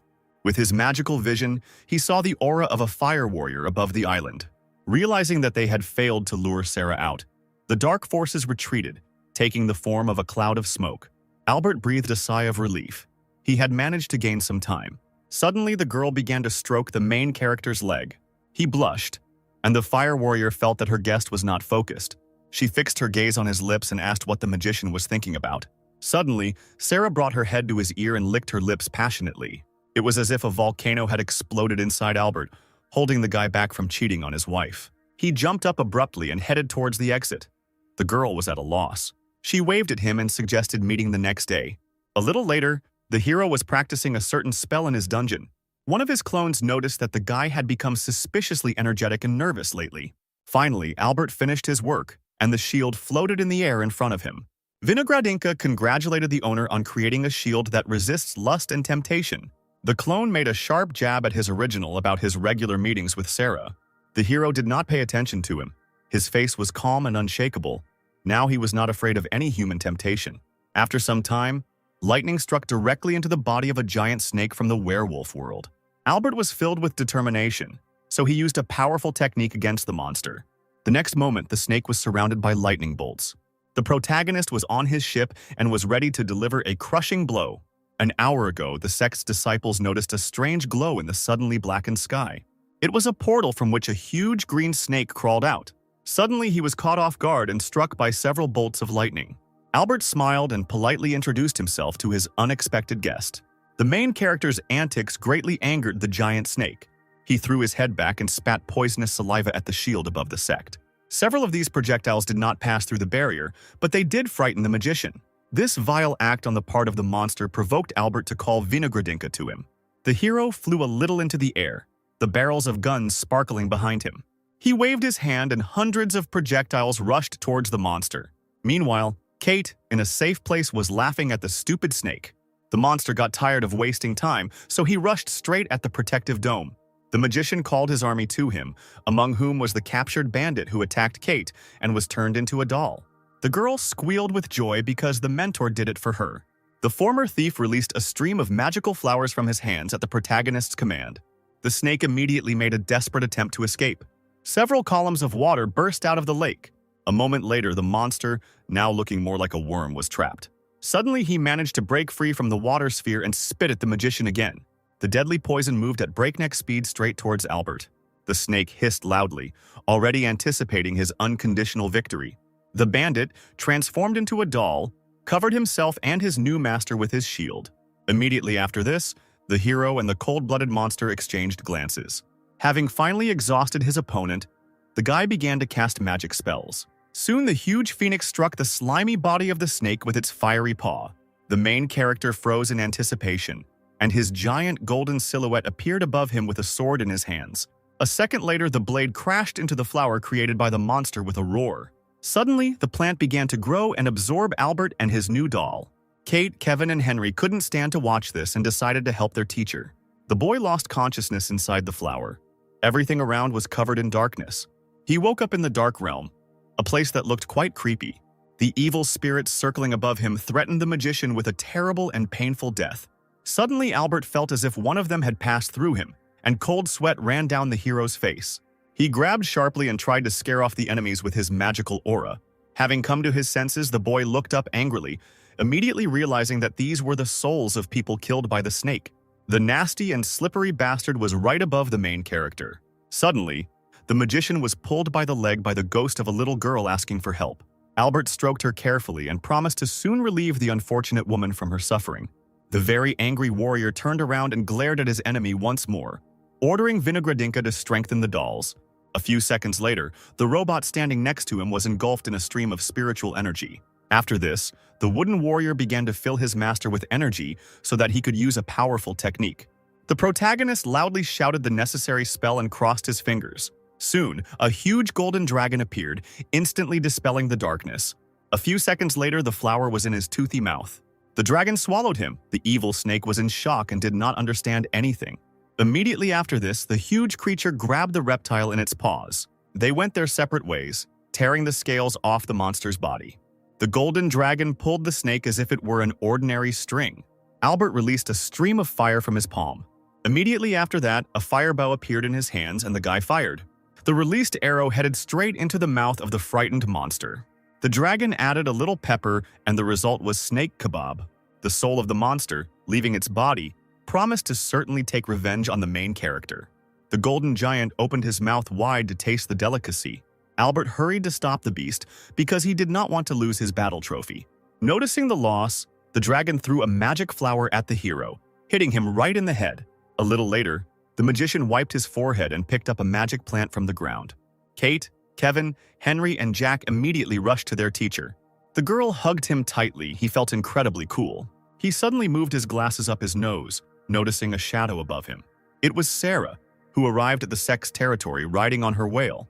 As soon as he saw her, the main character shuddered violently. When the girl landed, his chest was allegedly pierced by a terrible pain. Kate immediately noticed the unconscious mentor. He was pretending. The girl blocked Sarah's way and ordered her to immediately leave the master alone.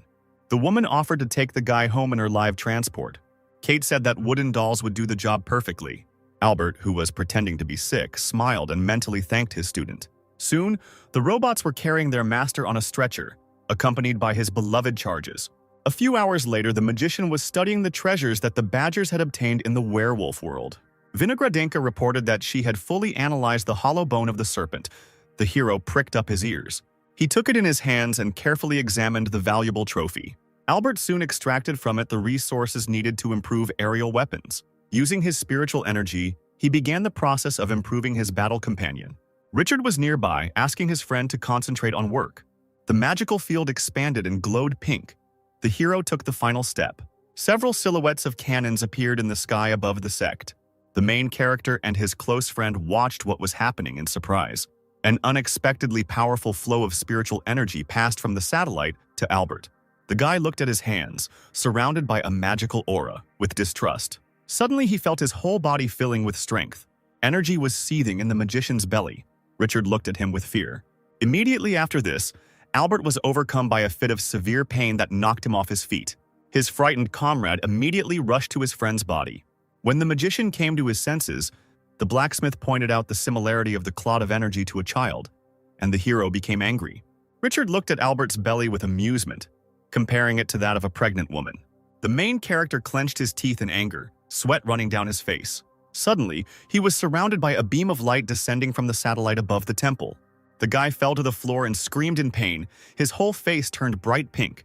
The magician sat down on the wheelchair and asked Vinogradinka to launch the improved weapon into the sky. Immediately after that, it flew up at a gigantic speed. The modified satellite froze in the sky above the Spirit Mystery Sect. The guy drank a glass of water, while Richard read a guide to pregnancy care. A second later, he flew out of the room from a powerful kick from the main character. Left alone with himself, Albert began to stroke his stomach. With the help of spiritual energy, The guy decided to find out what was hidden in his body. There, he discovered a rather large, shapeless piece of energy. The protagonist touched the rune seal that surrounded him. Noticing something trembling, Albert smiled because it was alive. Suddenly, there was a knock on the door. The magician hurried to open it. The charming Sarah stood on the threshold and asked to make the same powerful weapon for her. The hero set a price of $1 trillion and advised the woman to return in 10 years. The beauty took off her ring and put it inside the guy's robe as collateral. Immediately after this, another attack of pain overcame him, and the magician returned to his room. Soon the main character fell fast asleep, immersed in the world of dreams. There he was met by a joyful Lily, who had reached a new stage of breakthrough. The wife pounced on her beloved husband to immerse him in her arms. Suddenly, she came up against Albert's protruding belly and stopped. The surprised girl asked him if he was pregnant. This question caused the guy to have a fit of violent hysteria. That evening, the mentor ate too many portions of dinner, and the twins were worried about him. Soon, Henry brought his signature dish. The teacher swallowed the whole plate almost instantly. Having praised the dish, he ordered the ash-haired guy to cook a few more kilograms. The worried brother and sister decided to find out why the magician was overeating so much. The boy put his chopsticks aside and prepared to tell the twins his terrible secret. Suddenly, Richard appeared out of nowhere and informed the children that there was a small child in their mentor's belly. The blacksmith started chatting nonstop. Kevin and Kate were in a state of severe shock. Wiping his mouth with a napkin, Albert explained that inside him was a clot of energy surrounded by a runic seal. According to him, he only wanted to feed the fetus in his belly. The twins nodded actively, pretending to understand everything. When the brother and sister turned their heads, they found Uncle Richard lying on the floor, bound and gagged. Soon, Bruce entered the room and brought news from the Heavenly Path sect. Among them was an invitation to a talent competition. Albert placed the invitation on the table, and Kevin was excited to take part in the test. Suddenly, the main character began to jump for joy, despite his bloated belly, because winning the tournament is rewarded with a legendary item. His rapture was interrupted by the fact that he tripped and fell. The guy needed help to get up. The master was taken away in a wheelchair by a doll, and the students were unhappy with the magician's carelessness. On the ship flying to the tournament site, he had a hard time because Jack was driving his mentor crazy. One day, an annoying boy brought one of the students of the Spirit Mystery sect to a depressed teacher. He introduced the main character to Kurt, who was interested in swords but was financially insecure. The student asked Jack not to call him poor, Chris's son insisted. Suddenly, Albert brought his palm closer to the swordsman's face to immerse the boy in his consciousness. The mentor asked the boy to close his eyes and not worry about anything. Soon, Kurt screamed loudly as his entire body was hit by a powerful stream of spiritual energy. When he opened his eyes, he saw an indescribably beautiful place around him. Hundreds of magical swords raced across the sky, and sharp blades protruded from the ground. The student noticed one that stood out from all the others with its unusual golden glow. Suddenly he froze, staring at the pillar of light that emanated from the blade. A few seconds later, Jack and Albert brought him out of his trance and asked Kurt about his deepest desire. He replied with tears in his eyes that he really wanted to immerse himself in the process of studying sword formations. The good-natured mentor immediately handed the poor boy 2 brand new blades and handed him a scroll that contained formation tips. Watching the student run away happily, the main character remembered his old swordsman friend, whom he had not seen for a very long time. At this very moment, Nicholas, who was in the Royal Swordsman Sect's forge, sneezed. The young man's mentor advised him to buy a sheath for his new blades. The swordsman was short of money, and Albert immediately came to mind, who would certainly save the guy from such problems. Suddenly, Nicholas received a message inviting him to a talent competition, and his eyes lit up with happiness when he learned about the valuable prize for the winner. A moment later, he flew to the test registration area like lightning. The protagonist and his best disciples arrived at the city of the Heavenly Forge sect. The view was simply gorgeous. The magician turned to the children and clapped his hands. Kate and Kevin were very scared. The hero began to vigorously wave an imaginary flag and asked which of his subordinates were ready to participate in the test. The twins pretended not to notice the question. Henry and Jack went to the Tower of Illusions. Soon the brother and sister decided to join their comrades. The mentor dropped the flag from his hands. The protagonist stopped them and reproached them for disrespect. Then Kevin and Henry began to fight for the opportunity to win the legendary item for their favorite teacher. Immediately after this, the master handed Kate's brother several scrolls with new abilities and ordered him to recruit a team. Chris's sons decided to go to the Tower of Illusions. The hero said goodbye to them. His student was very angry.